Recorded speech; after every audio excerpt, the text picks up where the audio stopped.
On the home for Bobcat Athletics, KFJB and KFJB-TV, this is Marshalltown Football.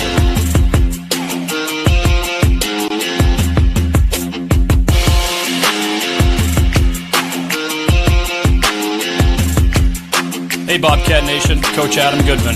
Bobcat football starts now on KFJB and KFJB-TV. Here's play-by-play coverage with the voice of Bobcat Athletics, Brandon Lewis and Dylan Doze.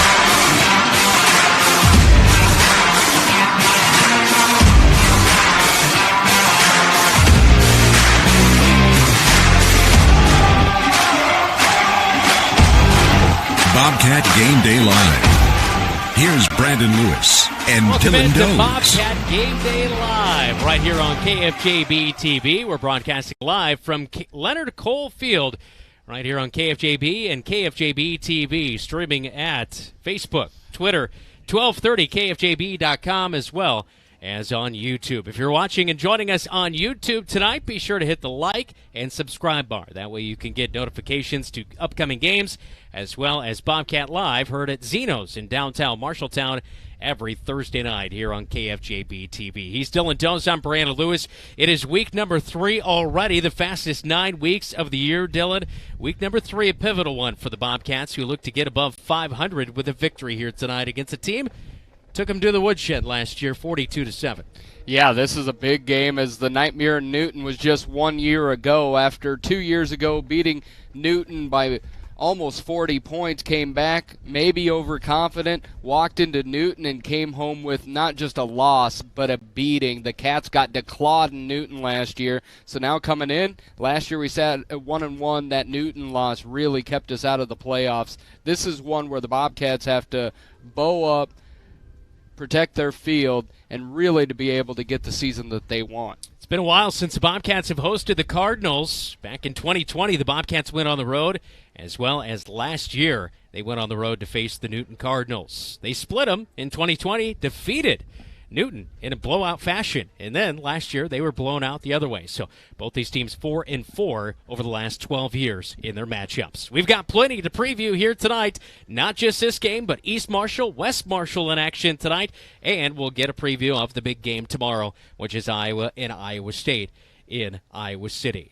Plenty ahead. Coming up next, it's the Radio Iowa Scouting Report, all presented by Iowa Kitchen Company of Marshalltown. Design your kitchen or bath with function and style that is uniquely you. This is the Bobcat Game Day Live, right here on KFJB and KFJB-TV.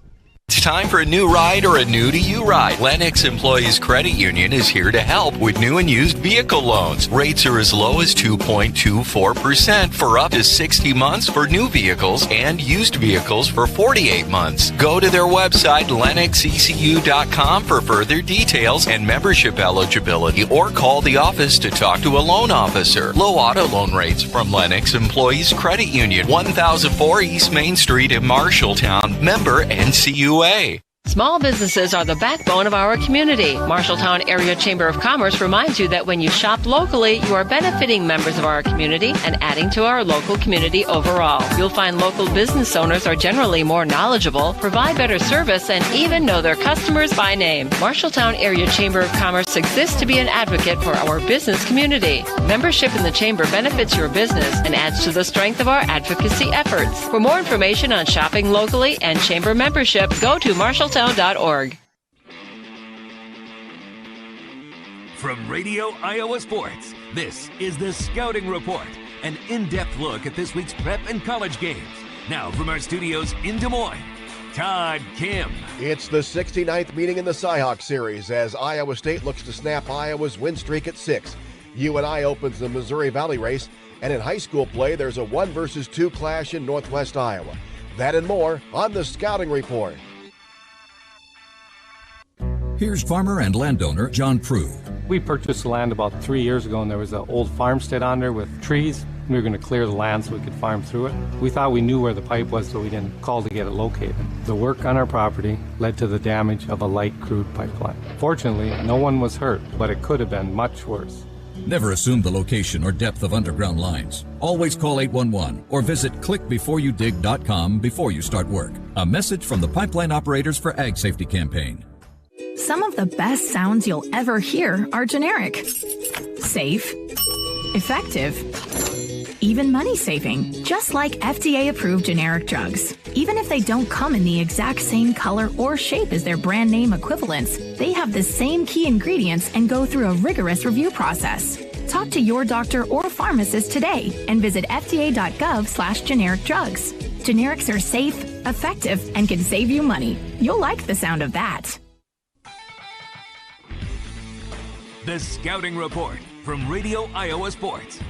As kickoff nears for the 69th meeting in the Cyhawk series, both teams face critical areas that need to be shored up. At Iowa, it's about an offense that was dreadful in the season opener against South Dakota State. The Hawkeyes generated only 166 yards of offense, and quarterback Spencer Petras continued a disturbing trend by connecting on only 11 of 25 passes and 1 interception. In his last 7 games, Petras has 1 touchdown pass and 8 picks. And Coach Kirk Ferentz was asked this week how long the leash will be if it happens again. Yeah, we'll evaluate everything as it comes, but that's not prominent in my thoughts right now. My thoughts are more just in terms of our entire group. Hopefully we can give them a plan that they can execute well, and if we play well cohesively, I expect him to play well in his role, and that's the biggest thing right now is give him a little bit more help. At Iowa State, it's about eliminating turnovers that have played such a big part in the Hawkeyes' 6-game win streak in the series. Last year, the Cyclones had 3 interceptions and a fumble that was returned for a touchdown, while Iowa has yet to turn the ball over against a Matt Campbell-coached team. I think when you look back at this game in the last 5 games, you're right on. I mean, that statistic certainly is not in our favor, and I think it's been debilitating at times for us. From an offensive perspective of giving the ball away, and credit to them for taking it away, and our inability to get takeaways, those have hurt us at times and have not allowed us to be our best. The Iowa defense registered two safeties in last week's win over South Dakota State, and defensive end Joe Evans says they'll try to make some turnovers happen this week. I think turnovers is a big thing for our defense. We try to focus in on that and just being able to, force those turnovers, just like you said. So obviously, we do focus on that, and I'm just excited for this week. The Hawkeye defense was dominant last week, but the challenge much steeper against the Cyclones. Sophomore quarterback Hunter Deckers passed for 4 touchdowns, and running back Jirel Brock had 104 yards of rushing and a score. He's a tough runner. Doesn't stop his feet on contact. I respect that about him. He's a heck of a player. He's going to be a challenge. It's another exciting matchup. We just got to be ready to go. That's Iowa linebacker Jack Campbell. For the Iowa State offense, one of the keys will be handling the noise inside Kinnick Stadium, hoping to avoid pre-snap penalties. And center Trevor Downing says the other goal, get Deckers off to a good start. They're pretty good on defense, obviously. I mean, and, just a lot goes into it, like their third down packages, their blitz, they do a lot of twisting and stuff like that. So just to get him settled in early is big for us. And Cyclone receiver Jalen Knowles says after a string of losses at the Hawkeyes, the Cyclones want to get the series turned around. Knowing that Coach Campbell hasn't been able to beat this team is kind of like knowing what he does for us going in and wanting to get this win as a team, and just showing everybody that this Iowa State team is different than years past. Kickoff is 3:05, and UNI opens the Missouri Valley football race on the road at North Dakota. High school football's next on the Scouting Report. Titans go! When the Teen Titans go to the movies, they know the best way to travel is safely. Hollywood, here we come! Budget! And you know it's super. To keep your child safe, be sure to use the right car seat for their age and size. Exactly. I know you're feeling We're finally on the big screen. Have a seat, my dude. For more information on finding the right seat, visit nhtsa.gov/the-right-seat. Gotcha. That's a wise move. It's an Brought to you by the National Highway Traffic Safety Administration and the Ad Council. A lot can happen in 6 seconds. A rodeo ride, a dramatic basketball win, and the world record holder can solve a Rubik's Cube. 6 seconds is how long it takes for an 18-wheeler traveling at a safe speed to come to a complete stop. And in those 6 seconds, that truck will travel the length of 2 football fields. So please, give them room. Never cut in front of a large truck for any reason. Our roads, our safety. Learn more at sharetheroadsafely.gov. The Scouting Report from Radio Iowa Sports. The first 2 weeks of the high school season featured games between top-ranked teams. Tonight, it is 1 versus 2 as 1A top-ranked West Sioux visits 2A number 2 Central Lyon George Little Rock. Doug Brook has a preview. Central Lyon George Little Rock coach Curtis Eben expects a typical Northwest Iowa high school football battle. The game features 2 of the state's top quarterbacks, Zach Lutmer for Central Lyon George Little Rock and Dylan Wiggins of West Sioux. West Sioux scoring 48 points a game after 2 weeks, and Eben says they'll be challenged by Wiggins and the rest of the Falcons' offense. Well, Wiggins throws a very good ball. You know, he moves around extremely well. They've actually implemented a little bit more of a run game this year than they have in the past with Boltman and those guys, they hit the hole hard. West Sioux coach Ryan Suisaw says they have to find a way to contain Lutmer. In all the points they've scored, I think half of them have come because he's freelanced and just made a play when something wasn't there. So we got to make sure we stay in our lanes and not over-pursue and do the things that we need to do to win football games. Central Lyon Georgia Little Rock has had the advantage against the Falcons each of the past 2 seasons. For the Radio Iowa Scouting Report, I'm Doug Brook. Also in 2A, top-ranked Williamsburg is on the road at 3A number 4 Solon. It's third-ranked OABCIG at East Sac County. Number 4 West Marshall visits South Hamilton. In 1A tonight, it's number 2 Van Meter hosting Winterset. Third-ranked Underwood is at home against St. Albert, while fourth-ranked Pella Christian pays a visit to PCM Monroe. The stakes are higher with the start of district play. In Class A District 6, Ogden hosts Madrid.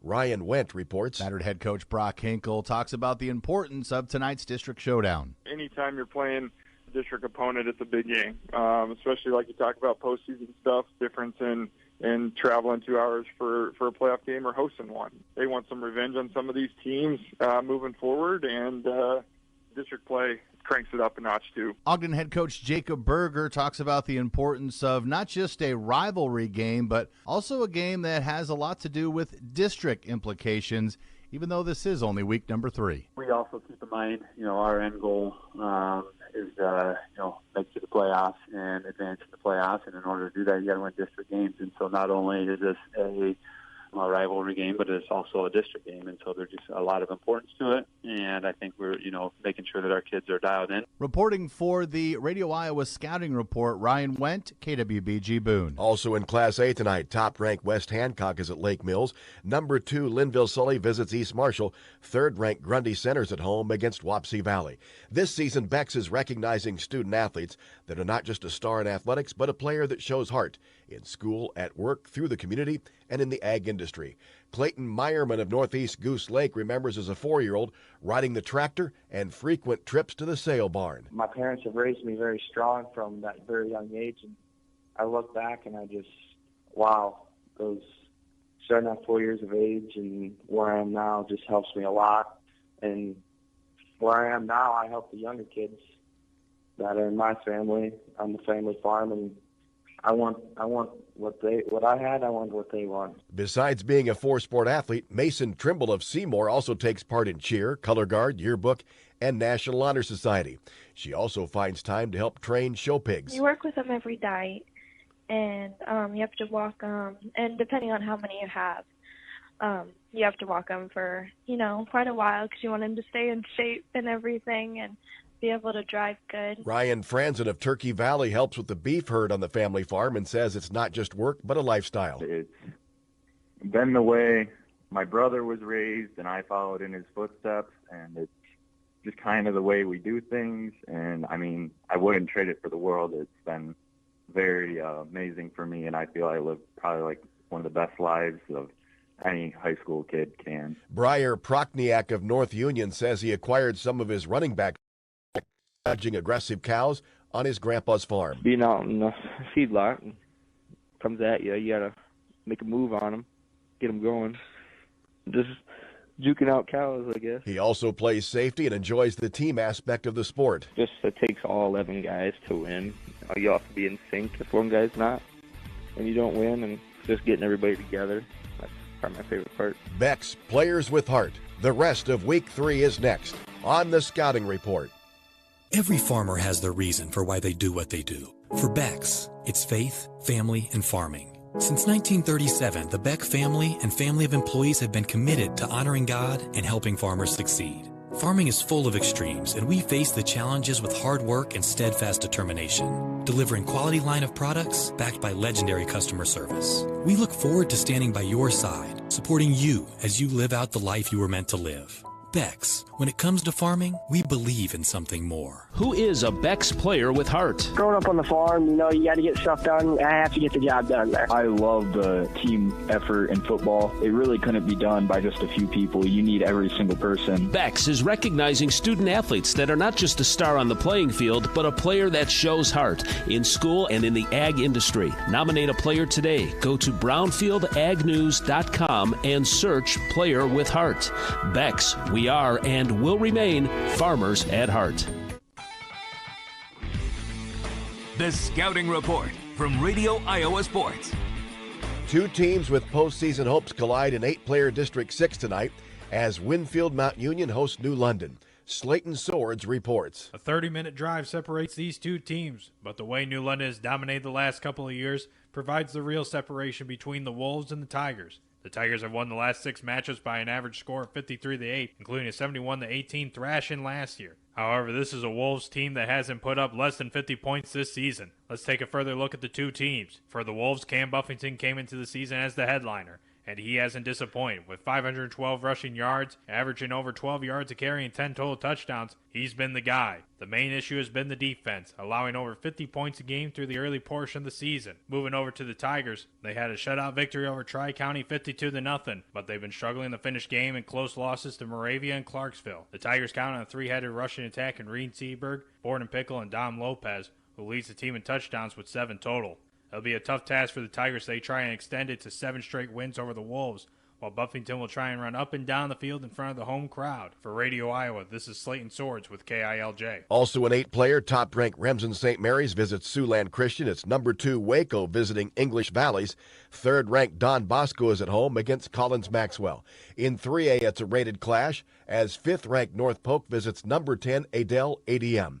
Drew Russell has a preview. ADM leads 3A in total touchdowns with 14 in offensive yards at 990, also being top 10 in sacks and tackles for loss. ADM football coach Garrison Carter believes the guys up front have played an integral part to the quality start. The offensive and defensive line, I think, have done a great job of controlling the line of scrimmage and really dictating the game. And you know, you win football games at the line of scrimmage, and we're fortunate to be really good on both sides of the ball. Both wins for North Polk have come against 4A schools Dallas Center Grimes and Pella. The defense has only given up 11.5 points per game so far. Both teams possess good running backs in ADM junior Brevin Dahl, who has 318 yards and 7 touchdowns, and senior Brady Miller for North Polk, who has 2 100-plus yard games. Slowing down Miller is something Carter is keeping an eye on. I think they're kind of like us in the fact that they can attack you from multiple ways, but they need to know where Miller's at all times. ADM won the matchup between the two teams last year 38-35. For the Radio Iowa Scouting Report, I'm Drew Russell with Raccoon Valley Radio, KKRF, Stuart, Adel. Also in 3A, top-ranked Harlan visits Sergeant Bluff Luton. It's 2nd-ranked Humboldt on the road at Esterville Lincoln Central. 3rd-ranked Mount Vernon hosts Tipton. It's a busy night of rated matchups in Class 4A. Number 1 Lewis Central's on the road at 8th-ranked Norwalk. 2nd-ranked Cedar Rapids Xavier hosts 2A. 5th-ranked Dubuque Wahlert, while 3rd-ranked Waverly Shellrock is at home against number 9 Webster City. In 5A tonight, there's one rated matchup. It finds 2nd-ranked Ankeny taking on 4th-ranked Dowling Catholic. Also in 5A, number 1 Southeast Polk is at home against Waukee Northwest. 3rd-ranked Pleasant Valley takes on Linn-Mar, that game at Prairie High School. And 5th-ranked Cedar Falls is at home against Prairie. That's all for the Scouting Report. For Radio Iowa Sports, I'm Todd Kim. Are you dreaming of updating your kitchen or bathroom, but you don't want to start from scratch? New countertops from Top Crafters can change the entire look of your space without going through a full remodel. Add a touch of luxury with Top Crafters' huge selection of laminate, granite, quartz, and other solid surface products with endless colors, textures, and designs. Visit the Top Crafters showroom at 811 Iowa Avenue West in Marshalltown to see what Top Crafters can do for the look of your kitchen and bathroom. The right insurance agent can make all the difference. Assured Partners agents represent multiple insurance companies. They can pick and choose from a larger variety of outstanding insurance options. Assured Partners also handles life and health insurance and Medicare supplement coverage. With access to local, regional, and national insurance companies, Assured Partners will create policies tailored to the coverage you need. For more information, go online to assuredpartners.com/Marshalltown. Power through partnership with Assured Partners in Marshalltown, Toledo, and West Des Moines.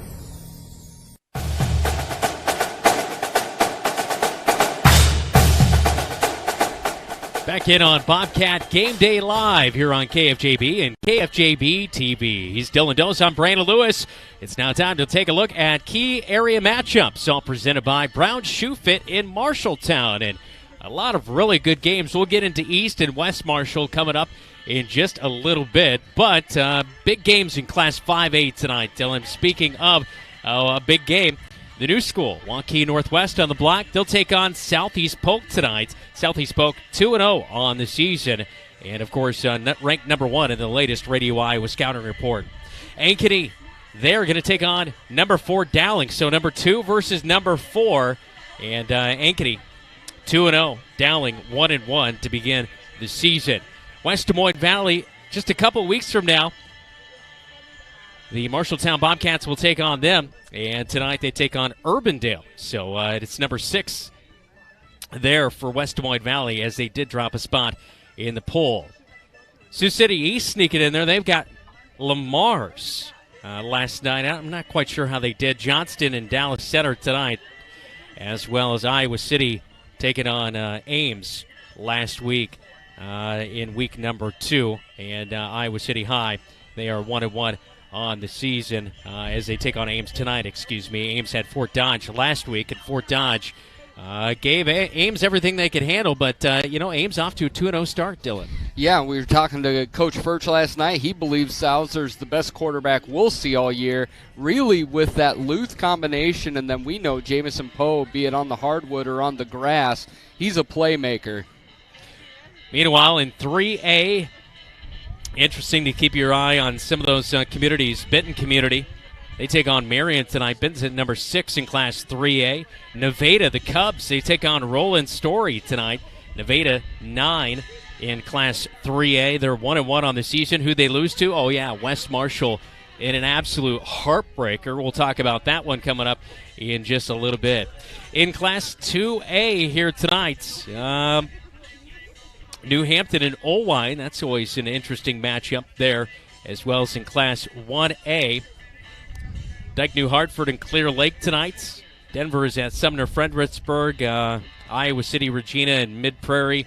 Meanwhile, in Class A, Grundy Center, all the way up to number 3 in Class A. They take on Wapsie Valley that game tonight. So, anyway, a few very, very interesting matchups, but definitely the one we'll probably be keeping our eye on. Southeast Polk, Waukee Northwest. It'd be interesting to know how that goes, as well as Ankeny, number 2 versus number 4 in Dowling Catholic in 5A here tonight. Those games will really kind of shake things out early on here in the season. What can you imagine a 1-2 Dowling team after 3 weeks? Yeah. And I think that's the odds-on favorite right now. And they're a very, very good football team. Watching a little bit of their action early on in the season here. So anyway, we'll keep an eye on that. That is our key area opponent matchups here tonight. Of course, next week it is Fort Dodge. And we'll have that game for you on the road, and we'll keep an eye on the Fort Dodge score here tonight as well as they're in action. That is our area key matchups, all presented by Brown Shoe Fit with a wide variety of top quality shoes. Coming up on Bobcat Game Day Live, we'll preview West Marshall. Who do they take on tonight after a big win on the road at Nevada last week? That's coming up on Bobcat Game Day Live right here on KFJB and KFJB-TV. Shoe Fit in Marshalltown, you can find the right shoe for every occasion with a wide variety of top quality brands. Brown Shoe Fit carries the finest in footwear for both men and women with a large selection of athletic, dress, comfort, work boots, and European footwear, carrying multiple sizes and widths to ensure the best fit for you. Their expert, friendly staff is available to give you a personalized experience and find the right shoe for your needs. Stop in today at Brown Shoe Fit, 10 East Main Street in downtown Marshalltown. Since 1967, Jensen Ford Lincoln has served generations of families around central Iowa. Quality vehicles, professional service, knowledge of our product, that's a part of Jensen.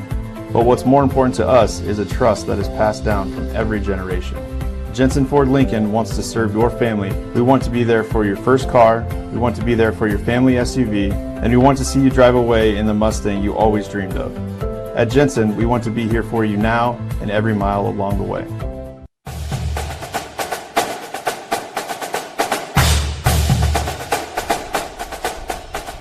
Back in on Game Day Live here on KFJB and KFJB-TV. It's now time for our West Marshall preview tonight, all brought to you by Bailey's Pizza and Roasted Chicken in State Center. Open Friday through Sunday, 4:30 to 8:30 for carry-out only. Last week, the West Marshall Trojans, 35-31. They got a win on the road at Nevada, and at the last second, Graham Nason caught a 73-yard touchdown to win the game. And, Nevada Cubs not able to win that one. It was a heartbreaker for them. Dylan, I don't know if you saw the video of that, but pretty impressive right near the end play right there on a 73 play. He was almost going to get caught at the goal line, but he dives, gets into the end zone, and an impressive win last week for West Marshall. Yeah, I caught it when I got home, watching a little bit of the local highlights. West Marshall, Nevada, that's a good Highway 30 rivalry right there. Tonight, West Marshall is on the road to take on the South Hamilton Hawks. And Peyton Hart, of course, the senior quarterback, doing it all this season. 425 passing yards, 5 touchdowns already, 296 rushing yards, 5 touchdowns on the ground as well. That's not too shabby early on in the season, right? That's pretty good, almost like your stats back in the day. Yeah, right. How about Nick Seversky, the sophomore running back, 184 yards, a touchdown for South Hamilton, who will definitely have their hands full here tonight. So far on the season for South Hamilton, they took down Roland Story a couple weeks ago, and last week they took down South Hardin by a final score of 44-14. So the Hawks have it rolling. Hawks Trojans coming up tonight for both of those squads, as that game will kick off at 7 o'clock from South Hamilton High School at Taylor Field. That is our West Marshall preview. Again, all brought to you by Bailey's Pizza and Roasted Chicken in State Center. Open Friday through Sunday, 4:30 to 8:30 for carry-out only. This is Bobcat Game Day Live. You're listening to KFJB and KFJB-TV. Pizza and Roasted Chicken and West Marshall football have long been State Center traditions. And with a year full of changes, it seems like traditions are harder and harder to come by.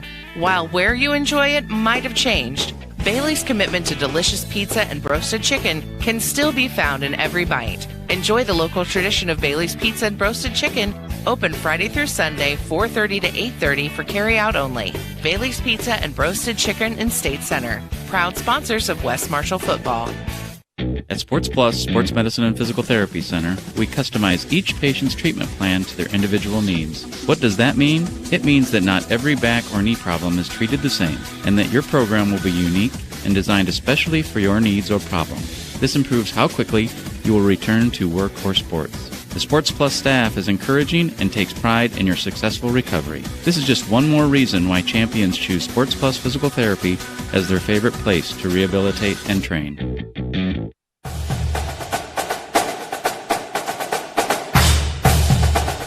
Bobcat Game Day Live. We're here at Marshalltown High School.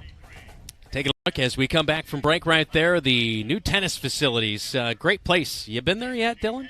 I have not. I have not mastered the tennis where you stand on the table. Just good at the table tennis. Oh boy. Well, I've got a little bit of English on my tennis ball, so I mean I can get out there and mix it up. The kids like to go down there. It's a great setting. Anyway, all right, let's take a look at our East Marshall preview tonight, all presented by Laurel Diesel Services, your locally owned qualified diesel mechanics. East Marshall's got a big game tonight as the East Marshall Mustangs sit at 0-2 after their home opening loss to Roland Story, who plays Nevada here tonight. They lost in a big fashion, 47-7.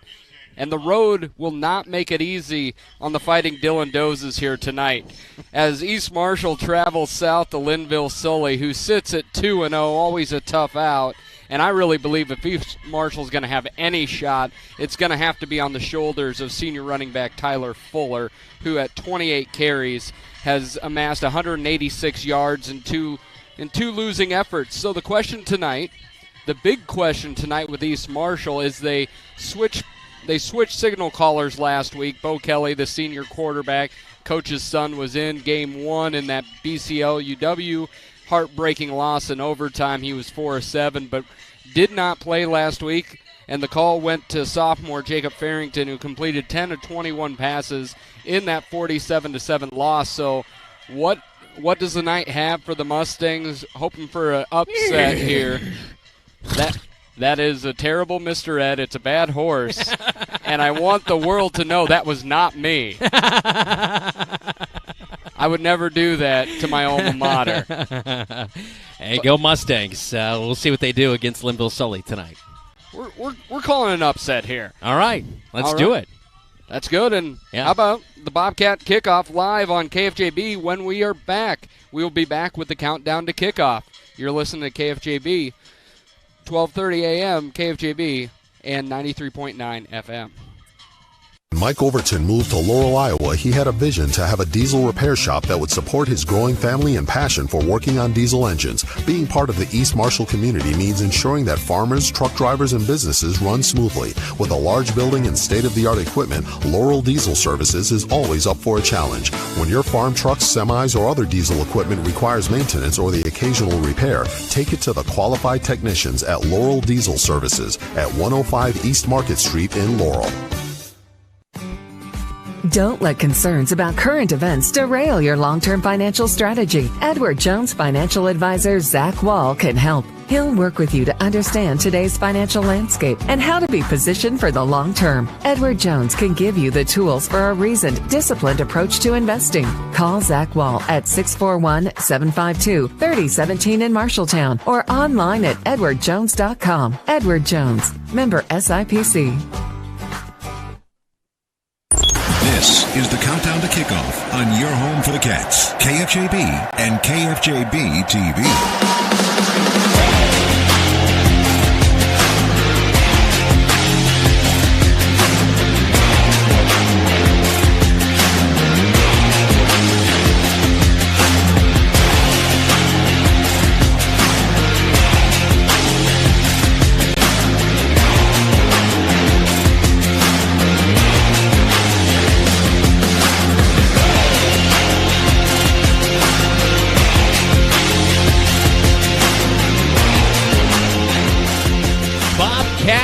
Countdown to kickoff starts now on KFJB and KFJB-TV. I'm Brandon Lewis, Dylan Dose alongside me. It's week number 3 in the high school football season.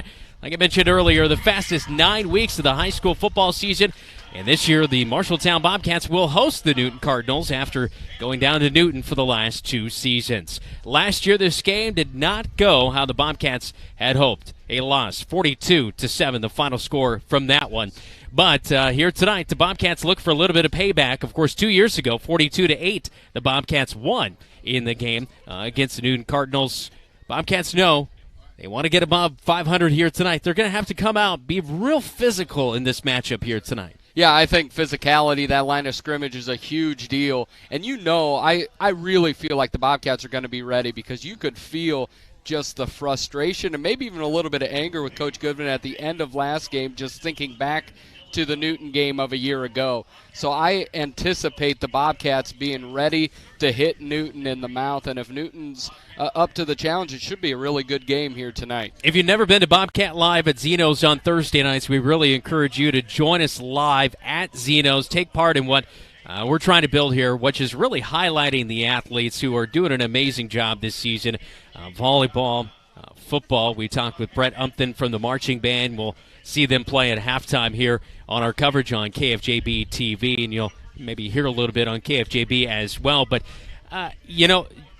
thing we've heard the last 2 weeks is the physicality. We've heard guys talk about it. We saw Clay Jakey. He went for a couple sacks. He mentioned the physicality has to be up. He got a couple sacks last week. Played real well. Ace Holmes talked about it last night on Bobcat Live. We got to come out. We got to be physical. You got to punch them in the mouth. You do that here tonight on your home turf, that makes it that much harder on your opponent, which we know this is a tough bunch for the Newton Cardinals. Well, and I think you're kind of underplaying what they talked about. David Santa Cruz and Clay Jakey said, we're going to play with violence. And then Ace last night said, I have the mindset either hit or be hit, and I'm not going to get hit. So, these kids are ready to rock and roll, and I really appreciate the leadership that we see across the board, especially we saw David Santa Cruz, we've seen Clay Jakey, Quan and Kwani last night along with Ace Holmes. It's kind of the leadership. They fell into it by accident, though. I mean, you can't just count on a senior moving in from Georgia every year. No, not at all. And the crazy thing is, and we talked to him about it, Ace, last night, but we also talked with Seth Smith week 1, Nick Rebick week 2 of the show, is Ace has just slid into that position, and he just fits as a part of the team. He's a really wonderful young guy just to get to talk to. He's a ton of fun to cover, and it seems all his teammates love him. It's as if he's gone to school here his whole life. Quan and Kwani was also on the show last night, and he preached about the physicality on the defensive line.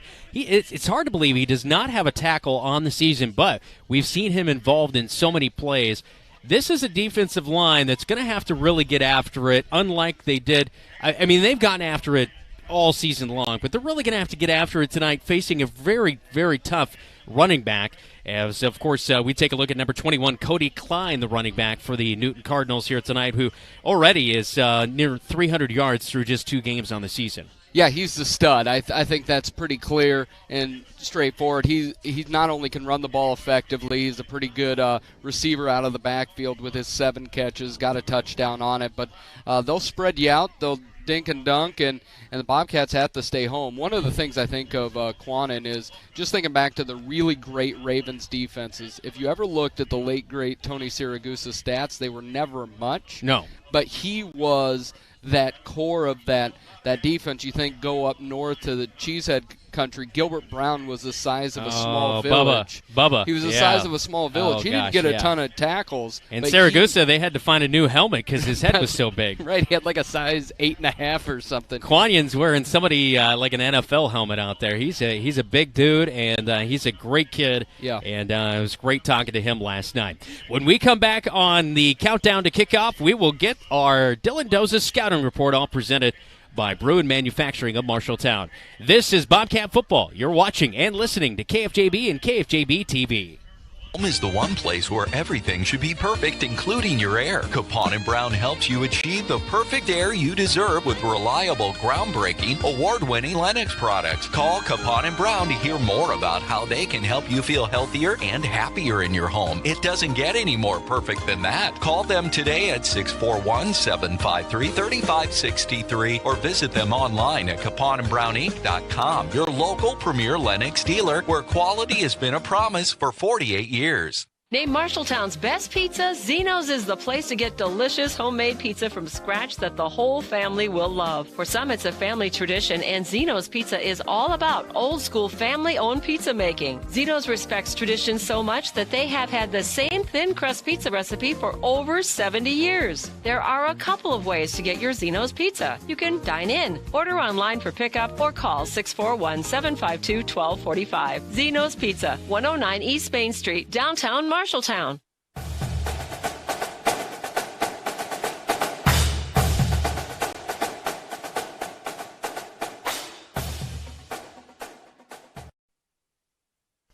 This is the countdown to kickoff on KFJB and KFJB-TV. I'm Brandon Lewis, Dylan Dose alongside me tonight. Kickoff coming up at 7 o'clock between the Cats and the Cards. It's time for tonight's Scouting Report on the Newton Cardinals, all presented by Bruin Manufacturing of Marshalltown. Dylan. Yeah, Marshalltown against Newton. The Cardinals sit at 2-0. It's a little bit different competition. That'll be a big question for the Cardinals tonight. 4A here and 5A versus each other. Right, and then you walk down as they played Knoxville and then PCM, who I believe is 3A. Yep. And they were able to take care of both of them, but now they step it up on the road against a 5A school. But can Newton, and I think they will be game for a good game, as last year we've talked about it a little bit. It was the nightmare in Newton, and really 2 years ago our nightmare in Newton started when we got lost in a cul-de-sac after the Bobcats' victory. And then last year you will never forget that, will I? We never will. We just ended up honking in a cul-de-sac. We did. When in doubt, I honk. It just, and let that's everybody when we became else. friends. That's when we became friends. But last year we went down. I think we felt confident, and immediately Zaire Aguelo just destroyed us. It was as if the Bobcats had never played football before. I think the sign was that we didn't get lost on the way. Like, we need to get lost when we go to Newton. That's right. It seems to be, because the Bobcats didn't show up, and it was just a bad game. It was all over the look of the players on the face. So now we have a new Newton. Zaire Aguelo is gone. He's replaced by senior Brody Bauer, and he leads this offensive charge. It's going to look a lot like the two offenses we've already played as far as sets. They're three wide quite a bit with a single back, but what makes them different than both Ames and last week against East is this is a run-first, not pass-first attack. So they will run a lot out of that spread formation, and that's where you get Cody Klein. And you've already mentioned the stats. The kid has run all over the place, along with getting the ball out of the backfield and into the receptions. But the other way that they will run the ball, again with a single back set, where they bring in that second, is they will run that sweep, that jet sweep out of the slot, and that's been pretty effective for them.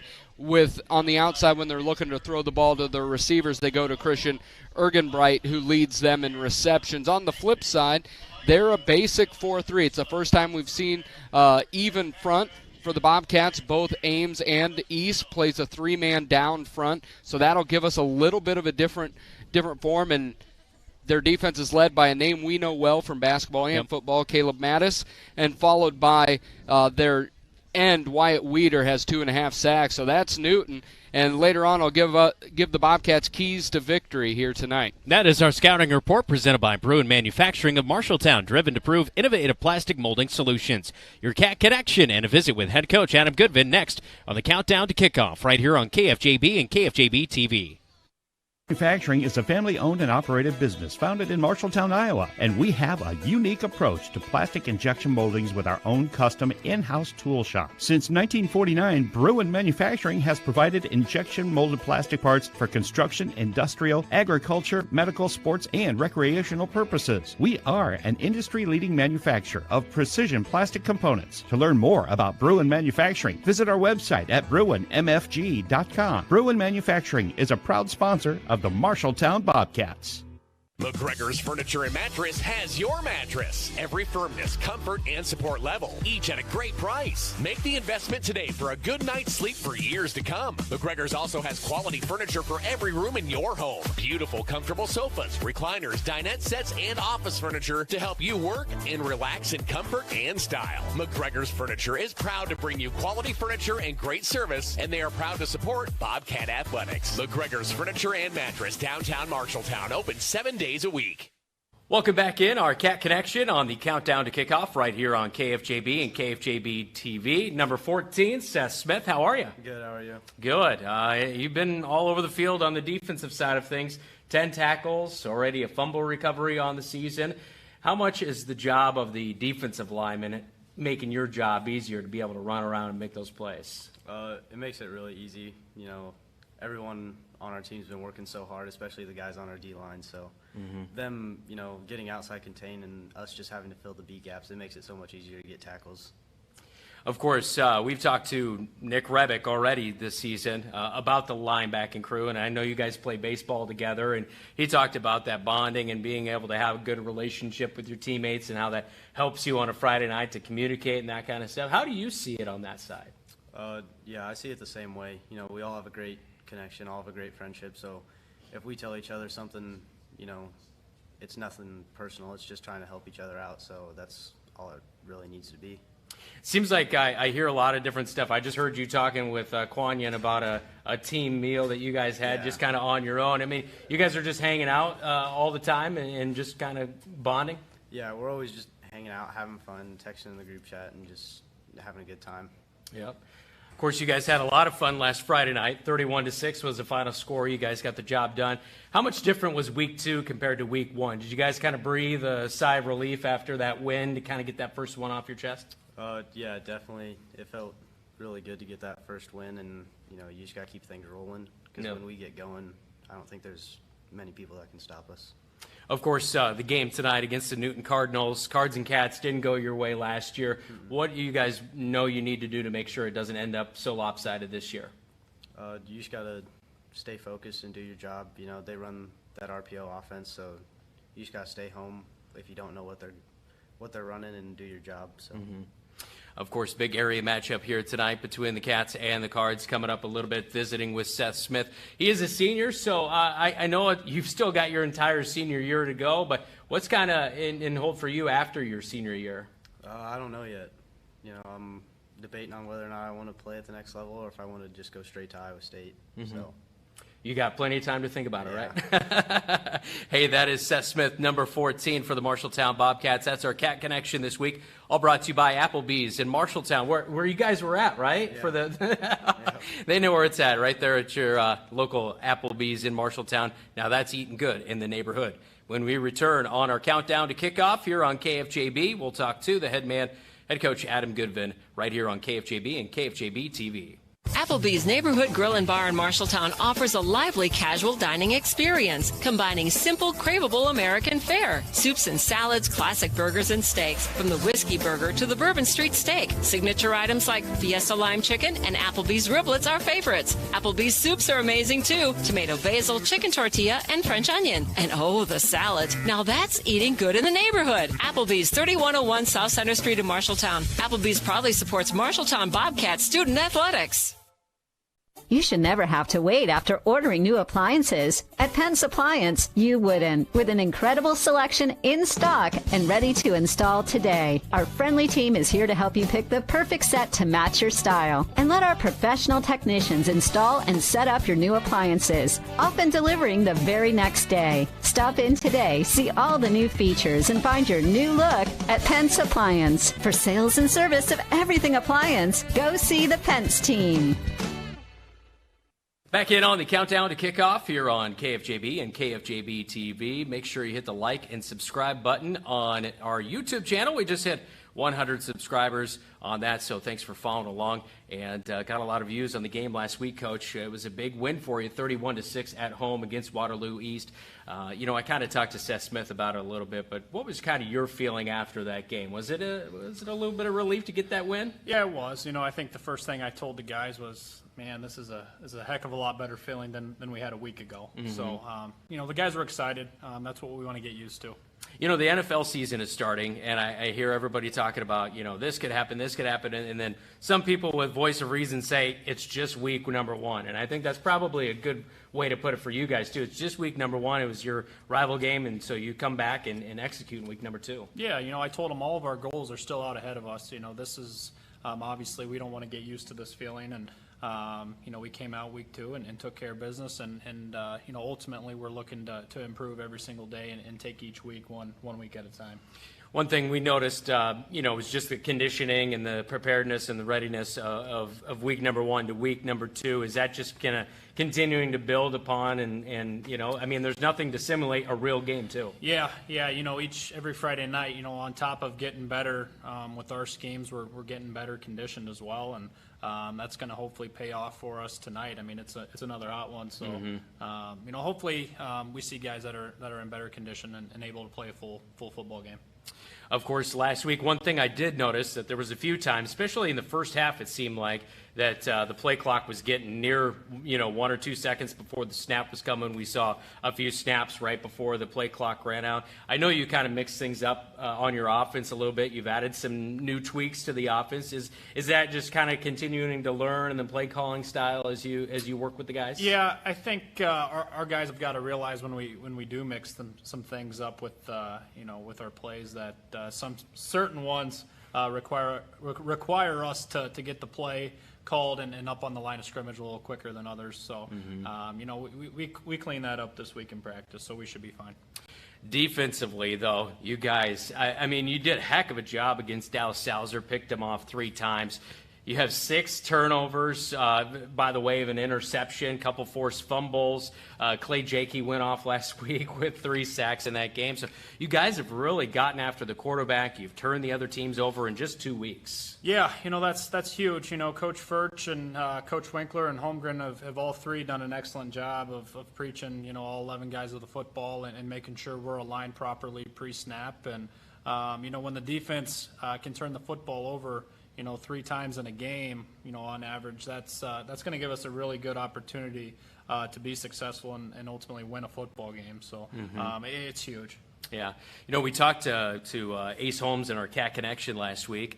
He was on Bobcat Live last night with us at Zeno's. But he just is he seems like a guy who is just, I've said it a few times, he's just gelled. He's fit right in, and last week he not only played good on offense, but he had an interception and a fumble recovery. So, I mean, he's just going out there and executing. He's a tough, smart kid with the nose for the football.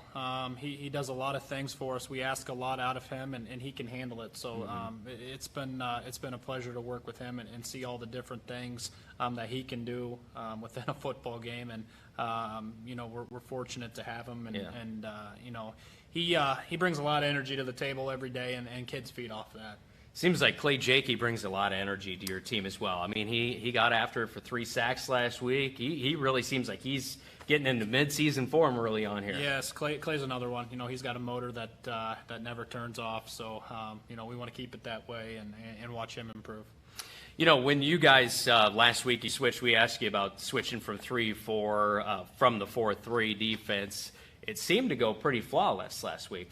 How did you view it? Yeah, I think kids are getting more comfortable, lining up in that defense, and then starting to understand their responsibilities and jobs a heck of a lot more in that defense. So, we're very comfortable with it. It allows us to get like I told you before, allows us to get another linebacker and a solid athlete on the field, and then it also spares some of our big guys some minutes to catch their breath and get ready to get back out there. I know you probably give the team some credit in being able to convert and switch to a 3-4 defense and execute, but I'm sure you probably have to pat your coaching staff and yourself on the back too, noticing, hey, maybe this could be a benefit to us. Yeah, absolutely. It's something that we felt, we're not going to do it just to do it. We've got to be effective when we're doing it and make sure our kids understand, the entire process and scheme behind it. And they bought in, they understand it, and, so far we're pleased.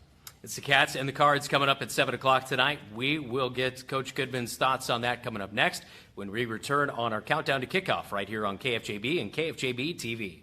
You're an empty nester closing in on that retirement property. Chances are your plans didn't include mom moving in, but life happens and you do the right thing. Wells Fargo Advisors can help. For more than 125 years, we've created wealth management and investment strategies aimed at achieving our clients' personal financial goals. When retirement means caring for yourself and a loved one, turn to Wells Fargo Advisors. Together, we'll go far. Wells Fargo Advisors is located at 14 East South Ridge Road in Marshalltown. Call them at 641-752-5401. They're a member SIPC. Back in on our Countdown to Kickoff right here on KFJB and KFJB-TV. Last year in this game, you mentioned it on last Friday night after the game. It was a game where you kind of thought your team just didn't show up like it needed to, a 42-7 loss against Newton. As you kind of look back into that game, obviously a lot has changed, but what was the biggest learning lesson from a game like that? I think that you can't we talk about turn the light switch on and off. You can't do that. Good teams don't do that. The light switch has always got to be on, and it starts with practice every single day.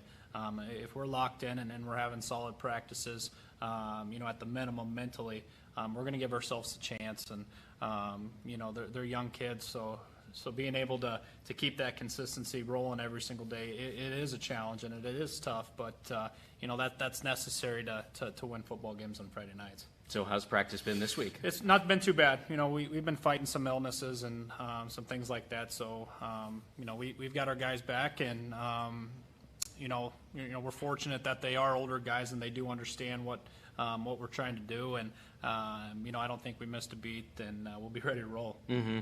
Now, Christensen, he suffered a lower leg injury in week number 1. I know he was battling with some stuff going into the season. How is he doing health-wise? Will we see him back? No, he unfortunately, he tore up his other knee this year, and we're all pretty bummed about that. We know how much it meant to him, and how valuable he was to our football team. Not just only as a football player, but as a leader. A kid that's put in a lot of time, and his dad being our receivers coach has put in so much time as well, and it's very tough on them. So we're keeping them in our thoughts, and hopefully he can get that repaired and hit and rehab as fast as possible. Mm-hmm. Of course, the Cardinals, your opponent here tonight, they had a different quarterback last year, very mobile guy who could not only run it but also pass it with the best of them. They have a new senior quarterback who's obviously done a pretty good job. He's passed for over 400 yards, 5 touchdowns. He can run it. He's got a couple running touchdowns in Brody Bauer. What have you seen out of him, and what makes him a threat? Yeah, he's a quality football player. I know last year he was a receiver for them, and I think a defensive back. But so far what we've seen through the first 2 weeks is he's a smart kid. You could tell he doesn't have too many incompletions, and he's got some weapons to go to.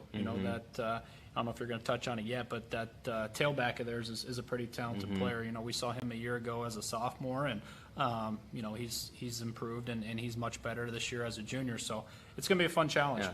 I was looking over their roster, and they're skill group guys. It's hard to believe they were freshmen and sophomores last year, and they obviously played well, and a lot of their core is coming back. Yeah, they're a young group of kids, and they're good football players. So. It doesn't matter how old you are. If you can play football, you're going to get on the field, and that's clearly what they've identified. And it's going to be a challenge. This team is going to be a hard-nosed, traditional Newton team that hits hard, and we've got to be ready to bring it as well. They've taken down PCM and Knoxville. Anything that sticks out that they really did well to be able to pull off those 2 wins? I think they keep teams off balance with their run-pass game offensively. Defensively, they don't do anything fancy. They got a 4-3, and their defensive backs try to keep everything in front of them, and their linebackers come downhill, and they're active, and they hit hard. And, so it's going to be fun. Yeah. We've been at Newton a lot, it seems like, lately. But finally, you get them at home here tonight. What's your key to victory? We're going to have to be tougher. We're going to have to play a tough, hard-nosed football game and keep delivering every single play. Sounds good. Good luck. Yeah, thank you. Appreciate it. That is head coach Adam Goodman. That's our countdown to kickoff here on KFJB. We'll take a look at our starting lineups when we come back right here on KFJB and KFJB-TV. Why choose Marshalltown Community College for your education? A quality education. Hands-on career training. Convenient on-campus living. One-on-one attention from my instructors. Earning my AA degree and transferring to university, all while saving money. Why was MCC the right choice for me? The great student activities and the friends I met. 2 convenient locations and the option to take online classes. The right choice is MCC.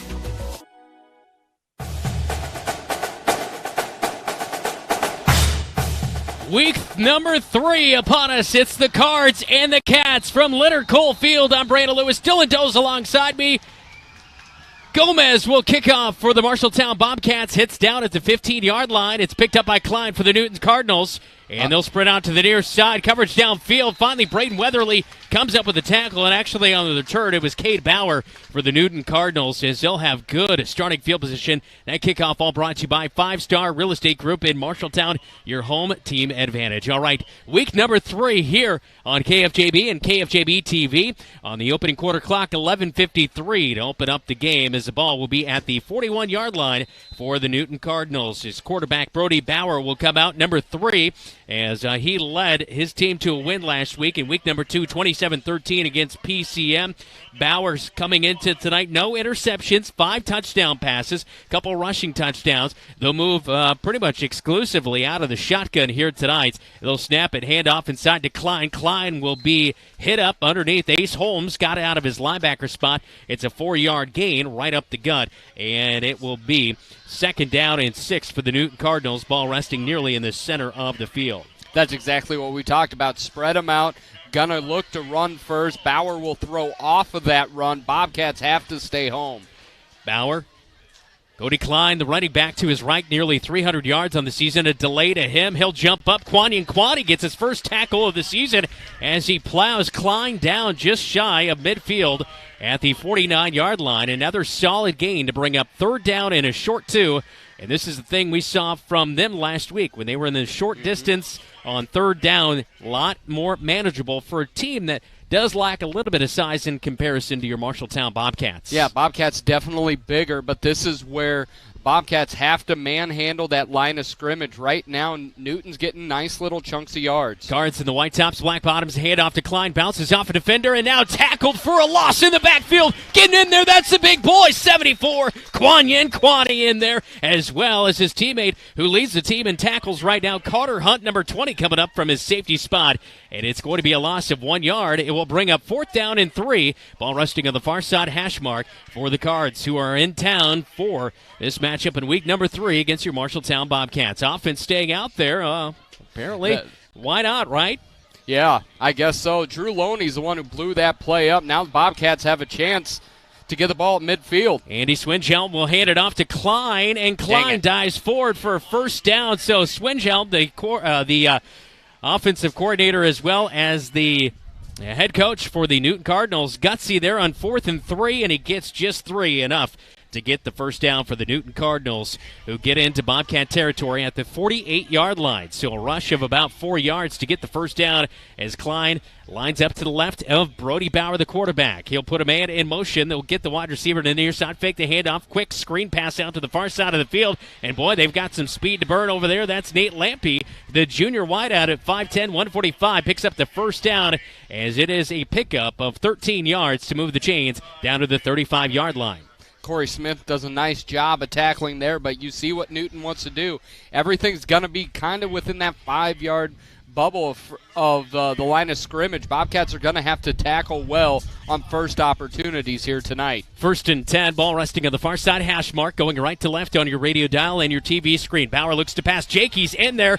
He almost got blocked out of that thing and held, but the pass is complete down to the 15-yard line, sidesteps the defender, and out of bounds at the 3. Now mark it at the 2-yard line. It is caught by Nathan Milburn, the junior tight end. Brought that one in, gets himself down inside the red zone, and it is a huge play right there. Actually, that was Christian Ergenbright, I believe. I thought that was 35, but it's number 34, I believe it was. Yes, it was Ergenbright on the catch. So Ergenbright, the sophomore, definitely made a nice catch to get inside the red zone for the Newton Cardinals, who, much like they did last week at PCM, they went for their first drive offensively down the field, and then it was a stalemate for a couple quarters. They did put a touchdown in the 2nd quarter, didn't score in the 3rd, but had a couple more touchdowns in the 4th quarter. Hand off to Klein, touchdown, Newton Cardinals with 9:17 in the opening quarter. Right down the field, the Cardinals go for a big drive of 60 yards.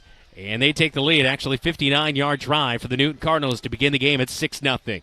That sure looked a lot like the first drive last year. Bobcats are going to have to buckle down. One thing we noticed from the opening kickoff to the big play in the passing game, Bobcats had players slipped. Yohan Gomez slipped on the kickoff, then a safety slipped down, and that's why Ergenbright was wide open on that play. 3-yard touchdown run for Cody Klein, as that is his third rushing touchdown of the season. On for the PAT is Nate Lampy. This kid's got a leg. Snap's good, and the PAT is up, and it's good. It's 7-0. Cards on top of the Cats at Litter Cole Field in Marshalltown on KFJB and KFJB-TV. Marshalltown knows competition. We started forging trowels in 1890 and evolved into manufacturing tools for masonry, drywall, concrete, flooring, tile, paint, and more. Today, we're still going strong. Marshalltown strong. As a worldwide leader in manufacturing, we crush the competition. We believe in our community and are proud to support Bobcat athletics.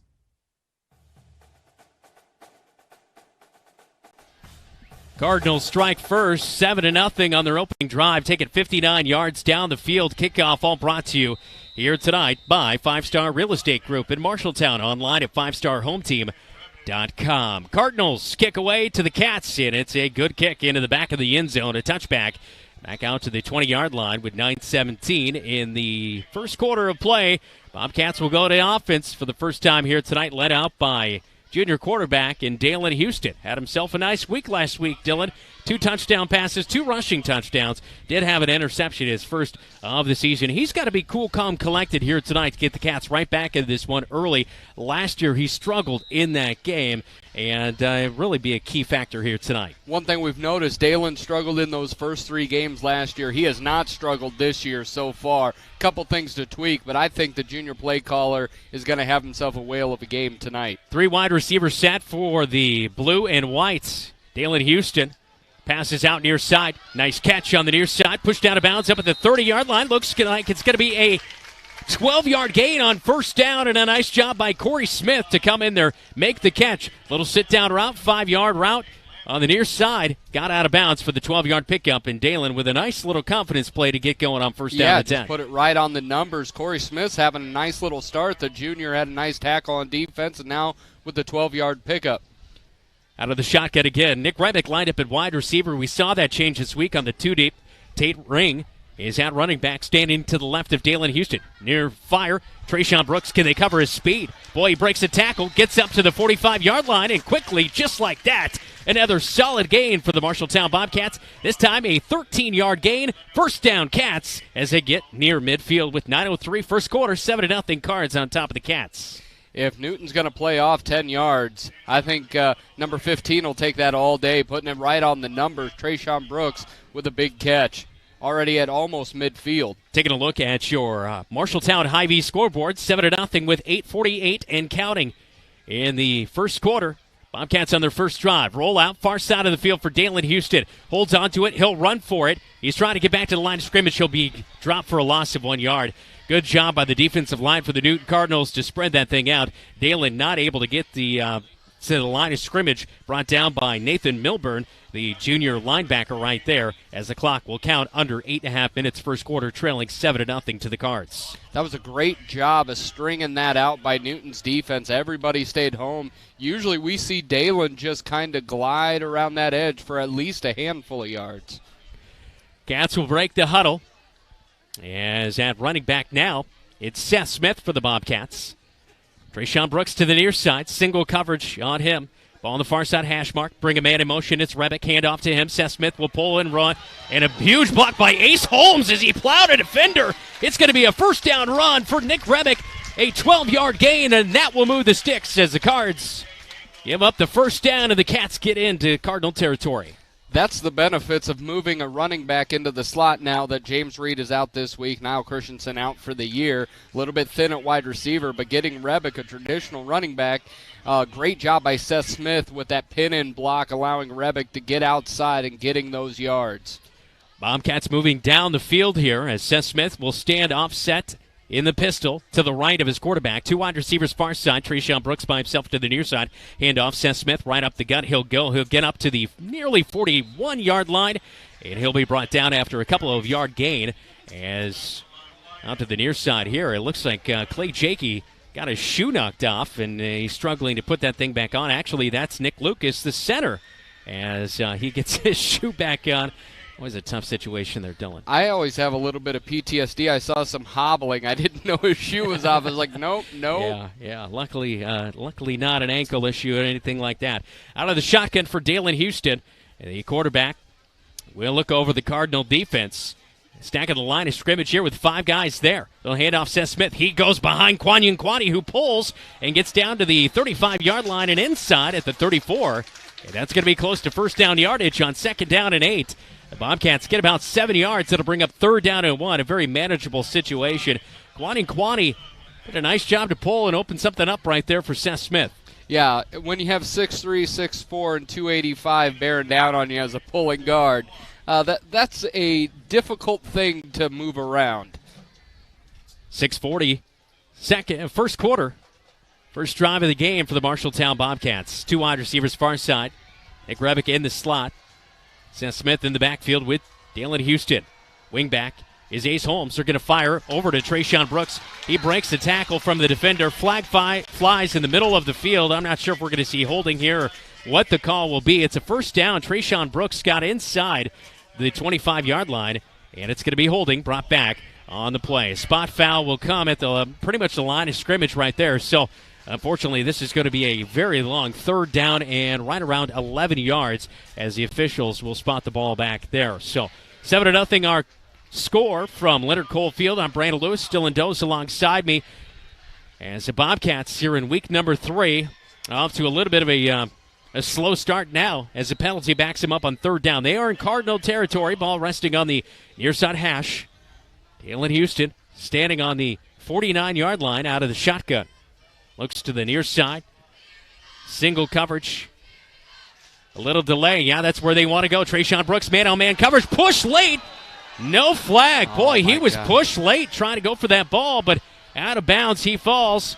The coaching staff, Adam Goodman, head coach for the Bobcats, elated as he's down there talking to the official. Official shaking his head. It's going to bring up 4th down and 12 yards to go. And here comes the special teams unit as they'll punt this one away back to the Cardinals with just 6:18 to go in the opening quarter. Yeah, Jake Hingle never played the ball, didn't look at it, and he attacked Trayshawn Brooks, had him wrapped up, and the ball flew over his head. Seemed to be at the very least, a holding situation, but definitely looked like defensive pass interference. Johan Gomez on to punt. He's been very reliable this season. A nice spiral down to the 20, and inside the 20, it will be spotted down at the 12-yard line is where the official will spot that one. So a great punt right there as the Bobcats will pin the Cards deep in their own side of things. All right, let's take a look at the starting lineup for the Marshalltown Bobcats and the Newton Cardinals. We'll take a look at the Newton Cardinals offense here as they come back onto the field. As the Newton Cardinals, of course, led by their quarterback and Brody Bauer and Cody Klein, the running back. A couple of big guys up front there as well. Meanwhile, for the Bobcat defense, got to keep your eye on Nick Rebick. Flying around, 8 tackles coming into this game, as well as Carter Hunt, 10.5 tackles for the Marshalltown Bobcats on the defensive side of things. Brody Bauer with 2 wide receiver running backs in the backfield. Handoff to Klein, big seam up the middle. He gets over the left hash, up past the 20, and spotted at the 21-yard line. Very solid gain, nearly 9 yards on first down right there for the Cardinals. So 9 yards, picks up a 2nd down and 1 on the near side hash. White tops, black bottoms for the Newton Cardinals with their Cardinal logo on top of that white helmet with red face mask. Bobcats in their blue tops, white bottoms, white helmets. Put a man in motion. Bauer does. He'll hand it off. Oh, no, he'll keep it himself as he takes it out of the gut. Bauer scrambles up to the 30-yard line. It'll be first down yardage, pushed out of bounds. It's a 10-yard gain up to the 31-yard line as he gets into the Bobcat bench on the near side. Not the biggest team in the world are the Newton Cardinals, but boy, they are quick. They've got some very fast guys, starting with the running back in Klein. Yeah, definitely some speed, but that speed is just multiplied when you're able to move defenders, have that motion, have those looks. So the defense was leaning one way, and the quarterback keeper, Bauer, just brought it the other way and used their motion against them. Turner Williams, the tight end, comes in motion. They fire to the near side. It's caught by Curtis Payne, and Payne will get up to the 35-yard line. The Bobcats inflict a little pain on him as he's brought down for a gain of 3 yards. in there to help make the play. It's David Santa Cruz, who was poked in the eye last week, sat out a lot of that game against Waterloo East, and right there he comes up and makes the tackle. They'll actually spot the ball at the 36-yard line, so the nose on the ball at the 36-yard line and bring up second down and right around 7 yards to go, 7 yards. Second down and 6 as they'll quickly get to the line of scrimmage with a 3 wide receiver set. Bauer out of the shotgun. Klein will get the handoff. He'll go off of left guard up towards the 40 and over the first down marker and near the 45-yard line. That's where they will spot him at the 45. It's a 9-yard gain for Klein, and just like that, he kind of hides behind those offensive linemen and picks up the first down. Yeah, Klein does what they call getting skinny. Hitting that hole, he doesn't hit it with his shoulders broad. He hits it skinny. He moves to the side, kind of swivels his hips, and gets real small and is able to elude defenders. 3-4 defense for the Bobcats here tonight. They'll pull to the near side. Klein will take it. They miss on a tackle, and that allows Klein to get out to the near side, finally pushed out of bounds as he'll get into Bobcat territory. But Clay Jakey missed on a tackle from behind to get Klein, not able to get in there in time. And it is a 13-yard gain for Cody Klein as he comes out to the near side. And, boy, this is quite the quick start for the Newton Cardinals here tonight against your Marshalltown Bobcats. Yeah, this is 2021 2.0. We see Klein's already over 40 yards in rushing. This is not what the Bobcats wanted. Really have to get some push on that defensive line. Kwani and Kwani on that defensive line. We see 4 down linemen this time. And the Bobcats will watch as Bauer, the quarterback, keeps it himself as he faked a handoff, comes out to the near side, near the numbers, and gets down to the 36-yard line. As that will pick up a few more yards, about 5-yard gain on first down. And it's just chunk plays right now for the Cardinals. It's all second level blocking because all the plays are happening within 3 or 4 yards of the line of scrimmage. It comes down to the defensive line and is going to have to push, and the linebackers are going to have to shed the blocks. We are seeing a lot of safeties having to come up, cornerbacks coming up to clean up plays. Bauer looks to go in the air. He had a man wide open streaking down the post, but from behind and getting in there, it's David Santa Cruz as he comes up with a 1-yard loss, a sack, as Bauer is tackled from behind, and that is the penetration in the play the Bobcats needed to bring up 3rd down and 6. Yeah, that was a great opportunity. Bobcats were able to control the pocket. Santa Cruz wrapped him up, and that's all it said. And we've already seen Newton go with 4-down territory at midfield, so my assumption here at 3rd and 6 is this is a two-play options for the Cardinals to pick up a first down. Turner Williams, I don't know if you saw the tight end, but on a post route, he was wide open, but Bauer ran out of time to find him. 3 minutes in the first quarter, it's 7-0. Cards on top of the Cats on the Marshalltown Hy-Vee scoreboard. Put a man in motion, handoff to Klein, right up the gut, bounces off of a tackle, and finally pushed out of bounds, but it's going to be a face mask, and it's going to be a first down Cardinals as they'll be inching their way into the Bobcat red zone. And that is just something, at this point in the game, the way it's not going your way, you got to wrap up good. And the Bobcats were trying to tackle Klein high, and he's a guy that's sitting pretty low to the turf in comparison to who is trying to bring him down in Braden Weatherly. And unfortunately, it's going to be a 15-yard penalty, and it will be inside the 20-yard line here on the next snap for the Newton Cardinals as they get into the red zone. So not how you want this one to pan out here in the opening quarter play. Already down 7-0, but a face mask penalty here on the Bobcats. That would have brought up 4th down, and now you give them a free first down with the 15-yard penalty. Yeah, it just we can't keep doing this. They say football is a game of leverage, and right now the Bobcats on defense are standing straight up and not getting down and being able, so Klein's able to do whatever he wants. Incidental 5-yard penalty, not the personal foul 15. Hand off Klein again, a sweep play. He gets outside. Boy, he breaks out of 2 tackles. I don't know how he just did that. Touchdown, 28-yard run for Cody Klein, 13-0 Cardinals. Yeah, Ace Holmes thought he had him in the backfield, slipped out of that, bounced to the outside, and nobody could catch him. Klein is very quick, but again, I'll say it again, he gets skinny. He doesn't go just straight up and allow you to tackle him. He gives you as little surface area as possible to try to tackle. Really good, quick back.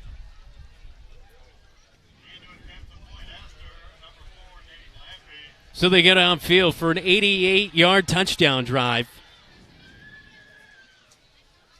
And that is deflating. Lampion for the PAT. It's up. It's good. It's 14-0.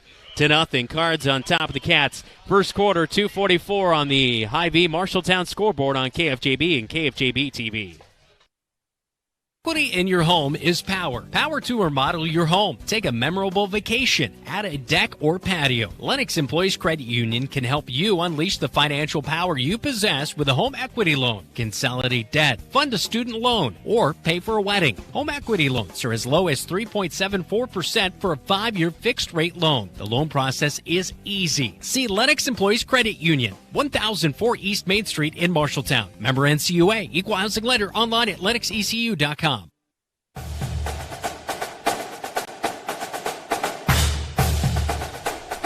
2:44 to go. Opening quarter. Cats have been punched in the face by the Cardinals to open things up. It's already 14-0 as the Cardinals go on 2 long drives. Yeah, and right there, an 88-yard touchdown drive punched in with a 28-yard run by Cody Klein for the Cardinals. Yeah, they're getting no pressure, no depth, and Newton's able to do whatever they want. Good thing Rebix did well last week with a huge kickoff return, putting Bobcats into scoring position after East scored, so hopefully he can do the same here tonight. Kickoff all brought to you by 5 Star Real Estate Group in Marshalltown. Back at the 5-yard line, it goes over the head of Nick Rebick and into the end zone. So 2:44 on the clock. Bobcats on their opening drive. They went down the field. They got into Cardinal territory, but ended up having to punt. They had a holding call on 3rd down and 1, which they had the first down on a pass play to Trayshawn Brooks. But then a holding play, they couldn't get the first down, and they had to punt it away. And then there you go, right there, that 88-yard drive for the Newton Cardinals. One thing I will say, the Bobcats are much more set up offensively to come back in games. They can pass the ball, they can run the ball. Yeah. They're a little bit more dynamic offensively than they've been in years past. Take a look at the starting lineup coming up in just a moment. Dalen Houston out of the shotgun, rolls out near side, finds a man in the flat. He's open, and at the first down marker, it's Nick Rebick caught, but he's going to be about 1 yard shy as the Bobcats start at the 20-yard line. He's at the 29-yard line is where it is. So the starting lineup for the Marshalltown Bobcat offense here tonight, of course, led by quarterback Dalen Houston. You see the offensive line, those guys going both ways. They're going to have to be key in the trenches here to get back in this one, already down 14-0. Yeah, they're already getting run ragged on that defensive side, so they're going to have to shore up to be able to have energy to complete this game going both ways. Second down and short, 2nd and 1 for the Cats on the near side hash. Dalen Houston panning, looking at the defense. He has Seth Smith standing to his right, hand off Seth Smith as he'll try to roll out of a tackle. And boy, he is pushed back at a stone wall defensively. Xander Ponce is in there to help. Ponce is in there to help make the tackle as they barely get back to the line of scrimmage right there. 3rd down and 1.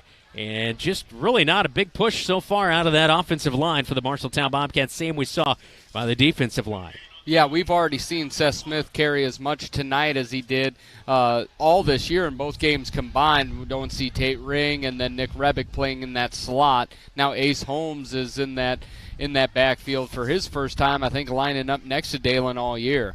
2 wide receivers far side, 1 to the near side. Trayshawn Brooks. Dalen Houston takes it himself, rolls out to the far side of the field. He's got first down yardage up at the 30, 35, 40. Slides out of a tackle, putting a brief stiff arm out there. He's up to the 42-yard line. And a nice rush of 12 yards to pick up the first down by Dalen Houston, inching our way towards 60 seconds left in this opening quarter, trailing 14-0. Yeah, Dalen starting out the game 3 for 3, 34 yards in the air and a couple rushes for 11 yards. This is where the offense moved the ball well. It really is going to come down to don't shoot yourself in the foot, and there's still a lot of football play that the Bobcats can come back down 2 scores. Bobcats trailing 14-0. First down and 10 at the 42-yard line on their own side of the field. 2 wide receivers near side. Trayshawn Brooks by himself on the far side. Bring a man in motion. It's Carter Hunt. He'll hand it off. Carter Hunt's got a 5-yard gain at least, and he's pushed out of bounds just shy of midfield. Nice solid gain right there for Carter Hunt. 2 receptions, 18 yards coming in the game. That's his first carry of the season. And it will bring up 2nd down and 4, a gain of 6 for the Bobcats. We've already seen the jet sweep a couple times. Really haven't seen it much this year. Corey Smith on this side playing the near side wide out. Didn't quite engage his block. He was hitting his helmet a little bit afterwards. But to his credit, we have seen Bobcat receivers, when they make a mistake early, hold and get that penalty. Corey was smart enough to let him go, and Carter got what he needed. 1:04 left in this opening quarter. Dalen Houston and his Bobcats trailing 14-0. Fire out far side of the field. Sitting down with his second catch of the game. Corey Smith breaks an initial tackle at the 40, gets inside the 35 at the 30, finally brought down. Huge play of 22 yards for the Bobcats to get inside the Cardinal territory. This is the best I've seen Corey Smith play both sides of the ball. He's been around the ball all day. Big 22-yard pickup. And I think we might have a flag on the field over at the 40-yard line. I'm not sure if it's on the Cardinals. Oh, my goodness. Block in the back. And this is going to bring it back, unfortunately. I was looking on that side. I don't know if we have a replay or not. I was looking at that side. I thought they were fine over there. All right, let's take a look at the Cardinals' starting defense. A guy to keep your eye on, Caleb Mattis. And of course, 16.5 total tackles coming in. Nate Milburn, linebacker spot, 16 tackles.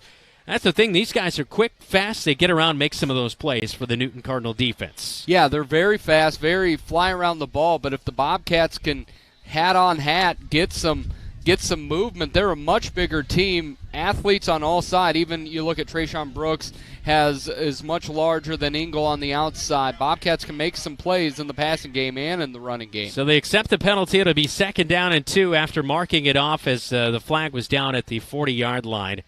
Bobcats shooting themselves in the foot a couple times here tonight. We'll see if they can battle through it, trailing 14-0.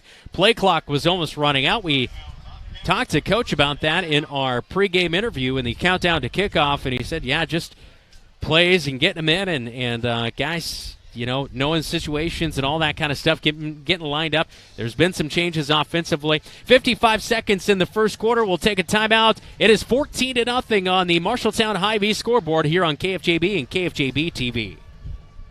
Businesses are the backbone of our community. Marshalltown Area Chamber of Commerce reminds you that when you shop locally, you are benefiting members of our community and adding to our local community overall. You'll find local business owners are generally more knowledgeable, provide better service, and even know their customers by name. Marshalltown Area Chamber of Commerce exists to be an advocate for our business community. Membership in the Chamber benefits your business and adds to the strength of our advocacy efforts. For more information on shopping locally and Chamber membership, go to marshalltown.org.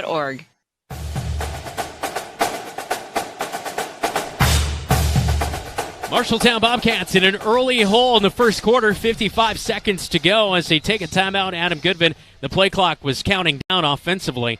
It was near 0 when he took that timeout. 14-0 trailing in the opening quarter play.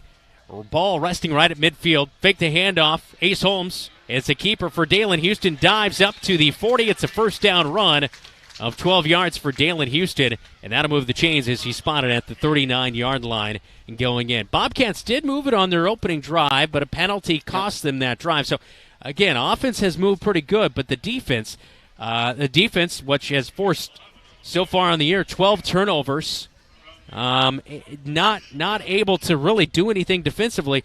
Probably looking at some big-time adjustments in the second quarter and even maybe at halftime. Yeah, I think that's going to be essential. I like the Bobcats being able to move the football. We're going to score points tonight. We just have to shore up defense. Sweep play to the near side to Ace Holmes. He has blocking, goes outside the numbers, gets inside the 25, and finally pushed out of bounds as he inflicts a little bit of pain on the defense down there. Coming up to make the stop, Wyatt Weeder pushing Ace Holmes out of bounds as he gets inside down to the 22-yard line. So a gain of 17 for Ace Holmes, and that's a real solid run from a guy they need to make some plays here tonight. As we're looking for Tate Ring, and we can't spot him, so I don't know if he went to the locker room early. He did get the start right off the gate. He was out there on the opening drive, but we have not seen him since, and we cannot find him on the sideline here as well. Dalen Houston breaks the huddle with 3 wide receivers. Trayshawn by himself to the near side. Trayshawn Brooks, handoff. Ace Holmes follows. Kwani sidesteps the defender, puts the hammer down over the 20, gets over the numbers at the 20, down to the 17-yard line, and that's where it's going to be spotted. And so a nice gain there on first down will bring up a second down and 4 yards or so. And we come to the end of the first quarter on the Marshalltown Hy-Vee scoreboard. It's been all Cardinals early, 14-0 over the Cats on KFJB and KFJB-TV. The insurance agent can make all the difference. Assured Partners agents represent multiple insurance companies. They can pick and choose from a larger variety of outstanding insurance options. Assured Partners also handles life and health insurance and Medicare supplement coverage. With access to local, regional, and national insurance companies, Assured Partners will create policies tailored to the coverage you need. For more information, go online to assuredpartners.com/Marshalltown. Power through partnership with Assured Partners in Marshalltown, Toledo, and West Des Moines.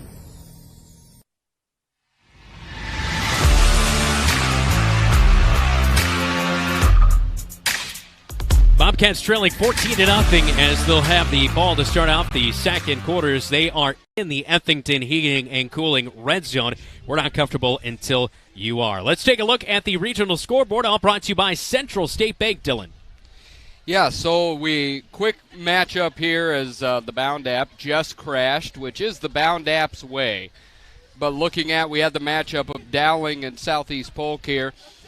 And looking at those scores, we have West Marshall leads 7-0 at the end of the first against South Hamilton. So we do not have an East Marshall score down in Linville-Sully, nor the Southeast Polk Dowling game as well. 12 minutes on the scoreboard here in week number 3. Quarter number 2 starts up. Dalen Houston on 2nd down and 5. Fires over the middle of the field just high for Trayshawn Brooks. He puts his hands on his helmet and he thought could have got that one. All right, let's dive into Dylan's keys to the game here tonight, Dylan. This one already 14-0. But still a lot of things the Cats got to do good here tonight. Yeah, the keys to the game haven't changed. The first is Avenge Our Honor. This is Inigo Montoya, right? This is Princess Bride. You've got to go back and find that honor, find that gut, find that thing that you want to compete. Number 2 is move the line. You have got to get penetration on the defensive line, and as an offensive line, which we've done better, is to get them on the heels. And finally is stay home. On that defense, as everybody's moving right to left. Oh, my goodness, pick. Oh, man, pick right there. Dalen did not see the man in the flat. And with the interception, it's Hunter Teague, the junior safety, comes up, makes the interception, and Dalen throws his second pick of the season as that one in the red zone. I don't know if he just did not see that guy right there, but 10 seconds into the second quarter, Cats, you can see the body language deflated out there as Trayshawn Brooks kind of walking on the near side. You can see just Bobcats thought they had it going. Penalty, first drive, give it back on a punt, and this time an interception by the Cardinals. Well, we've had it inside the 35, we've had it inside the 25, and we have 0 points to do with it. This is a very reminiscent game of last year where Newton did not have any issues. Now the Bobcats are moving the ball a little bit better this year, but have nothing to show for it. 11:50 second quarter. Cards take over at the 19-yard line in their own territory. Bring a man in motion, hand off to Klein. Over right guard he goes. And, boy, nobody can just get a handle on him. Nobody can bottle him up at the line of scrimmage. It's a gashing first down run of nearly 7 yards to bring up 2nd down and 3. Well, you and I would have had a couple yards on that. He didn't get touched about three yards past the line of scrimmage. The interior line is able to kick Bobcat defenders out while the tackle is able to kick them out. And it's I-35 down there. Marshalltown held Waterloo East to just 7 rushing yards last week and 148 yards through the air. This week, a much different story. Fake to Cody Klein, pass out to the near side to Lampy, caught up at the 25-yard line and pushed out of bounds. Ace Holmes in the area as Kusero is there as well to help make the tackle, but it's going to be a first down nevertheless as the Cardinals get up to the 34-yard line and pick up another first down. I don't know if they've had really trouble moving the chains. They have maybe one third down situation here tonight. They've at will pretty much move the ball tonight on offense. Yeah, and with this 3-4 front, those 3 down linemen, the linebackers are getting lost, and nothing is happening for the Bobcats. Bauer loads up, fires post route. It is incomplete. Intended target is Turner Williams, the tight end. He was streaking down the middle of the field as Caleb Kusero was helping on coverage as well as Carter Hunt. Incomplete brings up 2nd down and 10. Yeah, I don't know if Carter slipped a little back there. But it looked like it was overthrown, but he was he misbroke on that ball, and I think he just slipped a little. Bobcats are lucky that was overthrown because that could have been 6 right there. Ball on the near side hash for the red and white of the Cardinals. 2nd down and 10 for Bauer with 10:47 to go on the Marshalltown Hy-Vee scoreboard, second quarter. Ace. Cats finally get in there, and Ace is the place right there as he pounces on the Cardinal for the tackle. Klein in the backfield eaten up. 3rd down and 13. A loss of 3 on the play right there to bring up 3rd down, and a much-needed play by Ace Holmes and the defensive crew for the Cats. 2 things that they shifted. One, they brought pressure with Ace Holmes, and on that play, they were 4 down linemen. We just talked about that 3-4 front, not really allowing the Bobcats to push on that defensive line. They brought Clay Jakey as that right end, now have 2 tackles in, and Ace came in and got the play. Cats down by 14. Klein on a pass out into the flat, and it is incomplete off of his fingertips. I think Seth Smith was going to line him up if he tried to make that catch anyway. It is incomplete, and this will be the first punt of the night for the Newton Cardinals, up 14-0 with 10:03 in the second quarter, as Trayshawn Brooks will go back to return for the Cats here tonight. Yeah, Christian Lawson has a huge leg. This will be the best punter I think we'll see all year. But the Bobcats we already talked about, are they going to make adjustments? Coach Furch did. Going to that 4-3, bringing pressure. Bobcats were able to slow down Newton there. All right, here we go with the punt situation. Christian Lawson back to punt. And, boy, he shanks this one right into the Bobcat sideline. Oh, my goodness. That hits on top of the trainer table and goes over by the cheerleaders, and I don't know where they're going to mark this thing. If he marks it at the Oh, my gosh, holding on the Bobcats. What? Personal foul. What? I'm not sure if it was after the play or during the play. Oh, my gosh. Well, are they even going to... Wow, and it looks like it's going back to the Newton Cardinals. What the... I think they're going to say roughing the... Yeah, oh my word. How do you... Oh, wow. They got close enough for it to basically affect his entire kick. Yeah, they didn't touch the ball, but well, I don't know. That would be the rule, as long as you have to get... Wow. That's rough. And I saw the shank of the punt. I didn't... The shank happened because of the pressure. And it didn't happen because he misplayed it. It happened because of the pressure. That's a tough foul right there to assess on the Cardinals, or the Cats, to give the Cardinals a first down. A jet sweep, they fake it, come out near side to Lampy. Makes the catch at the 45 over the 50 and brought down inside Bobcat territory. Ace Holmes makes him pay. But it's a first down as Lampy makes the catch for 11 yards. Boy, that is rough. That is really rough. Well, and I didn't even see the contact because I wasn't paying attention to that part of the play, but Bobcats are already over 40 yards of penalty. It might have been a 5-yard variety, in my opinion. It definitely was not the 15-yard roughing the punter variety, especially considering they had so much pressure on him, and he shanked the punt because of the pressure, not because of his own doing, really. And he spread it out here. And big hit is anybody else beside Ace Holmes going to make a play and make a tackle here tonight in the second quarter? 9.5 minutes to go in the second quarter, and they sweep it to the far side of the field. And right now, Christian Ergenbright is just running at free will right there, as it looks like Ace Holmes, the one who made the tackle, is down on the field. As it's a gain of 10 yards, looks like it's going to be enough for a Newton Cardinal first down. But the guy making plays all over the place. Ace Holmes, not only defensively but offensively here tonight. He's ran it for a couple times for some nice runs. But 9:25 stopped on the opening half clock. Second quarter, 14-0. Cardinals leading the Cats from Leonard Colt Field at Marshalltown High School right here on KFJB and KFJB-TV. You help Marshalltown High School and enjoy a mouth-watering burger at the same time by ordering the Bobcat Burger at Legends American Grill. 2 quarter-pound patties with crisp bacon strips, sautéed onions and melted American cheddar, jack, and Swiss cheeses on top of fresh shredded lettuce on a toasted bun. It's absolutely delicious. $1 from every Bobcat Burger sold is donated by Legends to Marshalltown High School activities. So, enjoy a Bobcat Burger and help MHS. The Bobcat Burger, another exclusive from Legends American Grill in Marshalltown.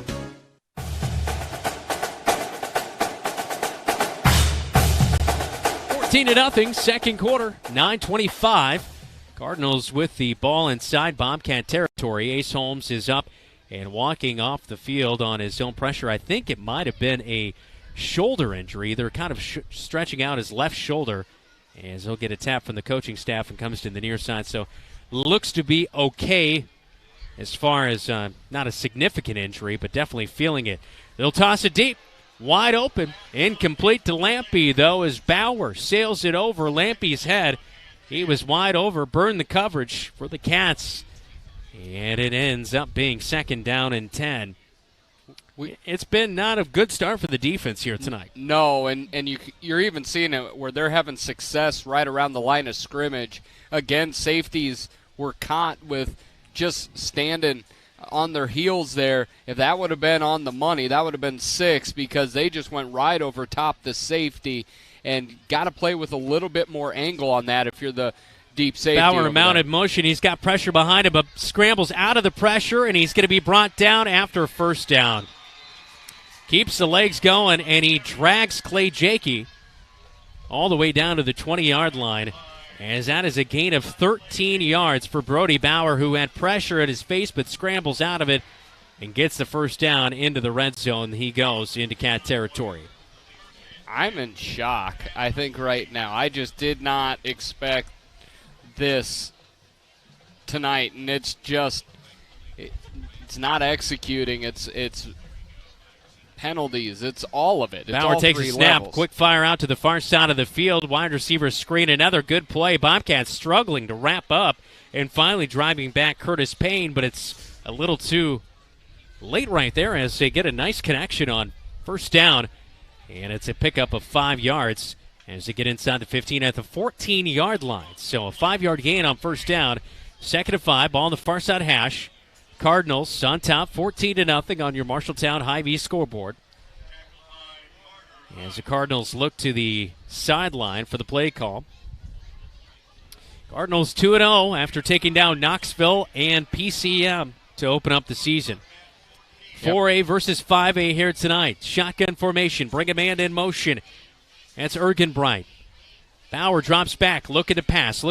Scrambles out far side of the field. Chasing after him is the defensive end for the Bobcats in Jackson Bowie. And he'll dump it out of bounds on 3rd down and 5. It's going to be incomplete. Bring it up 3rd down and 5 right there. So that's a good job by the edge to set the edge. And Jackson Bowie pushed him out of there. And Bauer just had to drop that one out of bounds to bring up 3rd and 5. Yeah, Jackson's done a nice job making some plays this year on the defensive end. He thought he was held. He was asking for the flag at the end of it. But, again, anything to get them out of rhythm, I think that's a really big deal. Swapping ends here, seeing Jakey and Bowie switching, Bowie going from right end to left end. 7:42 in the second quarter. Bring Ergenbright in motion again. Fumble. Bobcats scramble on it. Do they get it? Yes, the head umpire says Bobcat football, and that's a much-needed turnover as the Bobcats right there get their 13th takeaway of the season. That is what you call a lifesaver. Somebody threw the raft over the boat, and the Bobcats hopped on it. That was just a miscalculation as they ran into each other. Bobcats right there. I was just about to say, Bobcats have caused so many turnovers this year, while Newton before this game had only caused 1. We needed one of those Bobcat turnovers. See if this can switch good old Uncle Mo and see if the Bobcats can march it down the field and put some points on the board. So big turnover right there. Again, that's the 13th turnover. Bobcats have been very, very takeaway heavy so far this season. Dalen Houston last drive had a turnover of his own and an interception. He's got to be clean with the ball, trailing 14-0. Handoff inside. Big hole there for Seth Smith as he comes out to the near side in the middle of the field. He's finally brought down, but it's going to be close to a first down, a yard. And he's right at the sticks for a 10-yard gain, and they will move it for a first down as he gets up near just over the 25-yard line, brought down at the 27-yard line. So first down for the Bobcats as they move the chains, and Seth Smith with a very good run right there. Yeah, number 1-4 is telling Coach, I told you I'm not a fullback, I'm a tailback. I got tailback skills, as I think every single fullback has always said. Bobcats coming to the line. Out of the pistol, Nick Rebick is standing behind his quarterback in Dalen Houston. Good sign there as Ace Holmes is back in at the wingback spot on the right edge of the offensive line. A counter play, they come back to the near side and drug down Nick Rebick back to the 20-yard line. It'll be a loss of 7 yards. They might give him a yard of 4 progression there. Yeah, at the 21. So a loss of 6 yards for Nick Rebick, and that was just read really, really well. As coming up to make the stop was Wyatt Weeder, and we talked about him off of his defensive end spot. He's got 2.5 sacks coming into the night. He read that one all the way, did not get faked out. Yeah, big thing is go north-south, go north-south. Where we get in trouble is where we try to bounce it out. It's just live to fight another day. Don't make it worse. Out of the shotgun on second down and 15 yards to go for the Bobcats. 4-down lineman for the Cardinals showing another. They'll send 5 in. Quick pass to Trayshawn Brooks. Cuts by a defender, spins out of one tackle, dives up to the 30. And that'll be a nice gain of 8 yards through the air for the Bobcats, bringing up a more manageable third down situation as Trayshawn Brooks makes the catch, his first catch of the night. As we inch towards 6 minutes in the second quarter, Bobcats trailing 14-0 on their home turf tonight at Leonard Cole Field. I'm Brandon Lewis, Dylan Dose alongside me. Great to have you tuned in on KFJB as well as watching on KFJB-TV. Be sure to hit the like and subscribe button on YouTube if you're watching on there on the big screen. And Trayshawn's on that top side. When he's to the right of Dalen, that's when they tend to go deep.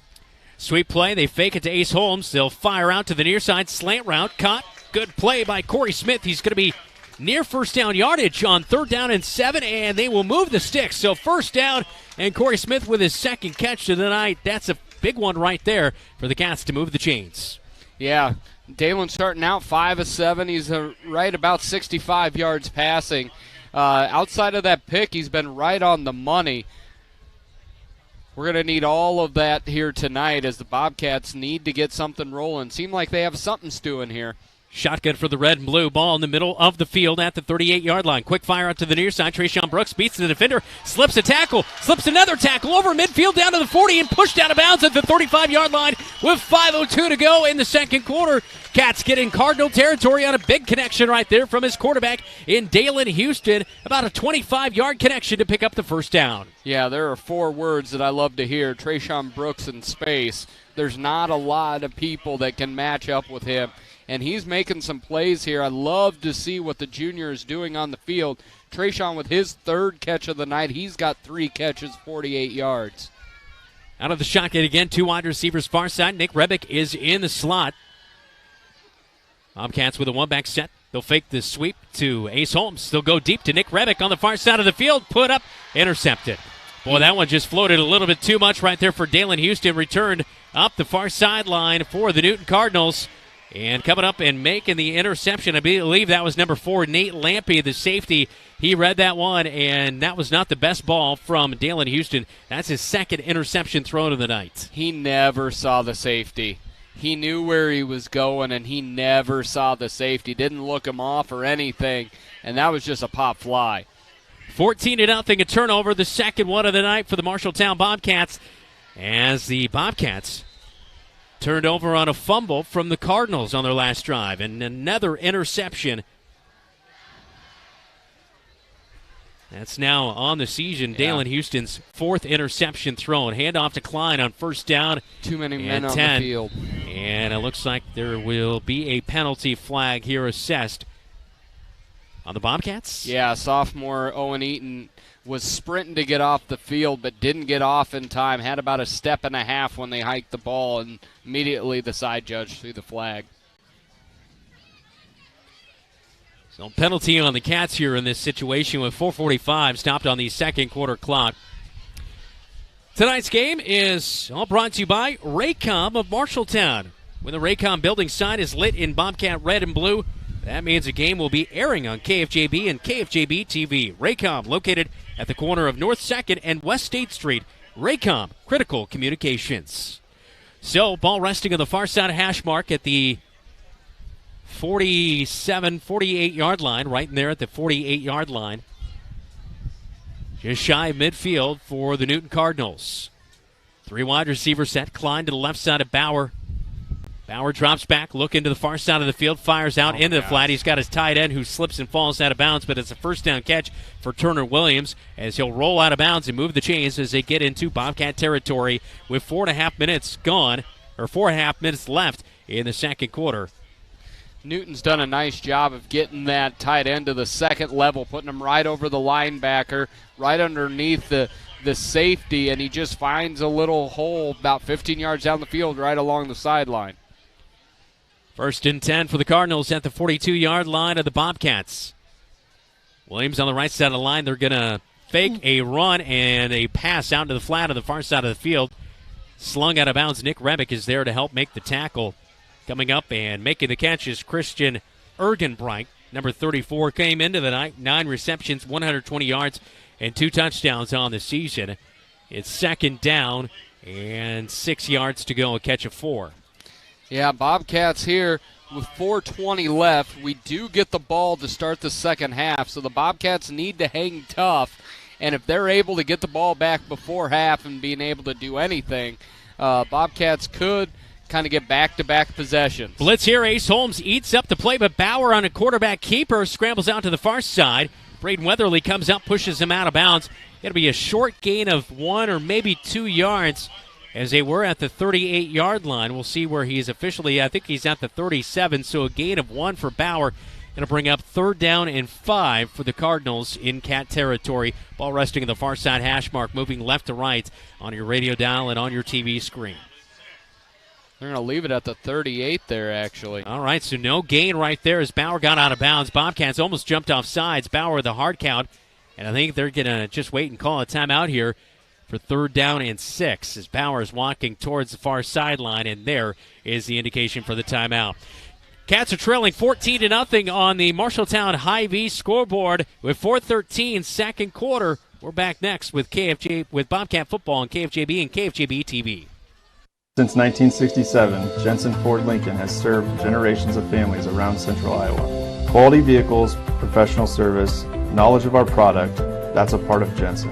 But what's more important to us is a trust that is passed down from every generation.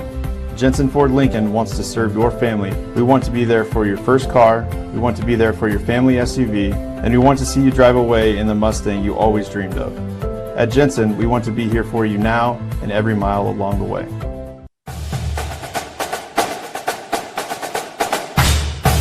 Cats trailing 14-0 at home, second quarter, 4:13. A quick regional scoreboard update, all brought to you by Central State Bank, Dylan. Yeah, Dowling's up on Ankeny 7-3 there in the second quarter, while West Marshall, right before the half, is up on South Hamilton 21-0. Cardinals in Bobcat territory, 3rd down and 6 out of the timeout. Pass into the flat, it's caught, and Nick Rebick with a huge tackle at the 35-yard line. The Cardinals will come up a couple of yards short of a first down on 3rd down and 6. They pick up 4, actually maybe 3, as he'll be about just inside the 35 at the 34-yard line. So, yeah, they do pick up 4 yards. It'll be 4th down and 2, and Nick Rebick with a nice tackle as Curtis Payne made the reception, but Nick Rebick was there to eat him up. That's Nick at his best at the linebacker, is that one-on-one tackling out in the flat. He's sure-handed. 4th and 2, Cards go for it. Handoff inside to Klein. Klein bottled up but breaks out through a little bit of a seam and down to the 30 and a first down. Gain of 4, and that'll move the sticks as they get deeper into Bobcat territory with 3.5 minutes to go before halftime. Yeah, and Coach Goodman's not always the most animated person on the sideline, but he was arms stretched out at that one.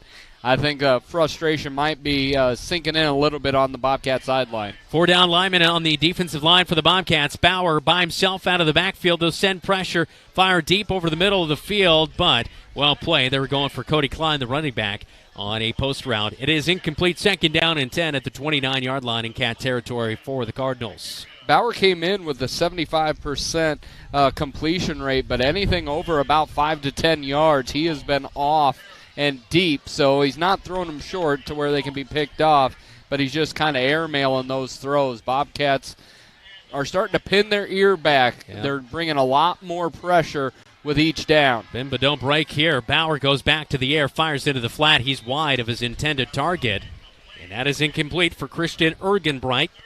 3rd down and 10. This is a long. I don't think we've said 3rd down and 10 for the Cardinals here tonight.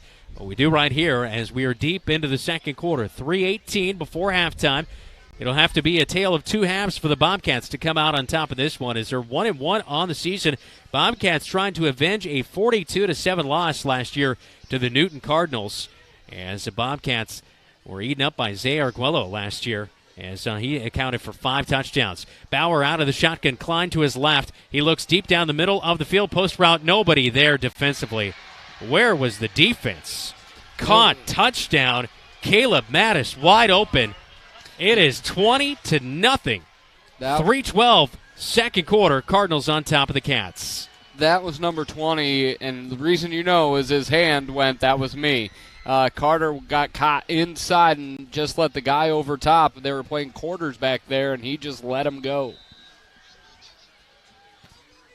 So it's a huge strike as they go through the air for the touchdown.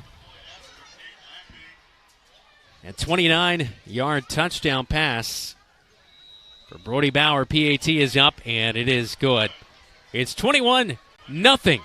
Cardinals on top of the Cats on KFJB-TV and KFJB. Sports Plus Sports Medicine and Physical Therapy Center, we customize each patient's treatment plan to their individual needs. What does that mean? It means that not every back or knee problem is treated the same, and that your program will be unique and designed especially for your needs or problem. This improves how quickly you will return to work or sports. The Sports Plus staff is encouraging and takes pride in your successful recovery. This is just one more reason why champions choose Sports Plus Physical Therapy as their favorite place to rehabilitate and train.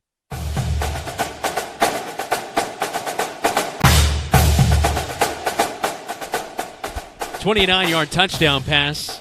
Caleb Mattis makes the catch from Brody Bauer, and it's 21-0. Bobcats trailing on their home turf with just 3:12 to go in the second quarter. Kickoff tonight, all brought to you by 5-Star Real Estate Group of Marshalltown, online at 5starhometeam.com.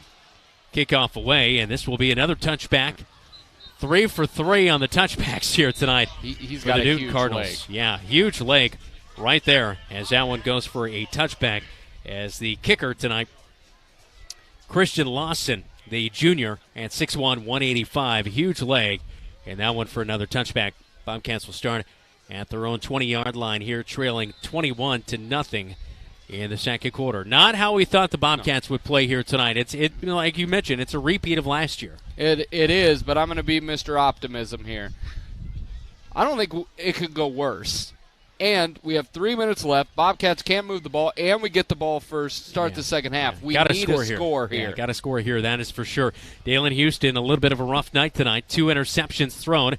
He'll fake a handoff to Ace Holmes, keep it himself, go right up the gut. He's up to the 25-yard line, a gain of 5 yards, and finally brought down by the big boys in the middle of the field. Blake Schilling, the junior, in there to help make the stop for the Newton Cardinals. 2nd down and 5 for the Cats. One thing Newton's doing a nice job of, and much better than East or Ames, is they stay home with Dalen a lot better. Yes, Dalen's gotten some yards on the ground, and he's just gonna. He's huge and he's fast, but they've done a nice job of minimizing those yards when he does run. 2:40 to go before halftime. Bobcats need a big score. 2 wide receivers near side. Trayshawn Brooks, far side of the field. Shotgun for Dalen Houston. Bring a man in motion. Ace Holmes, fire to the near side and just overthrown right there, incomplete. Corey Smith, the intended target. He's got a couple nice receptions here tonight. 3rd down and 6. It will bring up Bobcats at their own 24-yard line. You can definitely feel like the Bobcats are showing that they are very light in the backfield. No Tate Ring. Nick Rebick not playing in the backfield tonight, and then Seth Smith is a converted running back while Holmes is a converted wing back. They just are relying a little bit more on the pass right now and can't balance it quite as they have in the first 2 weeks. Seth Smith stands to the left of his quarterback, and Dalen Houston, quick fire. It's batted at the line of scrimmage, and boy, they took that out of the East playbook from last week, because East did that a couple times, knocking down the passes from Dalen Houston. And it's incomplete, and it brings up 4th down and 6 with 2:22 to go before halftime.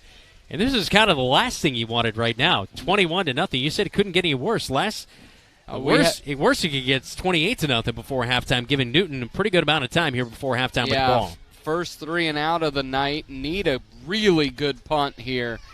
This is not at all what we had written up on the chalkboard or talked about last night at the coaches show. Yeah, and not like we thought that, Marshalltown would run away with this game, but we definitely thought it would be a more competitive game than it was last year. And unfortunately, through the first quarter and a half, it has been all Newton Cardinals as the ball will get into Bobcat territory. And Newton will start with the ball at the 42-yard line on their own side of the field. So the Bobcats, with Johan Gomez in the punt right there, a good one. Got it back over into the other side of the field, but still, when you are just 58 yards away from the end zone and you've moved the ball pretty much almost at will here tonight, this is a tough way to go here tonight. Deep into the second quarter with 2:12 before halftime as Brody Bauer and Cody Klein are back out there offensively as the running back stands to the right of his quarterback. And Brody Bauer bring the tight end in motion, right side of the line to the left side. Fire out near side. It is caught by the wide receiver. And he's going to find up near midfield. Making the catch is Curtis Payne. And Payne will get short of the 50 at the 49-yard line. And it looks like we have somebody down for the Newton Cardinals. And I believe that is Payne who made the catch. And he is down on the field. So it'll bring up 2nd down and 3. Ball resting at the 49-yard line. As the Newton's Cardinals have it with exactly 2 minutes here in the second quarter. Hey, tonight's game all brought to you by Pence TV. Of course, Bobcat fans, join Pence TV, appliance and TV, and streaming Bobcat football games all season long with KFJB-TV. Available at 1230kfjb.com or on Facebook and Twitter. You can also watch games on the YouTube app on your smart TV. That is the way to do it. Just subscribe for free to the KFJB-TV channel. Plus, for our viewers, upgrade your TV with a new 55-inch Samsung Smart TV. We had it out here thanks to Pence Appliance and TV. We had it on display last week. In week number 2, just head to our website, 1230kfjb.com, to sign up and win that TV from us here at KFJB and Pence TV. Yeah, Bobcat, so player's still down on the field. Yeah, number 10, Curtis Payne, who made the catch, is still down on the field.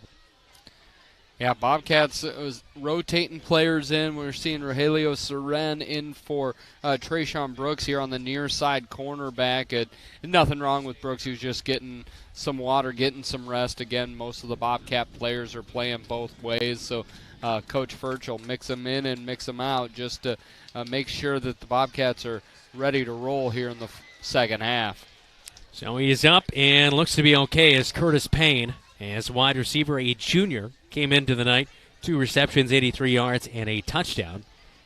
And so they definitely have some good wide receiver playmakers. This is one thing I noticed about Newton. They've got, like you mentioned, I think 49 sophomores on the squad. They've got a ton of underclassmen, juniors. Their running back Klein is a junior. Quarterback is a senior. That makes a difference for them. But a lot of playmakers. It's a 5 wide receiver set right here with under 2 minutes to go. Klein comes in motion, fake the handoff. Bauer looks down the middle. Could be holding. Wide receiver right open. It's Mattis caught down to the 5-yard line. It's a huge connection of 45 yards, but it looks like it's going to be holding and brought back. The flag flew right at the snap, and the snap came and Bauer loaded up, and I saw the flag fly in. And usually in this spot it is holding. And the head umpire still writing down the call right here. 1:44 to go in the second quarter. It is holding, so take back the 45-yard reception.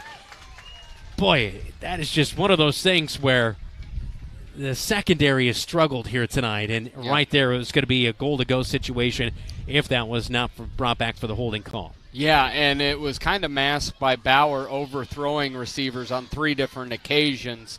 And now that he's starting to find his aim, that could spell trouble for the Bobcats if they don't get it figured out. One thing we're seeing on the back end, it seems not understanding who they're supposed to take or what's supposed to go on, and Newton just finding guys wide open.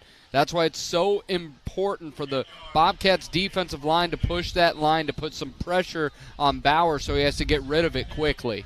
1:44 to go before halftime. Bauer drops back, screen play. Klein's wide open, slips 1 tackle. He's up towards midfield, slips a couple more tackles. He's into Bobcat territory at the 45-yard line. And it was 2nd down and 13, and they gained 15 to move the sticks. Yeah, it's just they get to that line, and the Bobcats are just getting buried by the offensive linemen, just putting them on their heels, and it's just a bunch of green.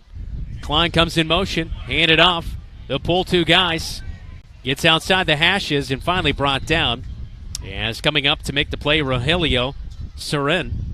And he makes the tackle, but it's a big gain for Klein on first down of 8 yards. So 2nd down and 2 as they inch further into Bobcat territory with nearly 60 seconds to go before halftime. Bauer by himself in the backfield as 5 wide receivers split out. The drop back has plenty of time, fires over the middle of the field. Late it is caught and brought down. Christian Ergenbright makes the catch down at the 20-yard line. A connection of 17 yards, and it will move the ball into the Bobcat red zone for the Cardinals with under 1 minute to play before halftime. 21-0, Cardinals on top of your Bobcats. Rough start here in the first half.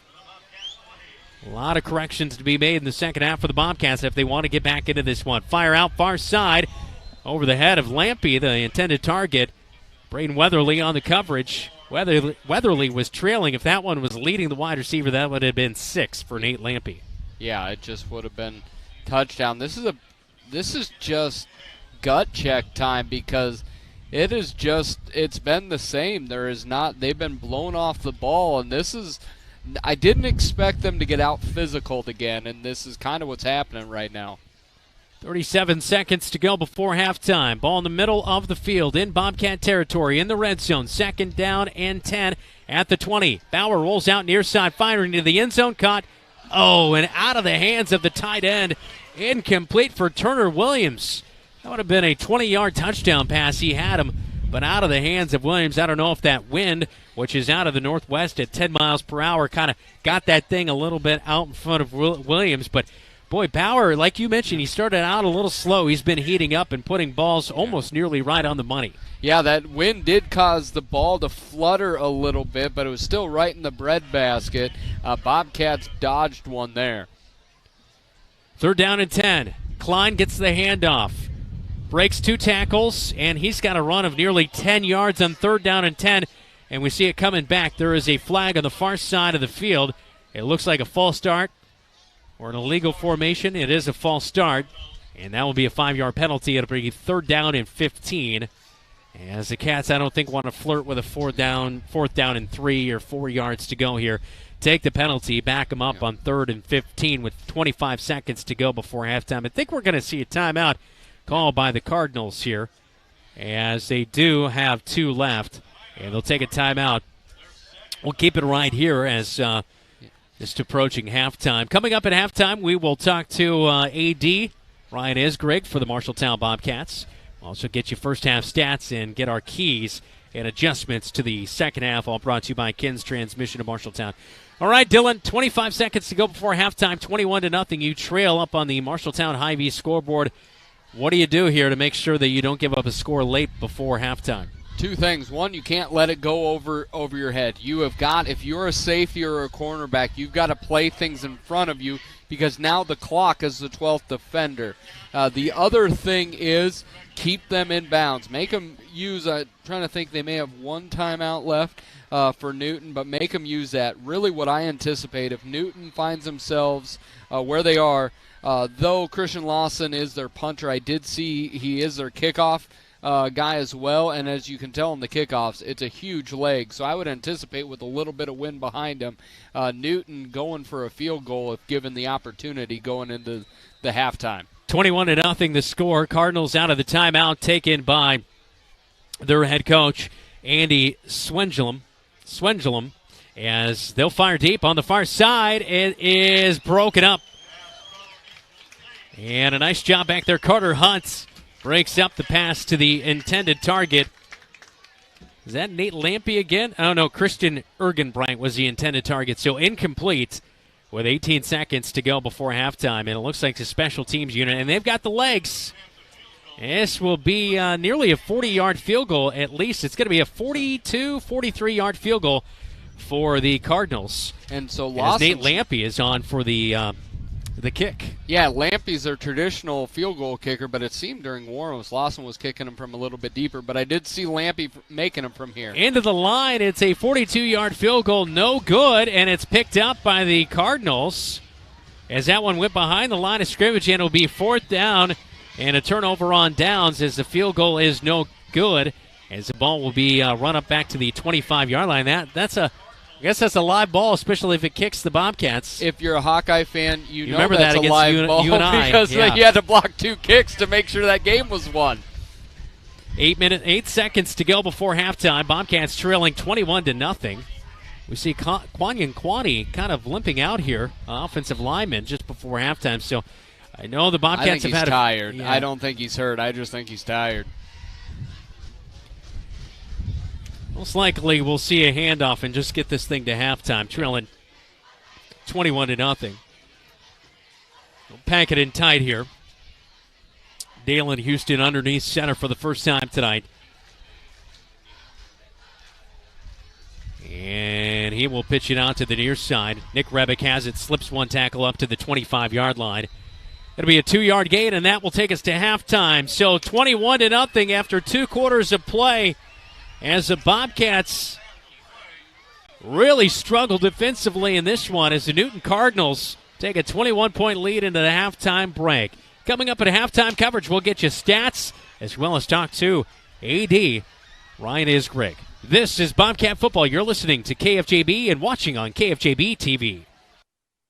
In times of financial uncertainty, how can you stay on track? Call on someone who's invested in your success. Zach Wall, your Marshalltown Edward Jones financial advisor, is here to help you. He will work to build a complete picture of your financial life, including your unique goals and passions, so he can help you achieve what's most important to you. Call Zach Wall at 641-752-3017 to schedule an appointment today. Edward Jones, member SIPC. Your home is the one place where everything should be perfect, including your air. Capon & Brown helps you achieve the perfect air you deserve with reliable, groundbreaking, award-winning Lennox products. Call Capon & Brown to hear more about how they can help you feel healthier and happier in your home. It doesn't get any more perfect than that. Call them today at 641-753-3563 or visit them online at caponandbrowninc.com. Your local premier Lennox dealer, where quality has been a promise for 48 years. Named Marshalltown's best pizza, Zeno's is the place to get delicious homemade pizza from scratch that the whole family will love. For some, it's a family tradition, and Zeno's Pizza is all about old-school family-owned pizza making. Zeno's respects tradition so much that they have had the same thin crust pizza recipe for over 70 years. There are a couple of ways to get your Zeno's Pizza. You can dine in, order online for pickup, or call 641-752-1245. Zeno's Pizza, 109 East Main Street, downtown Marshalltown. McGregor's Furniture and Mattress has your mattress. Every firmness, comfort, and support level, each at a great price. Make the investment today for a good night's sleep for years to come. McGregor's also has quality furniture for every room in your home. Beautiful, comfortable sofas, recliners, dinette sets, and office furniture to help you work and relax in comfort and style. McGregor's Furniture is proud to bring you quality furniture and great service, and they are proud to support Bobcat Athletics. McGregor's Furniture and Mattress, downtown Marshalltown, open 7 days a week.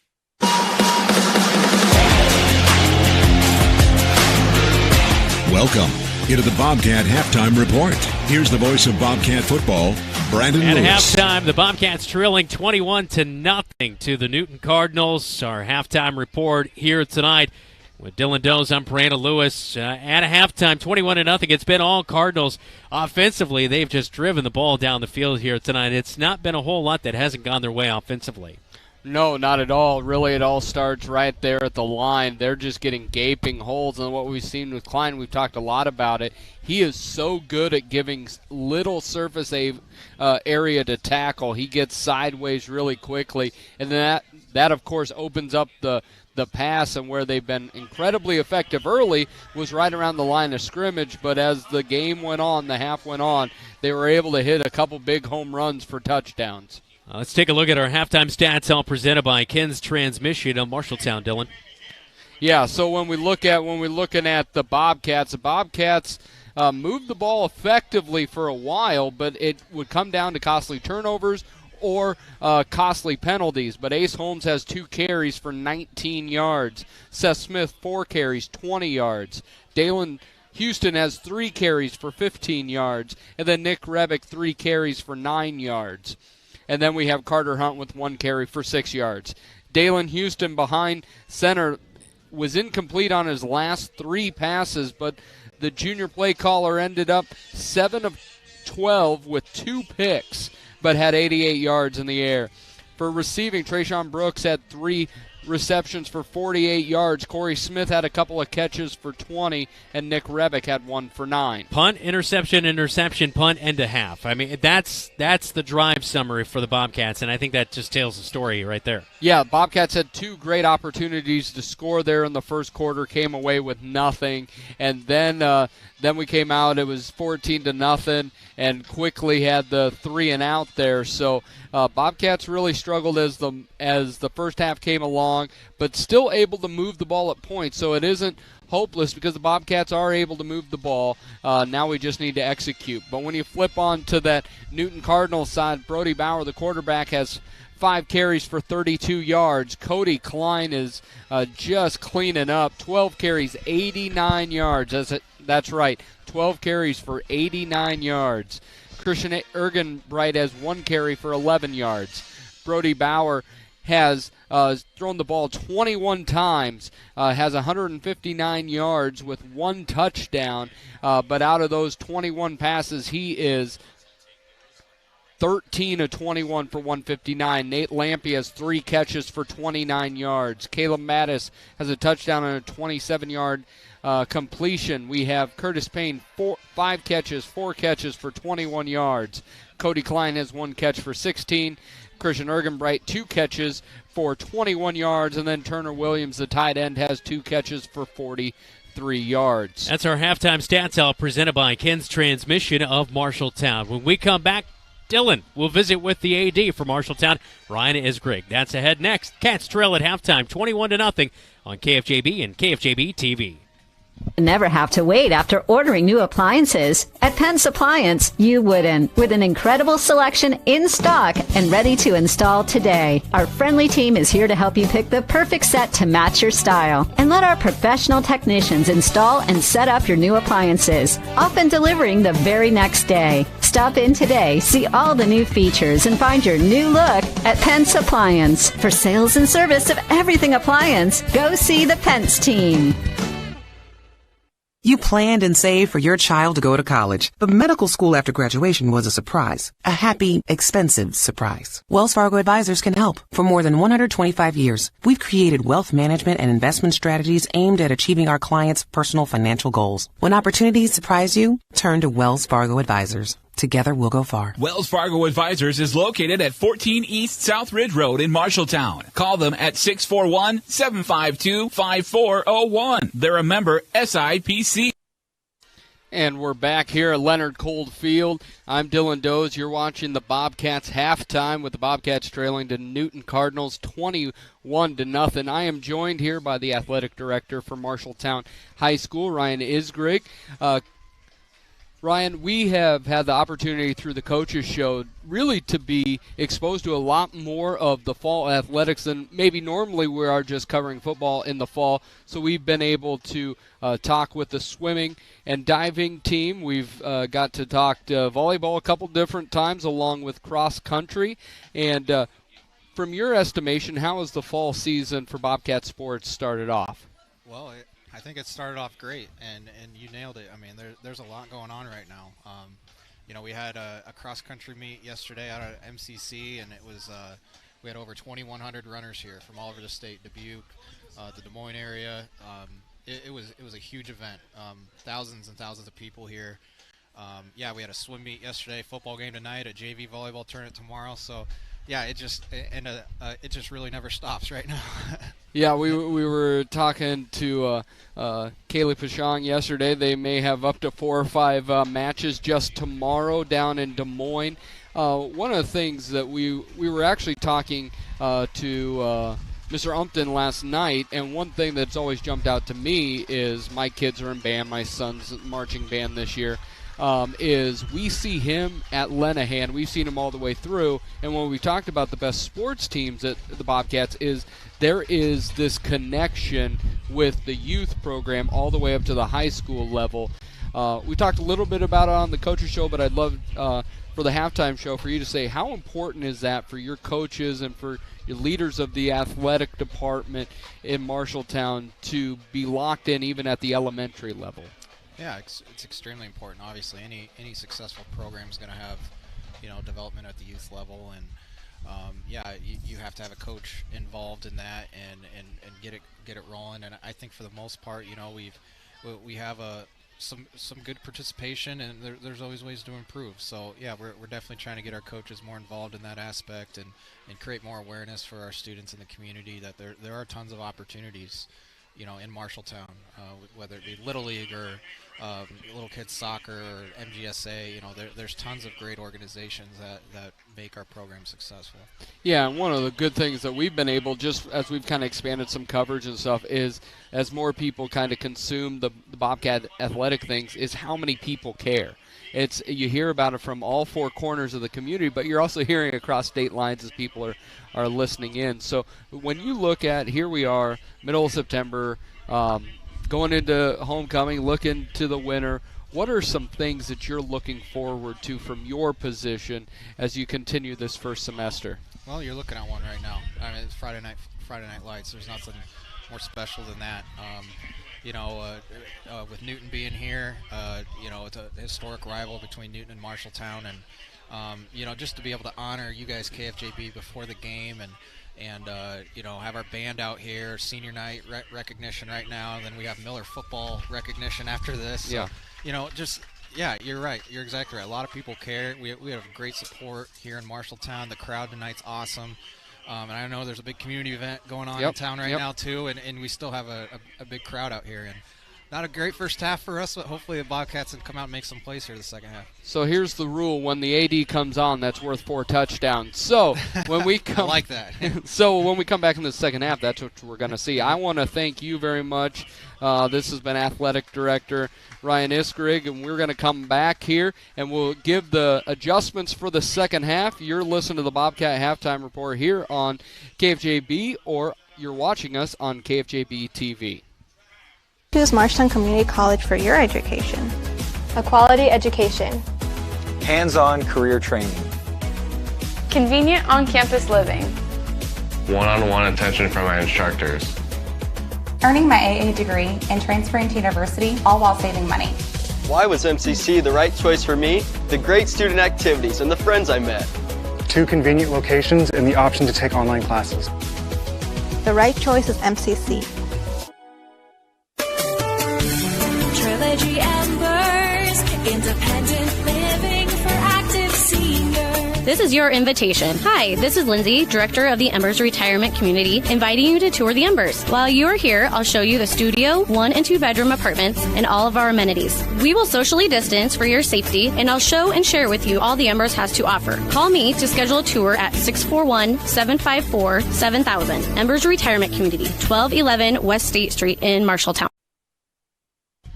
At halftime, the Marshalltown Bobcats trailing 21-0. All right, Dylan, so we look at, of course, the stats there in that first half of action. Time for our keys to the second half and halftime adjustments, all brought to you by Kins Transmission and your adjustments for the second half.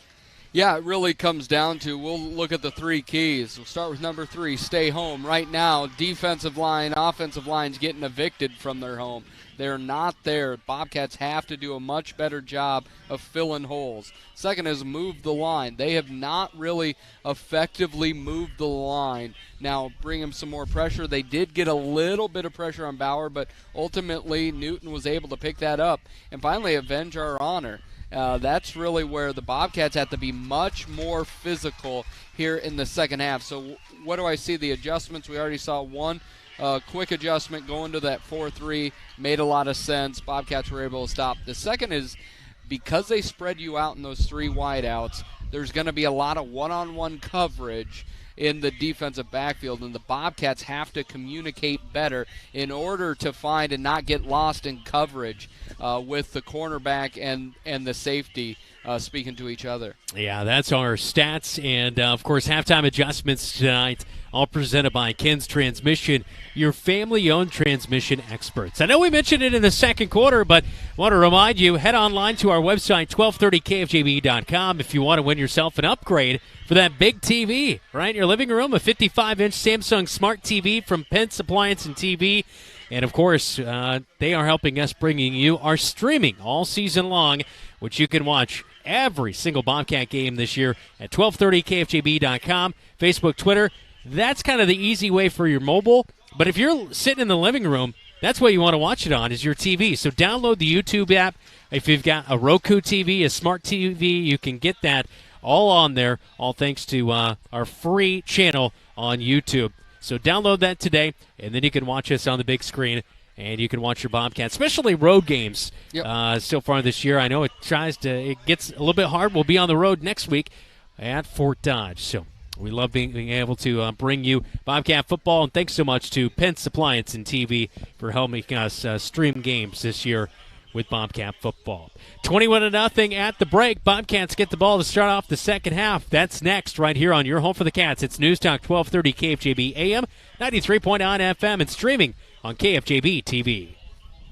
Ever seen what it takes to fix a transmission? It takes a lot of patience, a lot of experience, and a whole lot of talent. At Ken's Transmission, they have all the above. Family owned and operated with over 62 years of experience in all areas of transmission, keeping your vehicle shifting smoothly and routine maintenance, repair and replacement, including automatic and manual. For reputable service you can trust, Ken's Transmission. Ken's Transmission at 306 East Anson Street in Marshalltown is a proud sponsor of the Marshalltown Bobcats. Marshalltown knows competition. We started forging trowels in 1890 and evolved into manufacturing tools for masonry, drywall, concrete, flooring, tile, paint, and more. Today, we're still going strong.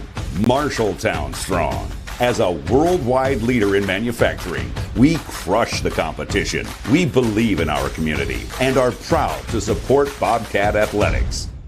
Whether it's time for a new ride or a new-to-you ride, Lennox Employees Credit Union is here to help with new and used vehicle loans. Rates are as low as 2.24% for up to 60 months for new vehicles and used vehicles for 48 months. Go to their website, lennoxecu.com, for further details and membership eligibility, or call the office to talk to a loan officer. Low auto loan rates from Lennox Employees Credit Union, 1004 East Main Street in Marshalltown. Member NCUA.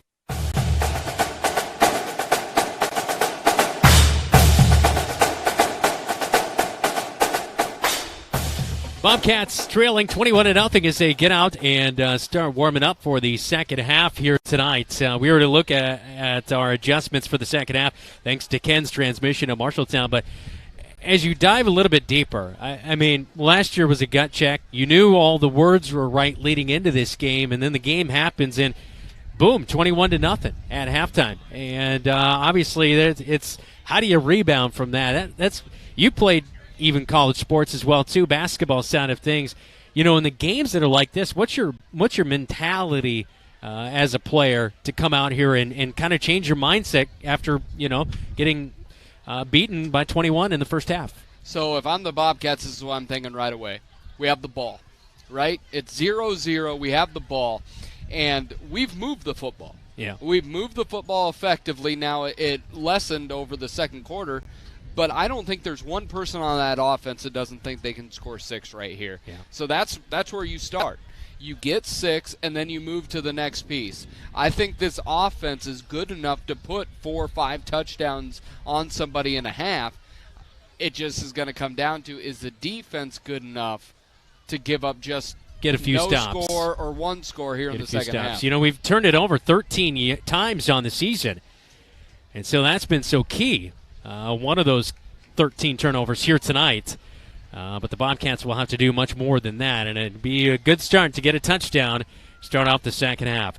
Kickoff tonight all brought to you by 5-Star Real Estate Group. Buy, sell, love Marshalltown with Kristen Pauly and 5-Star Team. Online at 5starhometeam.com. Ball is teed up, 12 minutes on the clock, third quarter. Cats down by 21.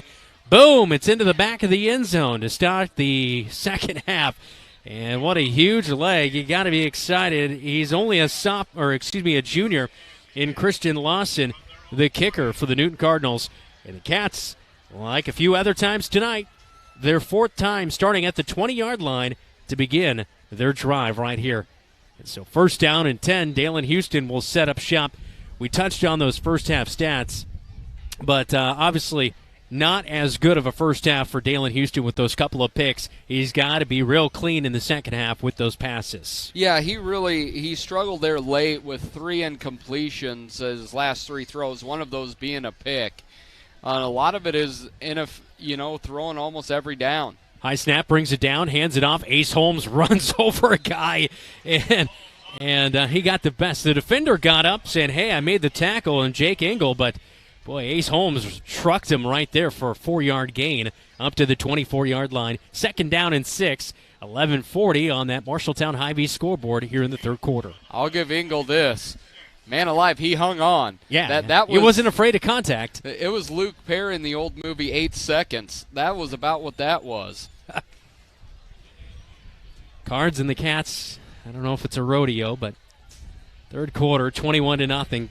Bobcats on the opening drive. Handoff right up the gut to Ace Holmes again. Sidesteps the defender at the 40 and gets himself up near midfield as he's finally drugged down. A huge run right there. It is a 26-yard run for Ace Holmes, as a huge play right there. We've seen it on 2 separate runs. One of the first right here is Ace. He's played that wingback more, has not played that tailback. But when he gets in space, he's able to get skinny, but he's also able to do the side cuts, being able to go different directions all at once while still leaning forward. He has not carried the ball too much this year, so this has been a fantastic showing for him tonight. Each week he's definitely been a bright spot for the Cats. 1 minute gone here in the third quarter, trailing 21-0. Handoff, Ace Holmes right up the gut. He's met initially, but gets out of the tackle and keeps those legs moving. Boy, I thought he was going to explode out of there for a first down, but just short of the sticks. It's a gain of 8 yards. He was initially met at first contact by Xander Ponce, the senior at 6'10", 315. Didn't matter. Ace had other intentions. It's an 8-yard gain. Second down and 2. 10-20 and counting. Third quarter, a very determined Ace Holmes on the drive. Dalen Houston out of the shotgun. Almost gets the Cardinals to jump off sides, and they will. And that'll be a free 5-yard penalty and a first down for the Bobcats as they get deeper into Cardinal territory. And no, they're going to issue it a false start on the Bobcats. What? Wow. As you hear the wind, it's definitely a breezy night as a cold front made its way through. So the ball would be put back at the 46-yard line. A false start by the Bobcats there. Newton didn't think that was a false start. No, they clapped their hands. Defensive line that jumped, hit their helmets. No one thought that was a false start. Wow. Second down and 7. Bobcats with the ball resting in the middle of the field. Quick pass out to the near side. It's caught by Nick Rebick. Slips one tackle at the 45-yard line. Pushed out of bounds at the 40. It's going to be a first down as he has Newton Cardinals on their back. A much more determined Bobcat squad here in the second half as Wyatt Weeder comes off his defensive end spot and gets out to the near side to help make the tackle and push out Rebick. He was not really tackled, but he gets down inside the 40-yard line as he gets down to the 37-yard line. So a nice gain on second down and long as Nick Rebick made just that little wide receiver screen play on the near side here. Great job by him. One of the things that the Bobcat versus Newton's been a better job of that outside wide receiver getting that kick-out block. Nick got that all on his own. Ball on the near side, hash mark. They'll take it at the 37-yard line. Hand off to Ace Holmes outside the numbers. Breaks the tackle, keeps the legs going, just determined to get up to the 30-yard line. It's a gain of 7 yards for Ace Holmes as he holds onto that ball tight, and he'll be brought down and gets up and a slap on the helmet. A nice play right there by number 48 in Carson Satterfield, the senior linebacker, as he helped make the tackle, but he slapped Ace Holmes on the helmet and said, great play right there. It's 2nd down and 3, and a good little mutual respect between these rivals in the Cards and the Cats with 9:13 in the third quarter, 21-0. Bobcats are trailing. Opening drive of the second half as the Bobcats look to answer back after the Cardinals own the first half. Dalen out of the shotgun. Ace Holmes standing to his left. He'll hand off. Carter Hunt is blocking for him. Pounds his way over the 25 and down inside the 25 for a first down for the Bobcats. What have we seen in this second half? Ace Holmes. Ace Holmes over and over, and we've seen that offensive line punishing Newton's defensive line. I think there were some choice words by Adam Goodman at halftime. Yes, I believe so. And he was like, what first offensive adjustment? Who's getting the rock? This is a run heavy, and we know Coach Goodman, when he's feeling uncertain, likes to go back to that run. 7-yard pickup by Ace Holmes to pick up the first down. It's 1st and 10 at the 23-yard line, near side hash for the red and blue. Dalen Houston takes a snap high, brings it down. Ace Holmes, he's determined to run. Gets outside the numbers at the 20. Boy, runs over a card. It's out of bounds, and it's a really good gain on first down right there, coming up and making the push out of bounds. Number 48 in Carson Satterfield again, but he was late getting there in Ace Holmes. It's a 6-yard gain, 2nd down and 4, nearly about a 5-yard gain right there. We'll see as the Bobcats get into the Ethington Heating and Cooling red zone. I will say this for Satterfield, you don't see Ace go backwards very often. They both went backwards on that impact, but a nice job by the safety coming up to make the play. 2 wide receivers near side, wing back on the left side of the offensive line is Carter Hunt. The back to the right of the quarterback in Dalen Houston is Ace Holmes. Fake the handoff, and I think that's a misplay right there. Dalen keeps it himself, scrambles out. He'll go back to the line of scrimmage, and that is it. I think they meant to give it to Carter Hunt on the wing back sweep, but not able to get the handoff there, and Dalen scrambles for the run. It was kind of a misdirection play right there for them. One way you know that wasn't the right play is if you're running that jet sweep option and you're not going to give it to him, you're coming out the other way. Yeah. Dalen just followed him. 7:50, third quarter. 3rd and 5 for the Cats. They face, I believe, this is their first third down of the drive right here. Dalen, a quick pass out to the far side. Trayshawn Brooks, first down yardage. He makes the catch, gets down inside the 15, down near the 11, 12-yard line where it is going to be spotted right there. A 6-yard gain for the Bobcats. That'll move the sticks, and Trayshawn Brooks has been a big target. I think he's really the huge X factor in the second half. If they can get Trayshawn Brooks going, make him get a 40, 50-yard play in the second half, that'll be huge for the offense, which lacked those big plays in the first half. Yeah, Trayshawn's the guy out there on the outside that can make the big play. Now Christensen earlier in the year had that 46-yard touchdown reception, but he's out for the year. So Trayshawn, that big play on the outside, it's coming to number 8. At the 12-yard line in the Ethington Heating and Cooling red zone, Dalen Houston brings a man in motion against Carter Hunt. Slips off of the left guard pole. It looked like Jaden Dine was blocking right there as the Bobcats sneak their way down near the 5-yard line. I think they're going to end up just short as the official marches back about a yard right there. So down at about the 7-yard line. Ball resting right on the 7-yard line as it will be 2nd down and about 5 yards to go from the 7-yard line for the Bobcats as they are in Cardinal territory. A good-looking drive for the Bobcats to start off the second half, trailing 21-0. Out of the shotgun, 3 wide receivers set for Dalen Houston. Ace Holmes standing to his left. He'll survey the defense. Hands it off to Ace Holmes. It's been all him this drive, but he gets back to the line of scrimmage and brought down. That'll bring up 3rd down and 6. It's actually going to be a loss of a yard right there for Ace Holmes. As back to near the 8-yard line is where the Bobcats will have the ball resting nearly in the middle of the field. This is one where it's 4-down territory, trailing 21-0. Yeah, especially coming with run heavy, which has been very effective, but we have burned through half of the third quarter already, being down 3 scores. The Bobcats have to be perfect in execution here in the second half. Shotgun again for Dalen Houston. Nick Rebick out in the slot to the far side of the field. Ace Holmes slides from the left side of Dalen to the right side. Man in motion, and a timeout's going to be called by head coach Adam Goodman. With 5:47 in the third quarter, Bobcats on a good drive, but it's 3rd down and 6 when we come back On the Hy-Vee Marshalltown scoreboard, Bobcats trailing by 21 on KFJB and KFJB-TV. Businesses are the backbone of our community. Marshalltown Area Chamber of Commerce reminds you that when you shop locally, you are benefiting members of our community and adding to our local community overall. You'll find local business owners are generally more knowledgeable, provide better service, and even know their customers by name. Marshalltown Area Chamber of Commerce exists to be an advocate for our business community. Membership in the Chamber benefits your business and adds to the strength of our advocacy efforts. For more information on shopping locally and Chamber membership, go to marshalltown.org.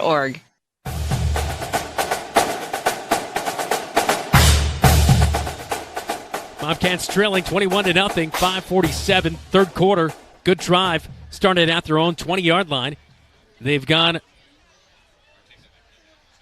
almost just over 70 yards down the field, 72 yards. They need another 8 yards to finish off an 80-yard drive and get in the end zone. It's 3rd down and 6.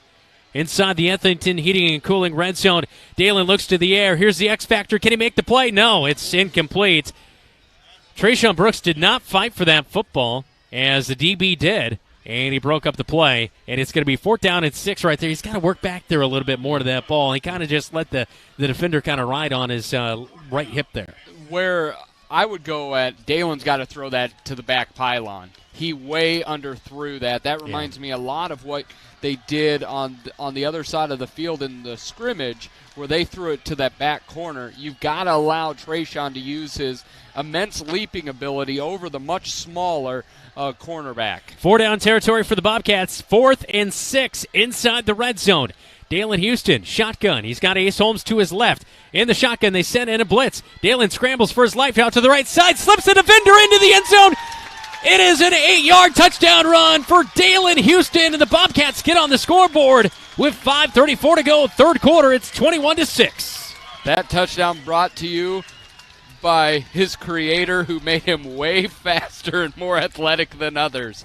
Dalen got out there, gazelle-like speed, and went sideways and was able to get 6. Huge play by the junior, number 15, Dalen Houston. Big 80-yard drive for the Marshalltown Bobcats as Yohan Gomez on for the PAT. He remains perfect on the season. Now 7-7 PATs. Bobcats get on the scoreboard for the first time tonight. A little more confidence now, 21-7, 5:34 to go, third quarter on KFJB and KFJB-TV.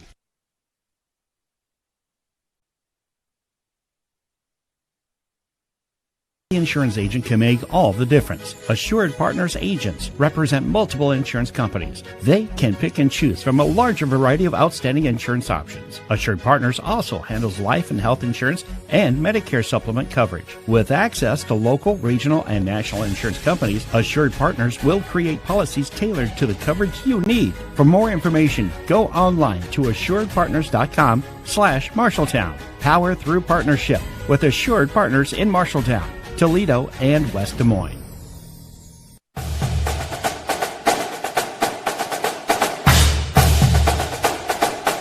Just over a 6-minute drive for the Bobcats. They go 80 yards down the field to get back on the scoreboard. 21-7 now. They trail by 2 touchdowns. Yohan Gomez out to kick it away for the Bobcats. Kickoff tonight, all brought to you by 5-Star Real Estate Group in Marshalltown, your home team advantage. Ball blows off the tee for Yohan Gomez. He'll go reset it here as the Bobcats trailing 21-7 on your Marshalltown Hy-Vee scoreboard here at Litter Cole Field in Marshalltown. I'm Brandon Lewis, Dylan Dose alongside me. We'll get a scoreboard update coming up just after this kickoff. Gomez charges on the ball. Boom, it's away. And this one, a pretty good kickoff. It's over the head into the end zone as Klein, watch that one sail over his head. And the Cardinals will have the ball at the 20-yard line. Time for a regional scoreboard update, all brought to you by Central State Bank. The West Marshall Trojans suffer no fools. They're up 41-0 in the third quarter against South Hamilton. Wow. And then the key game in 5A, Dowling is on top of what you and I thought maybe our state champion, thinking Ankeny. Yeah. Ankeny's down 10-14 to Dowling in the third quarter. Wow, surprising right there. 21-7 is our score as Newton has the lead by 2 touchdowns. This is their first drive of the second half as they start at the 20-yard line for the Newton Cardinals. Hand off inside to Klein, and the Bobcats are right there in the backfield to get that for a big loss right there. And who was that? Seth Smith, I believe? No, it is David Santa Cruz. He comes up, makes the tackle in the backfield. It's going to be a loss of 5 yards back to the 15. It'll be second down and 15.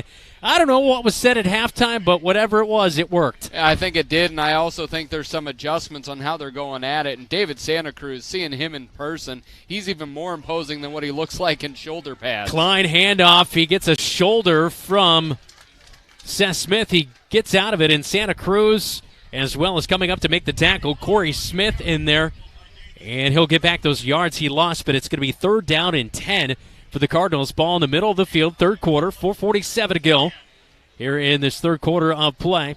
Another adjustment we're seeing is with some of the safety disconnects is we are now seeing some flip-flops here. Braden Weatherly still in over at the corner. Then you have Corey Smith, but we have Trayshawn Brooks as the other safety with Rogelio Seren in as cornerback. Bauer on third down, scrambles far side of the field, runs out of bounds for about a 1 or 2 yard gain, and that is a huge stop by the Bobcat defense. 3 and out for the Cardinals. Holy cow. Yeah. This is different than last year because when they got down, they gave up. This year, whatever happened, there is some sense of the pride, that avenging your honor. There's a sense of pride. We're seeing the linebackers get to the running back much quicker. That was a great job by the Bobcats. Last time Newton tried to punt, it was a roughing the kicker and a terrible kick before they were bailed out by that. But this is a big leg punter. Christian Lawson on to punt. His only punt of the season coming in on the night, 53 yards. This one's going to hit at midfield, takes a Bobcat bounce, and it will end up at the 47-yard line inside Cardinal territory. And that is a great way to start your second drive here in the second half. After just scoring your first touchdown of the game, you start at the 47-yard line in Cardinal territory with 4:13 to go in the third quarter. Bobcats get a 3 and out defensively, and a nice job right there on the punt to have it bounce in favor of the Bobcats. So first down and 10 for the Bobcats at the 47-yard line. Ball on the near side hash mark. They'll break it. Blue tops, white bottoms for the Cats. Bobcat logo on those white helmets. Dalen Houston surveying the defense. 4 down linemen for the Cardinals. Ace Holmes running wild here in the second half on that last drive. He was explosive and powerful as he'll get inside. Jukes like he's going towards the numbers and cuts back inside towards the hash marks. And another solid gain on first down of 6 yards for Ace Holmes as he goes over left guard. Under 4 minutes to go, third quarter. Ace is already up to 80 yards. Going from not really carrying the ball, he may have a 100-yard game here tonight. What I love about Ace, yes, he's fast, yes, he's shifty, but he is not afraid to go inside the tackles, bouncing it back to contact, and the Bobcats really need that type of toughness running the ball. 2 wide receivers far side, Trayshawn Brooks near side out of the shotgun. Dalen Houston takes a snap, looking to his right. He'll now scramble for it. It looks, pump fakes, now runs for it. First down yardage as he gets down to the 35-yard line and just inside the 35, actually right at the 35 for the first down. 6-yard pickup for Dalen Houston on the ground, and we've seen him be a little more active in the run game as well, rushing for a touchdown on the Bobcats' last drive for an 8-yard run. Yeah, and we're also seeing Coach speed it up. Dalen's not coming to the sideline. Directly, no huddle. Keep Newton on their heels. Dalen fakes like he's going to call for the snap. Now he'll take it from Nick Lucas. Fires out, far side of the field. It's tipped, and it's intercepted. Tipped, that's the one thing we see. Dalen kind of has a little bit of a sidearm, and I think they might rule it an incomplete pass. It's an incomplete. It is ruled incomplete, luckily, but that's the thing. Is Dalen's a little sidearm sometimes, and that low trajectory, we've seen teams, Ames, Waterloo East has noticed it. They've got their hands up when we've seen some knockdowns. That's about the third knockdown. One of the earlier ones resulted in an interception as well. Yeah, when he goes sidearm, he goes from a 6'4 quarterback to a 5'11 quarterback, and he will lock in, which is very common for junior quarterbacks, but he'll lock in and not move his eyes. Around, yeah, move the defense around. 3:03, third quarter. Bobcats escape a heartache right there. Ace Holmes gets outside the hash marks. He's got first down inside the 20 into the red zone. Huge run for Ace Holmes. Nearly a 20-yard run down to the 16-yard line. It's a 19-yard gain for Ace. And Ace is knocking on the door at that 100-yard game at 99 yards. Why even pass anymore after this running attack right here for Ace Holmes, right? It's all window dressing for the Ace Holmes show. He went immediately from, we think this player, when you texted me over the offseason, I think this player could be pretty good. Now we're seeing his name on the marquee. This kid can play, and he's even a better kid. That's the crazy thing. It looks like he's going to take a breather here on 1st down and 10 at the 16-yard line in the Ethington Heating and Cooling red zone. Rebick is in there at running back, cuts over to right guard, and a little bit too much dancing around for Nick Rebick as he'll be eaten up in the backfield for a loss of 1 yard. It'll be 2nd down and 11 for the Cats inside the Cardinal red zone. 2:19 and counting in the 3rd quarter. Yeah, you'd love to see the Bobcats be able to put another 7. Pressure. Keep the Cardinals on their heels. Things have gotten a little chilly here in Marshalltown, down to 72. Wind out of the north as a cold front came through earlier. Shotgun for the Bobcats. 2 wide receivers, far side of the field. Hand it off. They'll go inside. Rebick has it. Breaks a tackle. Runs over a Cardinal down to the 10-yard line. Run of 6. And it will be a manageable 3rd down for the Bobcats. Kwani, as well as Jaden Dine, getting out of their offensive lineman spots and help coming and pulling to the near side with nearly 90 seconds to play here in the 3rd quarter. So a manageable 3rd down and 5 for the Bobcats. Yeah. As they'll get set to run this play here with 2 wide receivers. Yeah, Nick got that ball about the 20. I think he actually had the handle on it about the 17. Yeah. Bobcats avoided disaster. Dalen Houston takes the snap, hands it off to Nick Rebick. They'll pull again. Same play, and this one will be short maybe of the 1st down. It's going to be close as they need to get to about the 12-yard line for the 1st down, and I think they're at about the 13-yard line.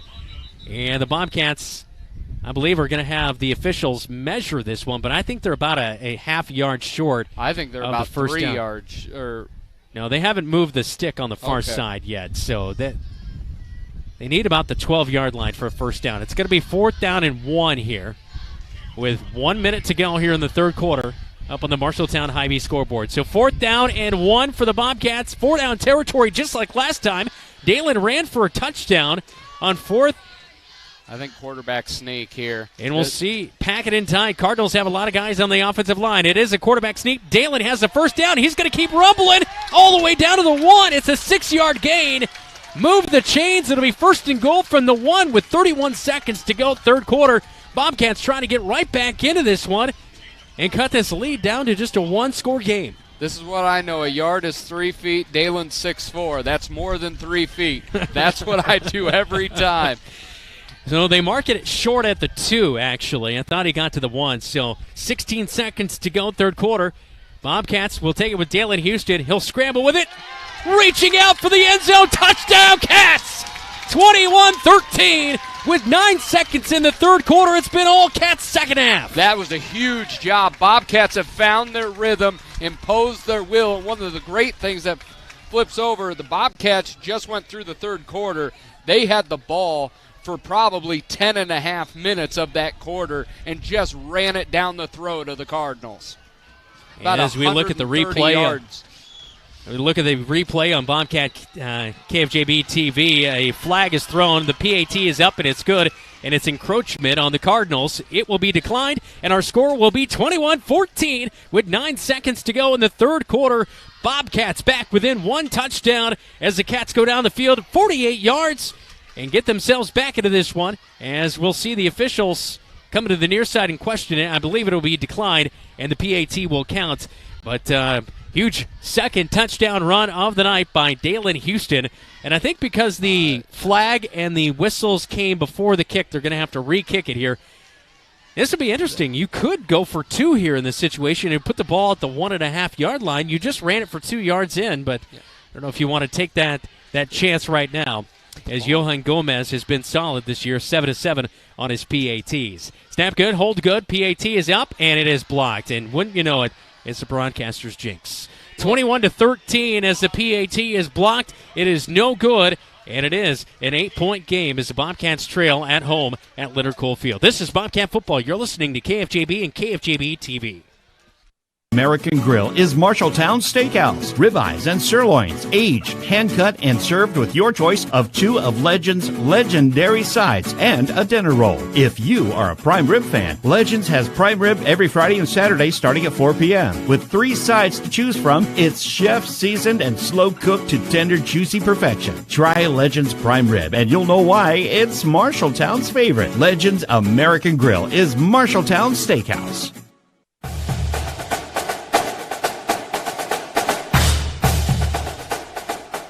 Don't go anywhere, Bobcat Nation. They're back into it. 21-13 our score now as the Cats have come out with 2 spectacular second-half drives. Our kickoff is all brought to you by 5-Star Real Estate Group in Marshalltown. Your home team advantage. Yohan Gomez on for the kickoff with 9 seconds left in this third quarter play, and this one will be close for a touchback, and it will be as Klein lets it go into the end zone. But 128 yards of offense just alone in the third quarter. Bobcats put together 2 exceptional drives. Yeah, they were fantastic. If it be running it with Ace Holmes, Nick Revitt got a couple carries, Carter Hunt got one in, and then Dalen going into the end zone a couple different times. Those are big, big deals for the Bobcats, and that's what we talked about. I was talking with AD Ryan Iskrig, and I said every time you have an AD on, that's worth 4 touchdowns. Bobcats are halfway there. 21-13, Cardinals still have a 1-score lead. Unfortunately, Bobcats got the PAT blocked after encroachment. The PAT before the encroachment was good, so unfortunately does not work out in the Bobcats' favor. Cardinals will hand it off to Klein on first down, and Klein slips his way out of 2 tackles and finally is brought down. Coming up and making the tackle is Corey Smith for the Bobcat defense. And the time will run out in the third quarter. 21-13, fourth and final quarter at Marshalltown High School is next. On the Marshalltown Hy-Vee scoreboard, it's 21 Cardinals, 13 Bobcats. This is Bobcat football. You're listening to KFJB and watching on KFJB-TV. Since 1967, Jensen Ford Lincoln has served generations of families around central Iowa. Quality vehicles, professional service, knowledge of our product, that's a part of Jensen. But what's more important to us is a trust that is passed down from every generation. Jensen Ford Lincoln wants to serve your family. We want to be there for your first car, we want to be there for your family SUV, and we want to see you drive away in the Mustang you always dreamed of. At Jensen, we want to be here for you now and every mile along the way.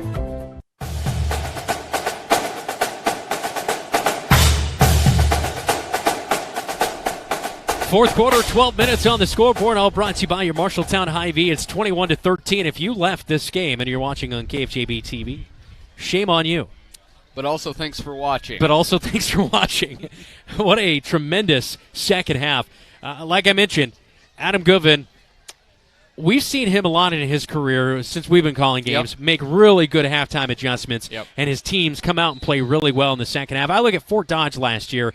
They came back and almost won that game late in it, but if not for playing really well in the second half. And they have done that here, getting it within just 1 score. Klein gets a handoff, falls forward for the first down, and the Bobcats just got a shoelace tackle right there. That might have been an even bigger gain, but he gets himself over the 30-yard line. Up to the 34-yard line, so it's going to be a gain of nearly 5 yards right there for Cody Klein, the running back for the Newton Cardinals. Brody Bauer, the quarterback, a little more tame here in the second half as he really lit it up offensively through the air in the first half, but the Bobcats have done a nice job with a little bit tighter coverage and also pressure by the defensive line. Yeah, this is going to be the 6th play of the second half for Newton, and the best way to keep him on ice is keep him off the field. And the Bobcats have done a nice job here in the second half. Klein will get the handoff. He'll go around right tackle. He's pushed back, and the ball almost kind of popped out of there as Ace Holmes gets in there to help make the stop. And that's going to be a loss right there. Cody Klein, I'm not sure who's on that left edge, but I think it was the big man over there. Yeah, it was Jackson Bowie who really got the tackle backed up and was able to set the edge, and that helped the linebackers flow in, Dylan. Yeah, Ace tackled him with one arm. Grabbed him by the center of his jersey and just ripped him down. We don't usually do back-to-back players of the game, but Ace is making it hard not to. Bauer on 2nd and 11 scrambles out. Bobcats are chasing as Ace Holmes makes sure he gets out of bounds, I believe just short of the first down marker. Bauer doesn't run a ton, but when he does, he's fairly effective. Not last week. Last week he struggled to run 31 rushing yards and 2 touchdowns. but he on the season, so he's been bottled up at times, but he kind of picks and chooses when he wants to be really effective, and he knows right there 3rd down and 3 as he scrambles for 8.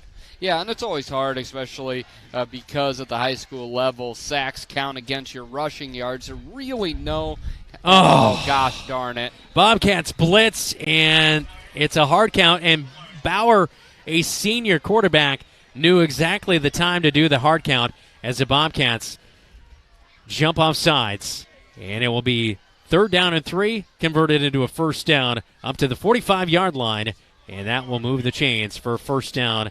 Unfortunately, the Bobcats jumping offside right there on 3rd down and 3. That was the opportunity to get yourself off the field, get the ball back, and maybe tie this thing up. Yeah, that was if you're gonna fault somebody for something, I think it's being a little bit too aggressive, as we saw Ace Holmes was just chomping at the bit. We can you love his energy, though, right? We can give him a pass once on that. Klein runs it off right tackle, and Kwani eats him up for lunch. Nice play. Ace Holmes in there to wrap him up as well. And Klein, he will be credited with about a 3-yard gain, but as soon as Quanian got his big paws on him, he was not going anywhere. Yeah, Quanian ate that the pepperoni pizza at Zeno's last night. He ate a running back here tonight. And last night we spent a good 5 minutes making sure we had the proper pronunciation of his name, and I'm now not sure if I'm saying Quanian right or not. Quanian. We thought we had it right. 21-13, 10 minutes to go. A little shovel pass to the tight end, and he's got it up to the 40, 1st down. Yeah, this is where you're starting to get into position. You've got to make a play here. Yep. As Nick's all right. He was just waiting to get up. It looked, at first I thought he might have been a little hobbled, but no, he popped up fine. Awkward-looking play, a gain of 7 by Turner Williams, the tight end. He kind of just shoveled that thing out there, did Bauer, the quarterback, but up to the 41-yard line, 1st and 10, as the Cardinals are into Bobcat territory here in the 4th quarter. 9:38 to go, 4th quarter. Handoff to Klein, and Klein will try to get outside, but he's going nowhere. He'll get a yard up the field, but a good job by Ace Holmes, as well as getting in there to make the tackle, Nick Rebick.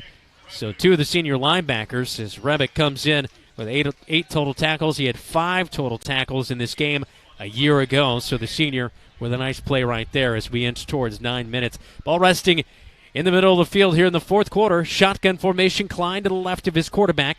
2 wide receiver set, tight end split out there, kind of like a wingback on the right side of the offensive line for Turner Williams. Bauer looks to the sideline. Now he'll get set on 2nd down and long, 2nd down and 8. Handoff to Klein, tries to reverse field and get back towards the middle of the field. He thought maybe he saw something, but nothing really doing. Braden Weatherly, Ace Holmes in there to make the stop, bringing up a long 3rd down and 6, maybe 7 yards to go. Klein got about a yard or 2 right there on 2nd down. And Newton, it would be very interesting here at 3rd and 6, 3rd and 7, if this is 2-down territory, if they look what they're looking at here if you're the Cardinals. 8:20 and counting, 4th quarter. Bobcats knowing every possession, every yard mattering late in the 4th. Bobcats 1-1, trying to get above 500 on the season. Bauer rolls out near side, fires. He's got the tight end open at the 20 and brought down as flags fly in from the backside, as it looks like Nick Lucas was in there on the play, as well as the defensive end and Jackson Bowie, and one of those guys were saying they were held. And on 3rd down and 6, this might help the Bobcats get out of it here as Lampy's coming into the game. We've seen him punt a little bit this year as well, but holding is the call on the Cardinals. It'll be a long 3rd down and at least, 15 yards or so to go for them as the ball is being marched back towards midfield. They'd have to get down to the 31-yard line for a 1st down. So ball at the 49-yard line, and it'll be 3rd down and 18. So it's 4-down territory. They're going to go for it, though, Dylan. It's 3rd because of the penalty. Oh, that's right. You're right. Sorry about that. 3rd down and 18. And timeout's going to be called as the Bobcats not necessarily lined up how Duncan Furch, defensive coordinator, would have liked. 7:59 to go in the game. 21-13, Bobcats trailing to the Cardinals on KFJB and KFJB-TV. Sports Plus Sports Medicine and Physical Therapy Center, we customize each patient's treatment plan to their individual needs. What does that mean? It means that not every back or knee problem is treated the same, and that your program will be unique and designed especially for your needs or problem. This improves how quickly you will return to work or sports. The Sports Plus staff is encouraging and takes pride in your successful recovery. This is just one more reason why champions choose Sports Plus Physical Therapy as their favorite place to rehabilitate and train.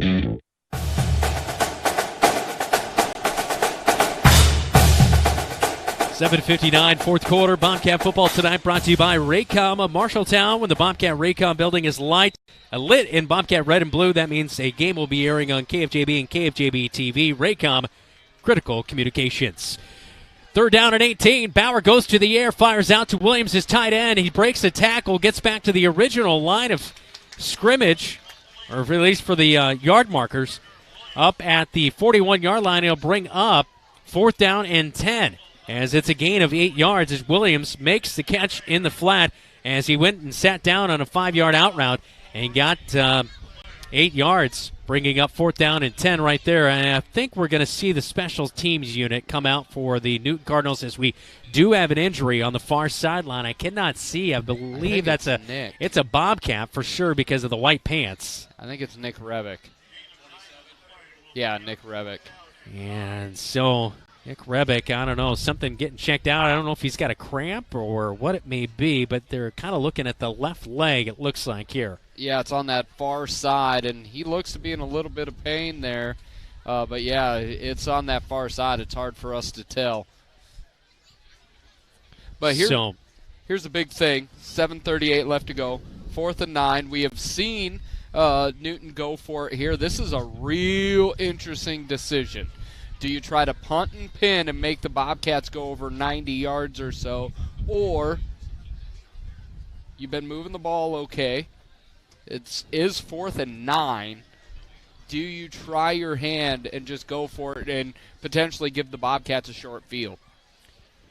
Well, that's the thing is if you turn it over, Bobcats only have to go 60 compared to you have a good punter, make them drive the length of the field. With 7:38, Bobcats have done a nice job here in the second half to move the ball offensively, but what's the risk you want to take?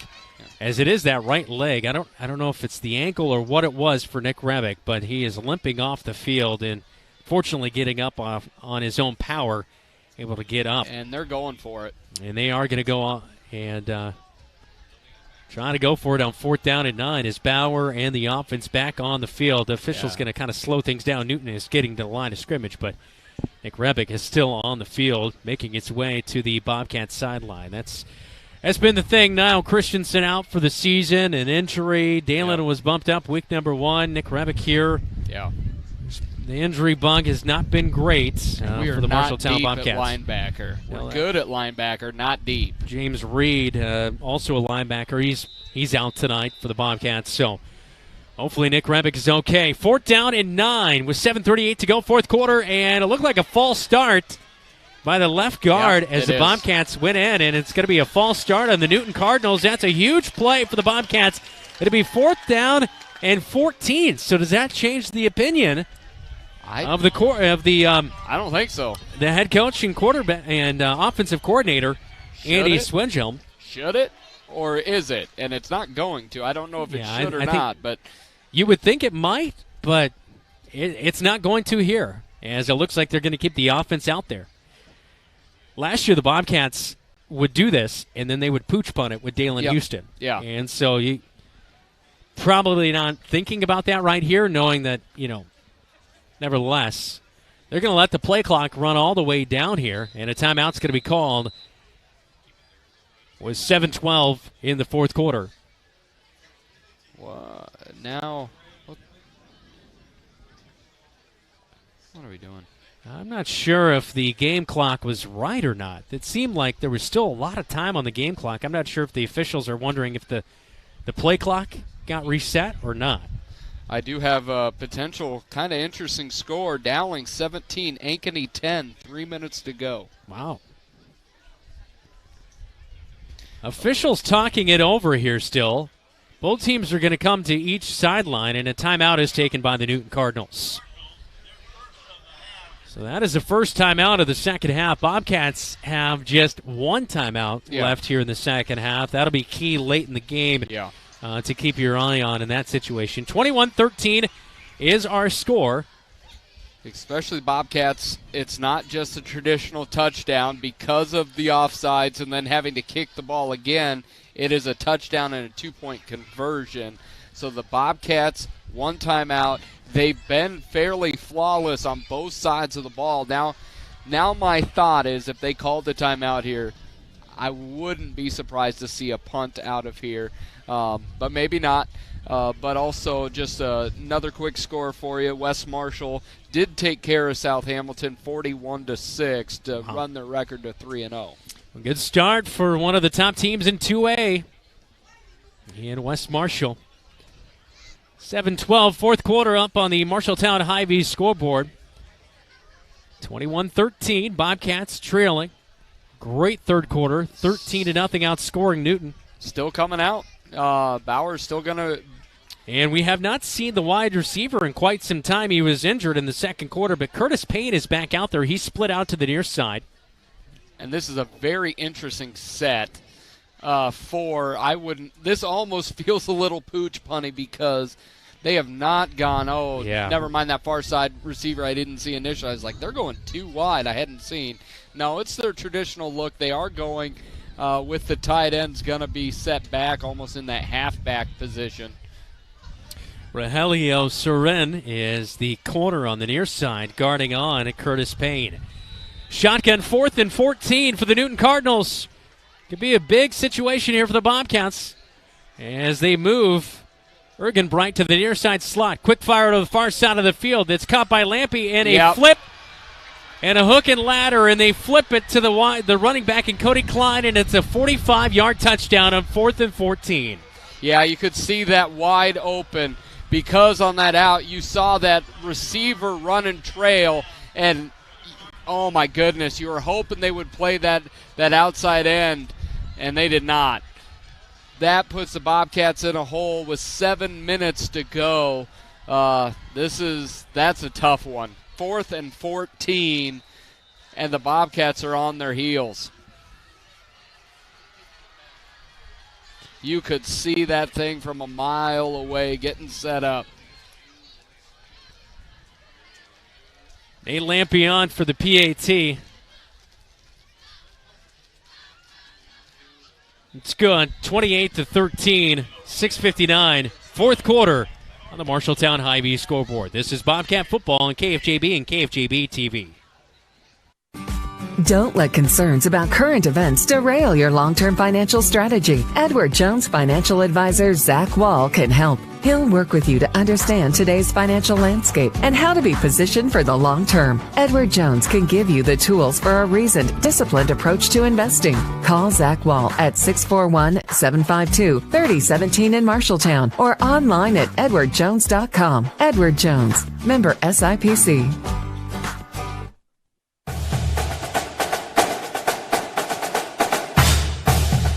Where it all started 100 years ago. As you watch on KFJB-TV, a look at Franklin Field. Thanks for joining us in our 100th year of Bobcat football on KFJB and now the new KFJB-TV. 6:59, fourth quarter, 28-13, a hook and ladder, 45-yard touchdown play. Nate Lampy flipped it to Klein, the running back, and he took it all the way to the house. Kickoff all brought to you by 5-Star Real Estate Group in Marshalltown, your home team advantage into the end zone. Another touchback for the kicker and Christian Lawson. And he's made that routine here tonight as the Bobcats will start at the 20-yard line.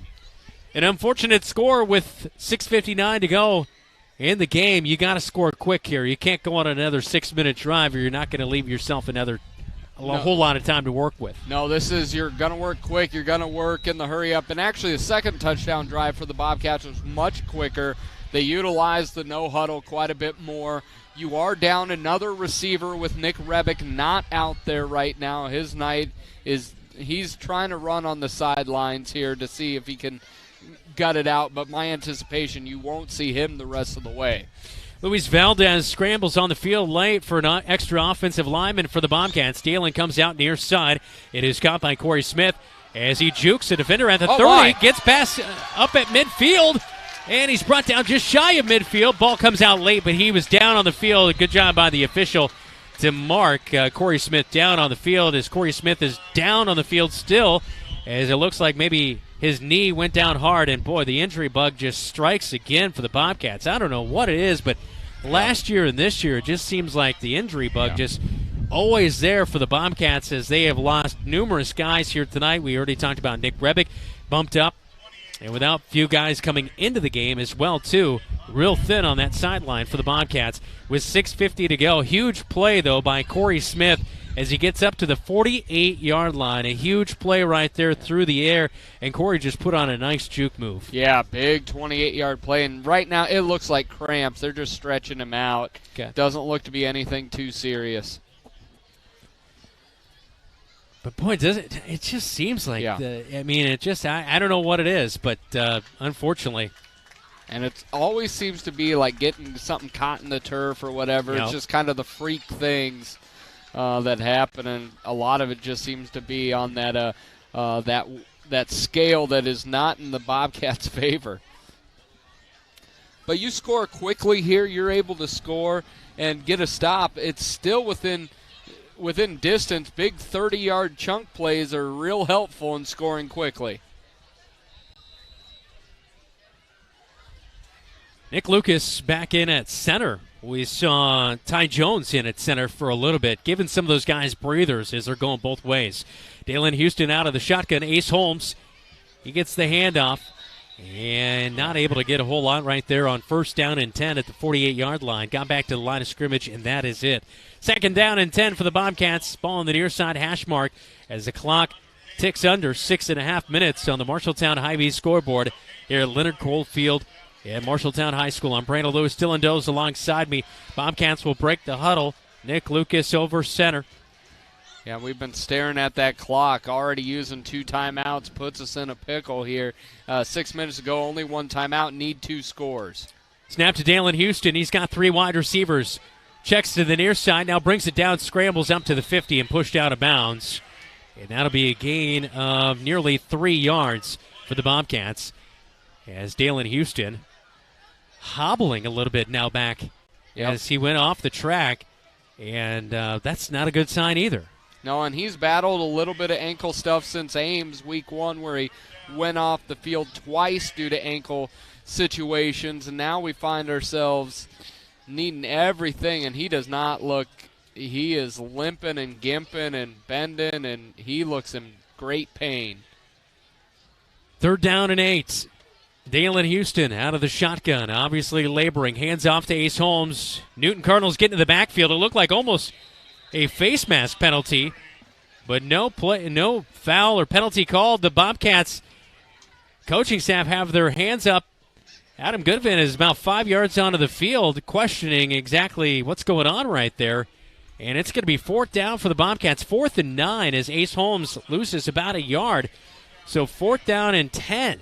I understand that it definitely looked like there was a face mask, but 3rd and 8, and I understand you're playing in 4-down territory, but that a lot of pressure here on 4th down call. now. Yeah, 4th down and 10, 5:15 and counting. 4th quarter, things on the line for the Marshalltown Bobcats. They're 1-1 on the season. Cardinals are 2-0. Pump fake, pass over the middle of the field, bump. There's pass interference as Trayshawn Brooks. That one was about 15 yards over his head, but that's because he got tripped and bumped by the DB. And it will be a 1st down for the Marshalltown Bobcats as they'll get themselves into Cardinal territory. We'll see where the ball is actually put.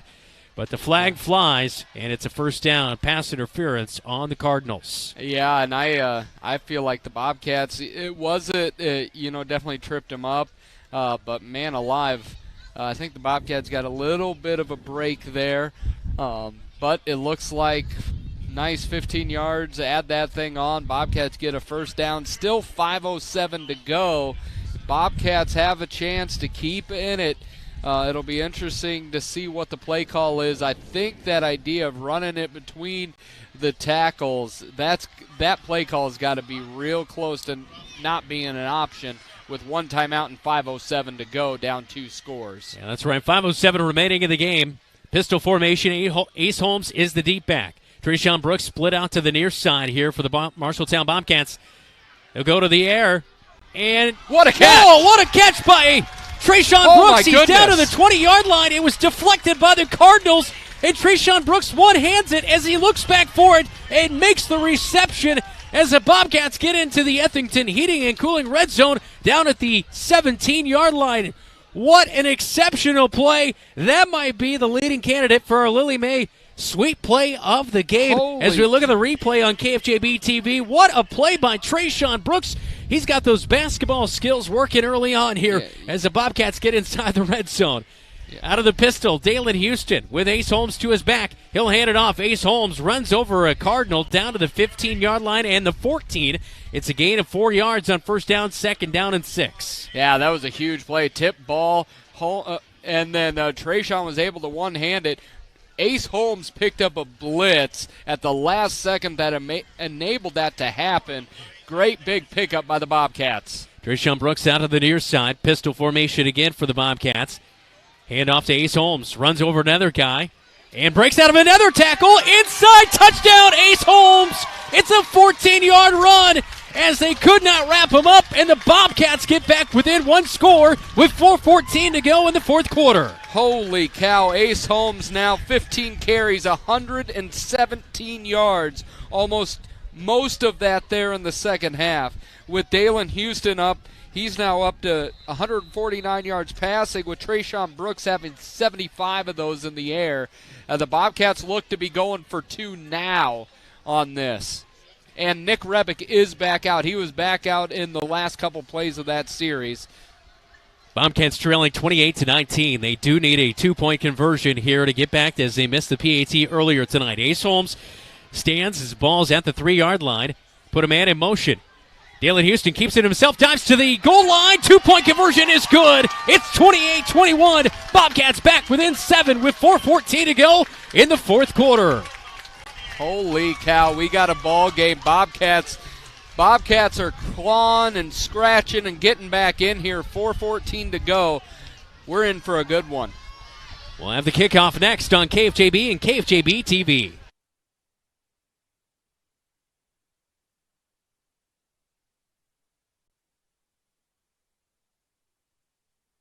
Home is the one place where everything should be perfect, including your air. Capon & Brown helps you achieve the perfect air you deserve with reliable, groundbreaking, award-winning Lennox products. Call Capon & Brown to hear more about how they can help you feel healthier and happier in your home. It doesn't get any more perfect than that. Call them today at 641-753-3563 or visit them online at caponandbrowninc.com. Your local premier Lennox dealer, where quality has been a promise for 48 years. 4:14 to go in the football game. The Bobcats are back within 7. It's 28-21, fourth quarter.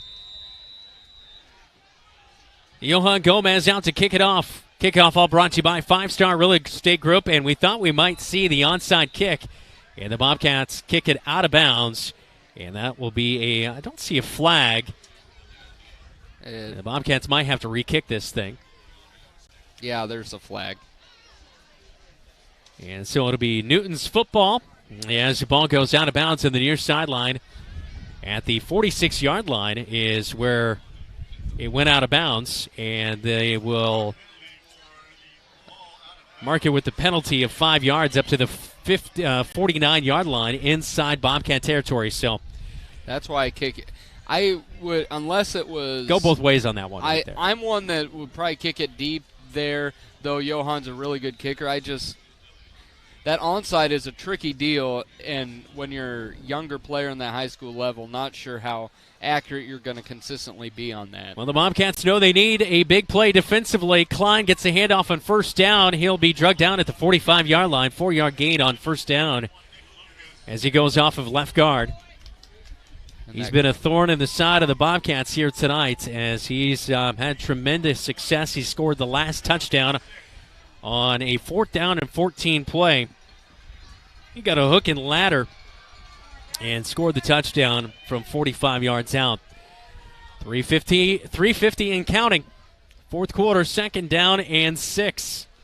They can bring this down to almost 3.5 minutes before they hike it. These are big, big moments for the Bobcats.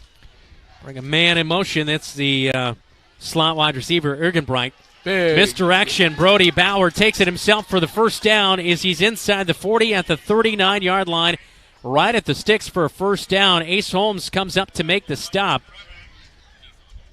And that misdirection play kind of fooled the Cats, and it looks like it's going to be enough for the first down. But the officials talking about something. I'm not sure if there's. I don't see yellow on the field, but they're talking like it's a penalty. Oh, they blew it dead before the play. Oh my God. Okay. I did not. It's hard sometimes when you got the earphones on, you can't hear anything. Yeah. Shout out to the Newton coaching staff for coming over, giving us the insight. Yeah, so we're going to have to figure out what they're going to do here. It was 2nd down and 6.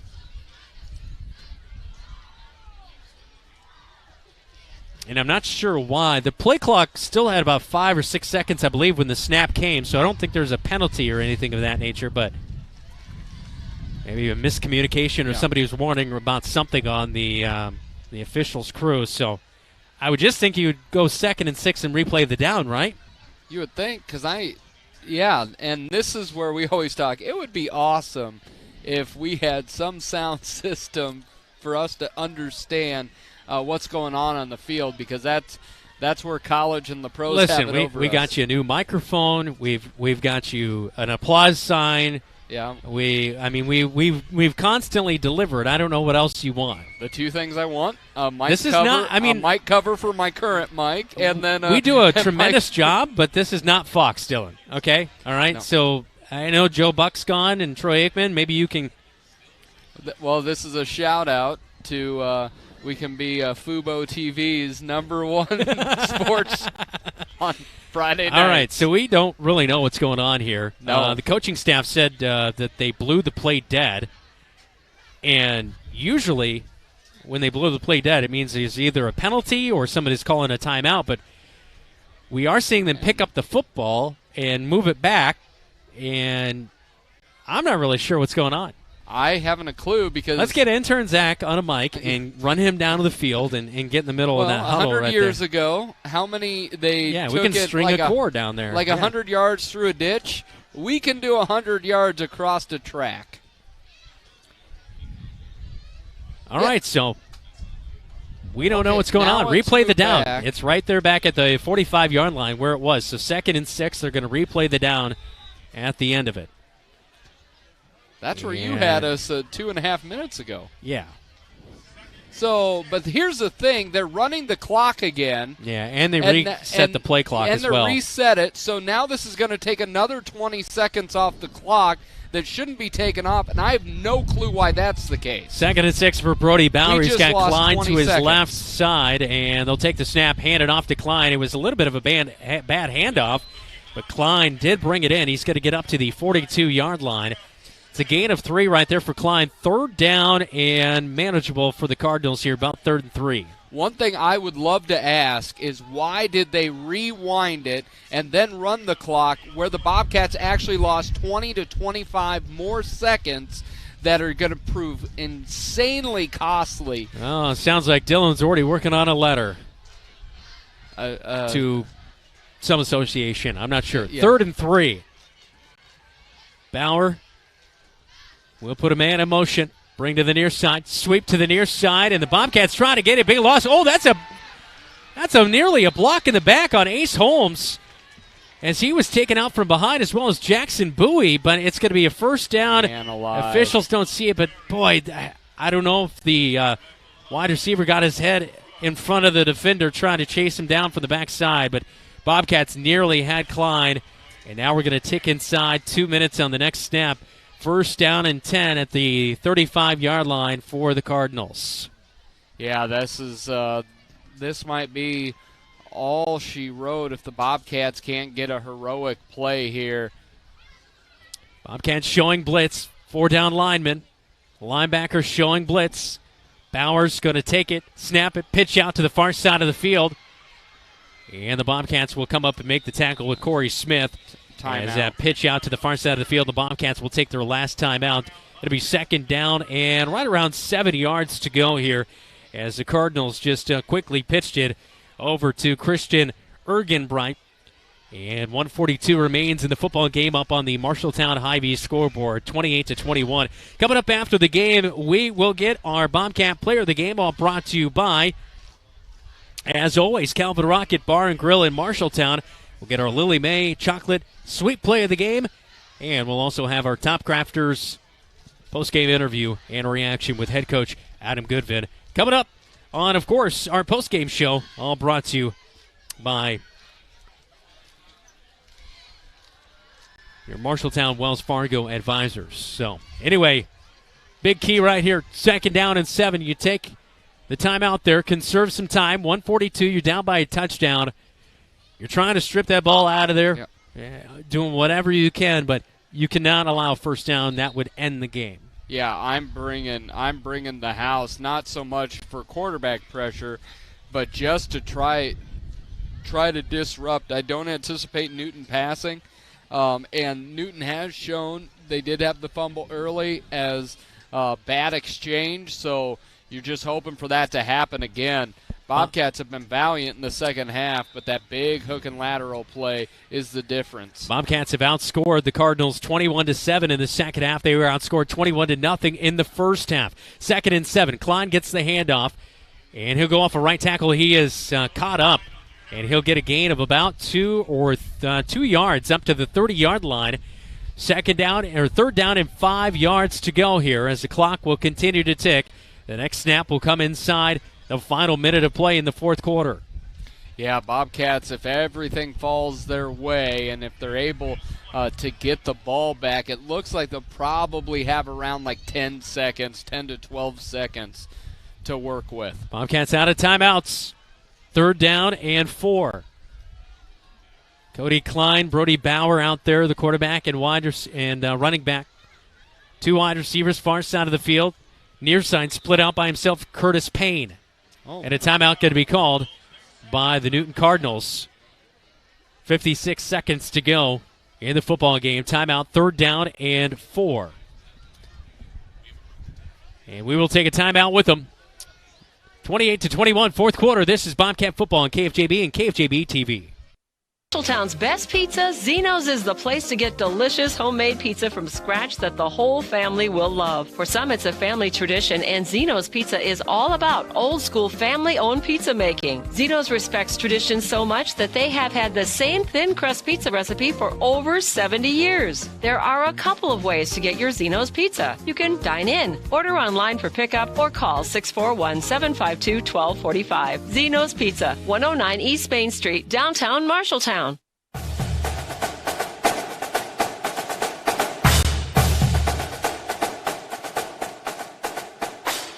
Time to get a regional scoreboard update, brought to you by Central State Bank.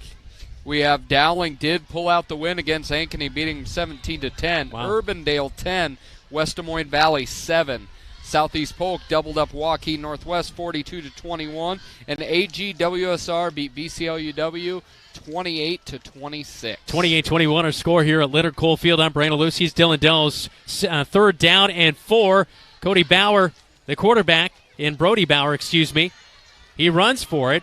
Bobcats trying to push him back. He's near the first down marker. I think he's going to be short. It'll be 4th down and 1 as the clock will continue to wind here.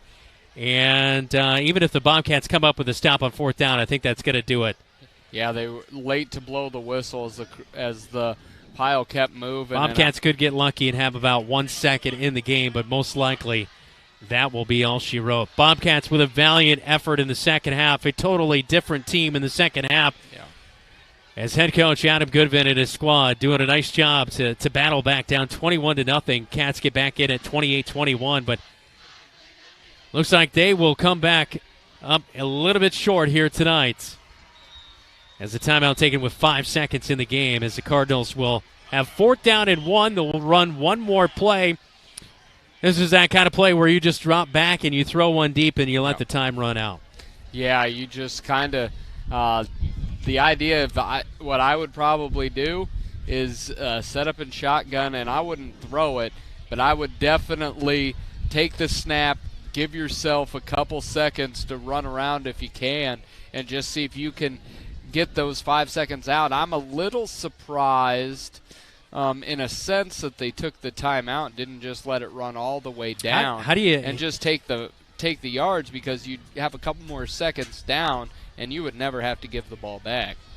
Well, I know it's only week 3, and the Bobcats look like they're going to drop to 1-2, unfortunately, as Newton Cardinals come in, and they're just such a strong team. Not the biggest team in the world, but they are tough.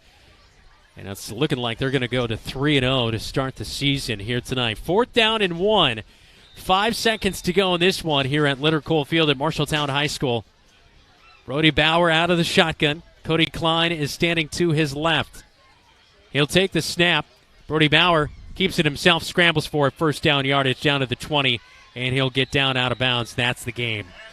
Brody Bauer with a run of a little over 10 yards, and the Bobcats drop 28-21, our final score. Bobcats fall to 1-2 as Newton improves to 3-0.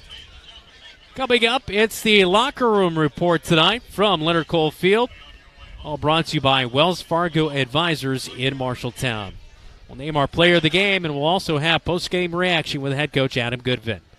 This is Bobcat Football on KFJB and KFJB-TV. Furniture and Mattress has your mattress. Every firmness, comfort, and support level, each at a great price. Make the investment today for a good night's sleep for years to come. McGregor's also has quality furniture for every room in your home. Beautiful, comfortable sofas, recliners, dinette sets, and office furniture to help you work and relax in comfort and style. McGregor's Furniture is proud to bring you quality furniture and great service, and they are proud to support Bobcat Athletics. McGregor's Furniture and Mattress, downtown Marshalltown, open 7 days a week.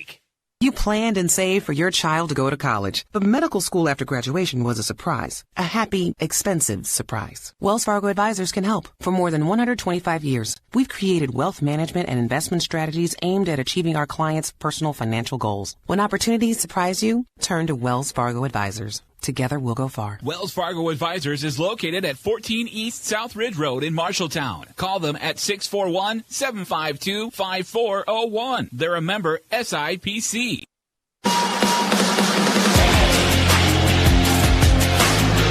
Coming up, post-game statistics, a check of the area scoreboard, post-game reaction with head coach Adam Goodman, and our player of the game. The KFJB Locker Room Report, presented by Wells Fargo Advisors in Marshalltown, starts now. Welcome inside the Locker Room Report, all brought to you by Wells Fargo Advisors in Marshalltown. I'm Brandon Lewis, Dylan Dose alongside me. A really heck of a second half. The Bobcats came and punched the Cardinals in the mouth to answer back a really, really tough first half. It kind of, to me, just first reaction, I know it's week number 3, but the Bobcats played their worst game in the first half and possibly played their best game in the second half. Yeah, their second half, it was almost flawless outside of the one hook and lateral play, but defensively they did a much better job of sealing holes, changing the line of scrimmage. Offensively, they clicked at every level. I think they found themselves the number 1 running back. We have been running back by committee, but Ace just gives you both the thump and the go. And that first half was just, we left a couple potential scoring plays on the ground, or just we left it out on the field. We had interceptions, we had turnovers, we had 40, 50 yards in penalties. That first half, we off the air is like, this is last year 2.0. Yeah. But the second half is, and this is the heartbreaking thing, is the Bobcats have found themselves in games, but haven't been able to finish them yet, and then going up to Fort Dodge next week. That's a tough game, too. No, always, yeah. So hopefully we take what we did in the second half, and we're able to move that and take that on the bus with us next week. Well, a tremendous effort here in the second half. Bobcats come up short, lose by a touchdown. Take us over our post-game stats here tonight, Dylan. Yeah, Ace Holmes almost all in the second half, had a huge game.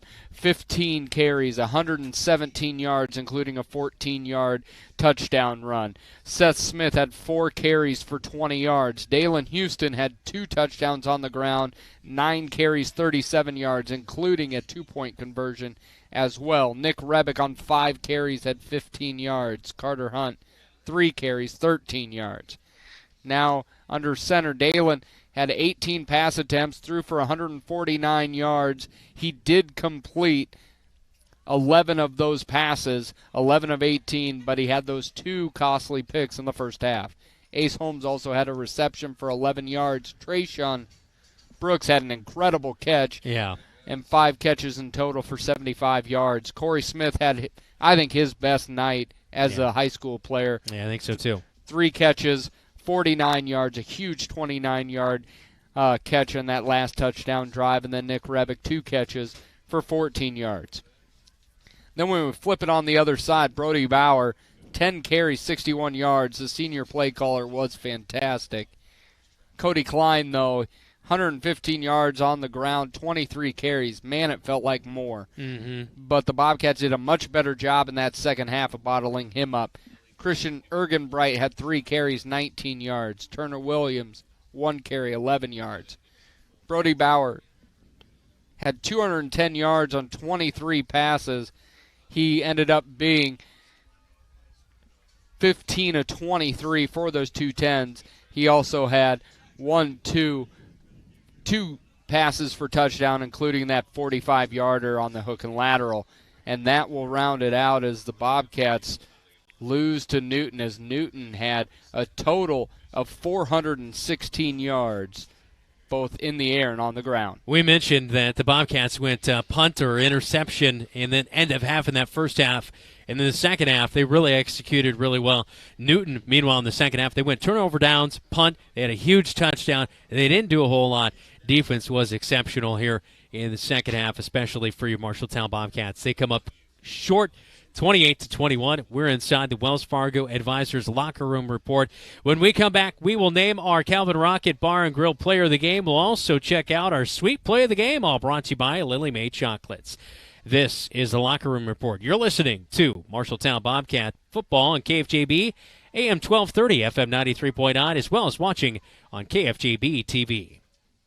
And save for your child to go to college. But medical school after graduation was a surprise. A happy, expensive surprise. Wells Fargo Advisors can help. For more than 125 years, we've created wealth management and investment strategies aimed at achieving our clients' personal financial goals. When opportunities surprise you, turn to Wells Fargo Advisors. Together we'll go far. Wells Fargo Advisors is located at 14 East South Ridge Road in Marshalltown. Call them at 641-752-5401. They're a member SIPC.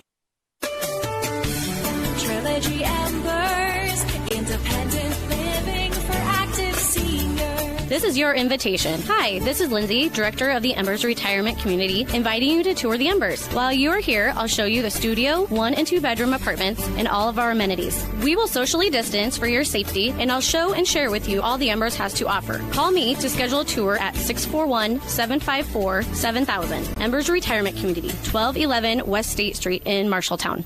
Back inside the Locker Room Report, presented by your Marshalltown Wells Fargo Advisors, located at 14 East South Ridge Road in Marshalltown. Well, we don't do it often, but our player of the game here tonight, we'll get to it here in a second, all brought to you by Calvin Rocket Bar and Grill of Marshalltown. We don't do it often, but here tonight, it's well-deserved. We don't usually name player of the week or player of the game back-to-back, but Ace Holmes definitely deserved it here tonight. He is our player of the game, all brought to you by Calvin Rocket Bar and Grill. Yeah, number 2 for number 1. He was just terrific.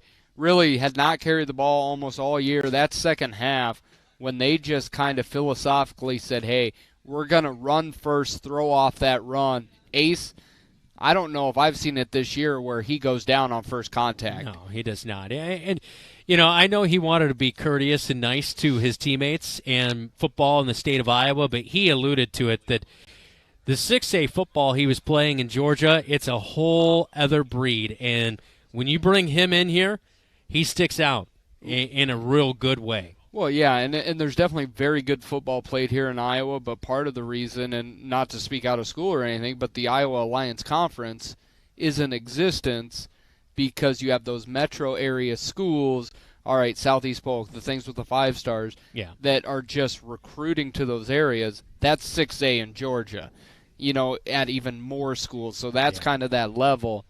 And, yeah, Ace is I think that's just the kind of person he is. I think you put him on Valley, Southeast Polk, he's going to be a star and a standout. He is just that good of a player. Yeah, and he plays hard. I think, a lot of times we say different things, but yesterday I definitely believed him when he says, when I was talking to him, you seem to be playing defense when you catch the football, you hit just as hard. Yeah. And his philosophy is you either get hit or you hit, and I'm going to hit. No, he's a great kid to talk to and an exceptional player. It's Ace Holmes, number 1. That's our Calvin Rocket Bar and Grill Player of the Game. All brought to you by Calvin Rocket Bar and Grill. They award a free pizza to the Bobcat Player of the Game each week. All right, time for some sweetness after that pizza. It's our Sweet Play of the Game, all presented by Lily Mae Chocolates. Handmade, hand-dipped since 1939. Always open at LilyMaeChocolate.com. It was a real sweet play by Trayshawn Brooks as you look on here on KFJB-TV. One-handed catch. It got deflected by Newton, and he holds it up.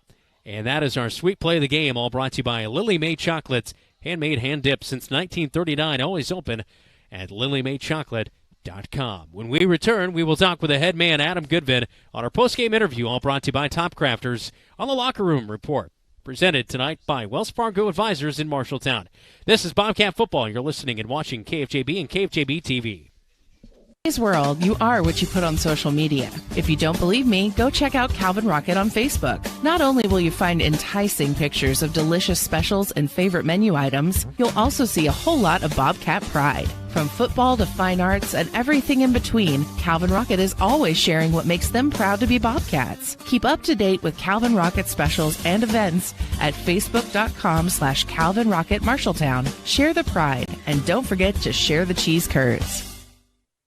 Why choose Marshalltown Community College for your education? A quality education. Hands-on career training. Convenient on-campus living. One-on-one attention from my instructors. Earning my AA degree and transferring to university, all while saving money. Why was MCC the right choice for me? The great student activities and the friends I met. 2 convenient locations and the option to take online classes. The right choice is MCC. Welcome back into the Wells Fargo Advisors Locker Room Report here on KFJB and KFJB-TV. Now joined by the head man for the Marshalltown Bobcats, Adam Goodman. Our post-game reaction with him, all brought to you by Top Crafters, providing all of Central Iowa with quality countertops and service for decades. Coach, probably not saying anything you don't know. Might have been your worst football of the season in the first half, but you played your best football of the season in the second half. What was your message to your team down 21-0 at halftime? Well, you just said it. It's no secret. We can't come out asleep like that and give any team 21 points unanswered and expect good things to happen. That being said, there are positives to take away, and when our backs were against the ropes, I thought our kids responded well. We were positive, and we knew we were moving the football, and halftime we were positive and made some adjustments and came out a totally different football team. Yeah, 21-0 down at halftime, but you outscore them 21-7 in the second half here tonight. There was a couple punts and a couple of interceptions in that first half. It was just a little bit of, like you mentioned, a little bit slow and some sloppy play, but you really cleaned that up in the second half. You come down, you march down the field, a 6-minute drive. Had to be feeling really good. I saw the players just a whole nother level of excitement and really feeling like, hey, we're back into this game. Yeah, we just needed to punch that one in there, that first drive of the second half, and that really boosted confidence and got every both sides of the football pretty excited and ready for the remainder of the half. One thing that we talked about is, as you said, you did move the ball. We were talking about that at half. Is what was the bright spot for that second half? Is we had moved the ball pretty effectively. When you came out, 6+ minute drive, and it was run heavy. And it wasn't just run heavy, but Ace Holmes had not run the ball a ton this year. But you put him in the backfield, some out of necessity with a lot of guys down. What can you say about what Ace brought to you from the backfield here in the second half? Same thing I've been telling you guys, all season so far is how tough he is, and he's a gamer. He loves football, and he's a smart kid. He's always learning, and obviously he's tough to bring down. So, both sides of the football tonight, very proud of his effort. I said you put him on any team, he's going to be a starter and a star for any team in the state of Iowa. He's just that good, and he's a thumper, and he just works hard. It's just nonstop. It's one after another. It just never seems like he's really wearing down out there. He's a very mature kid, and he's got a motor, and we're proud to, or very fortunate to have him. Yeah. And one thing I would say, we were looking at Corey Smith seemed to be around the ball on defense, got some catches. I thought it was probably his most solid game at the varsity level. Can you talk a little bit about the young guys starting to mature and get ready to contribute? Yeah, they're just gaining more confidence every single snap, and we've got to go to them. We know what they can do skill-wise, and they're smart kids, and we see it every single day, and it's just a matter of getting them comfortable in a game situation and letting them work, and it's just maturing every single snap. We're watching it. I know some guys alluded to it last night at Bobcat Live, but Cody Klein, the running back, he's not the biggest guy in the world, but he's able to hide behind the offensive lineman, slip through some tackles, and then you mix in their quarterback, Brody Bauer. How well did you think their offense executed, and what do you think what makes them so difficult to guard and make stops against their offense? Well, I think the first thing, and it's nothing we didn't know, is they're a smart group of kids. They're talented. They're 2-0 for a reason, and they do a lot of good things on that side of the ball. I don't know the Bauer kid personally, but you can tell he's a smart kid, and he knows where he's going with the football, and has a good control of that offense. And we knew the Klein kid was talented. We saw it a year ago. We've seen it on film, and yeah, he may not be the biggest, but you could tell he's got a motor himself and plays with a lot of heart. Well, and the surface area that he presents, he gets sideways at full speed quicker than anybody we've seen. It's hard to get a beat on him. You see him just sliding through. He was very impressive. And on that flip side, as the defense initially in that 3-4, I saw very quickly, starting maybe in that second quarter, switching to a 4-3. Was it just you like that traditional front better against what Newton was trying to do? We had to switch things up to make it a little confusing on their offensive line. They probably prepped all week for a 3 front, and in that 4 front we're able to stop the run a little more, and we had to take that away. Otherwise they were going to get 5, 6, 7 yards a carry.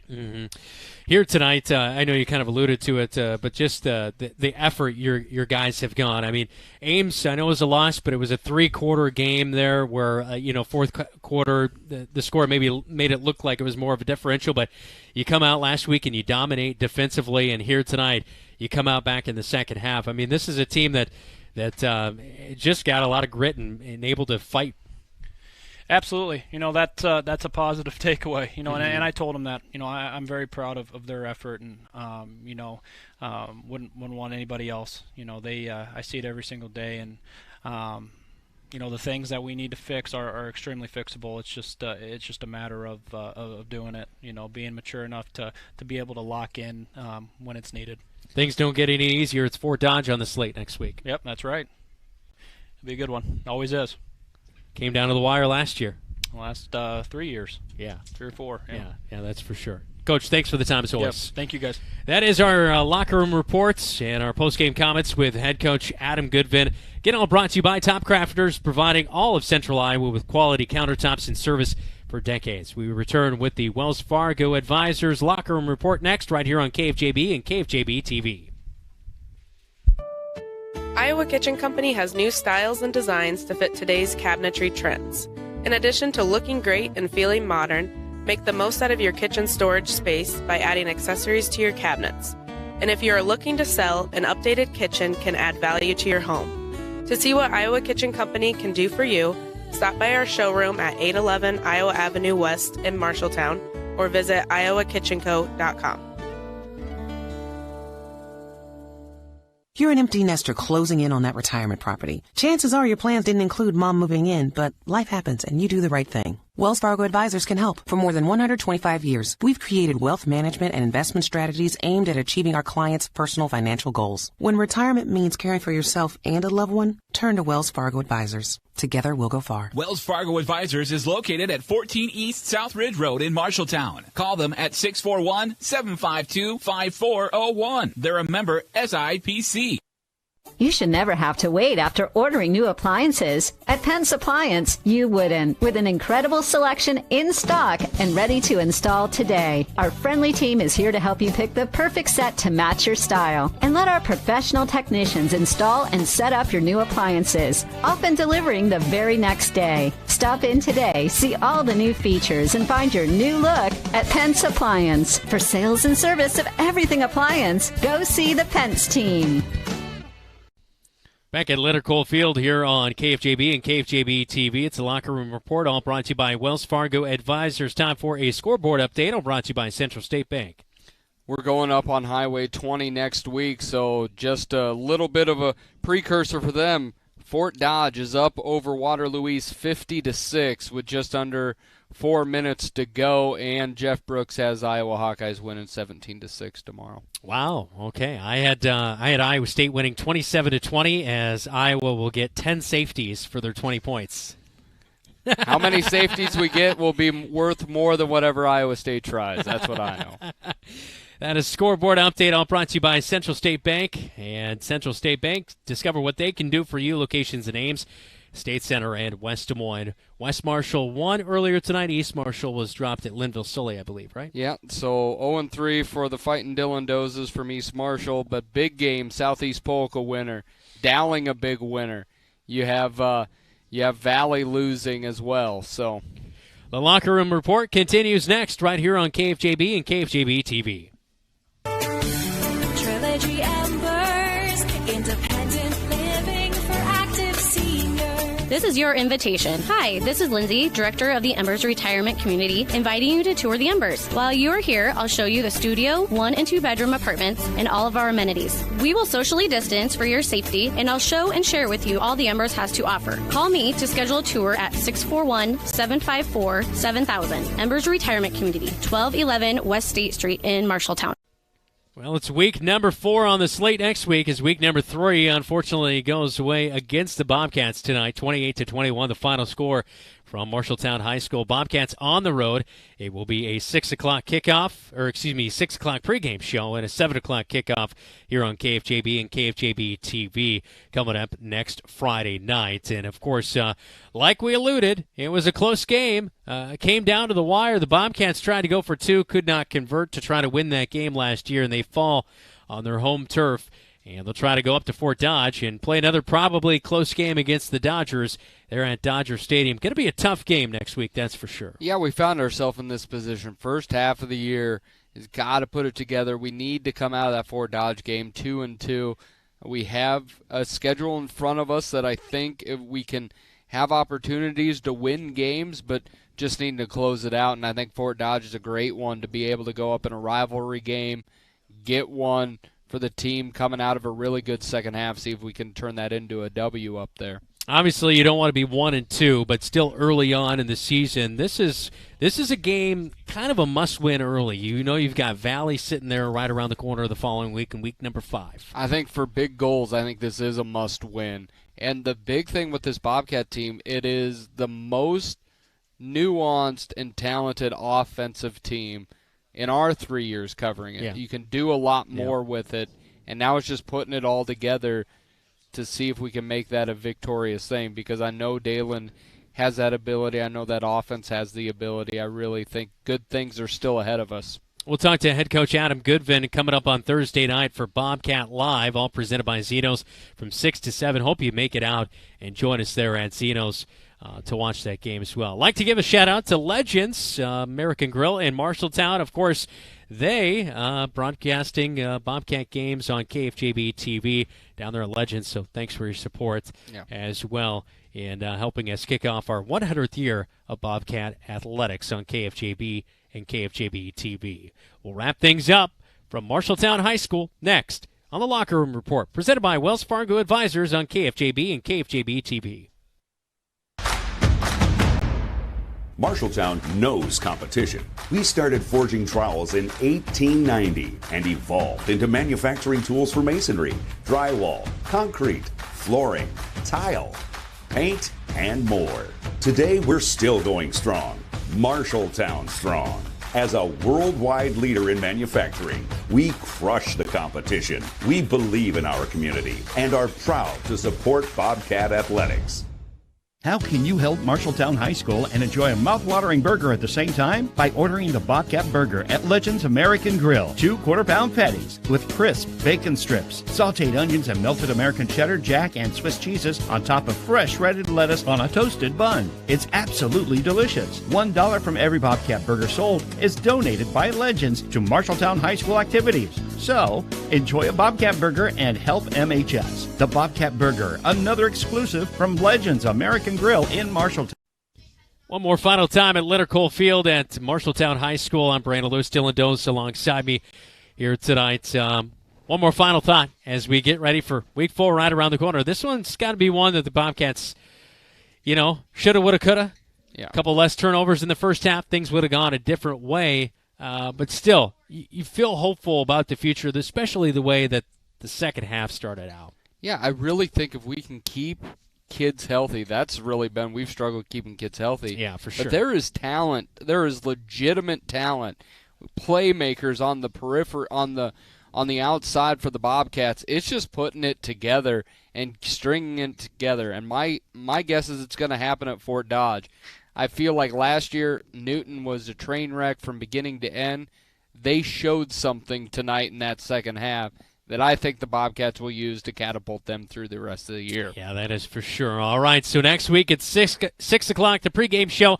7 o'clock is kickoff from Dodger Stadium in Fort Dodge. And hopefully we can get some sort of a signal cell-wise because that place is... oh, my goodness. Basketball, you're on a catwalk. Remember when we were there a couple of years... Oh, no, you weren't there. It was Ken Hughey and I've never been so close to somebody else in my life. But Ken and I were on top of each other trying to broadcast a game. So anyway, we'll try to find some space in Fort Dodge and try to get a win there, too, as well, as the Bobcats 1-2 on the season heading into Week 4. I'll take a win over space. So saddle up. We're going to sit on each other's lap calling a victory. Maybe we can just get a trailer or something. I'm not sure. We'll see here in week number 4 next week. We'll talk to you then. He's Dylan Dills. I'm Brandon Lewis. Thanks so much to Keith Stewart working the camera as well as Lily, our intern, working the other camera as well as Stats tonight. Great job by Zach Estat, intern Zach Tomish, whatever name you want to call him, and our producer, Todd Steinkamp. And back at the KFJB studios, it's the one and only Brooksy, father of 2 now. We love you, Brooks. Yeah, we love you, Jeff Brooks. Thanks for fitting us the scores as well tonight. You have been watching and listening Bobcat Athletics right here on your home for the Cats for 100 years, KFJB and KFJB-TV. Bobcat Football Today was brought to you by Lennox Employees Credit Union, Marshalltown Area Chamber of Commerce, Assured Partners, Legends American Grill, Jensen Ford, Sports Plus Sports Medicine and Physical Therapy Center, Your Marshalltown Edward Jones, Zach Wall, Capon and Brown, Zeno's of Marshalltown, Wayward Social, Wandering Creek, McGregor's Furniture and Mattress, Pence Appliance and TV, Wells Fargo Advisors, Marshalltown, Marshalltown Community College, The Embers, Applebee's in Marshalltown, Bruin Manufacturing, Laurel Diesel Services, Ken's Transmission, Raycom of Marshalltown, 5 Star Realty, Brown Shoe Fit, Bailey's Pizza and Broasted Chicken, Central State Bank, Etherington Heating and Cooling, Lily May Chocolates, Marshalltown Company, Calvin Rocket Bar and Grill, Marshalltown Hy-Vee.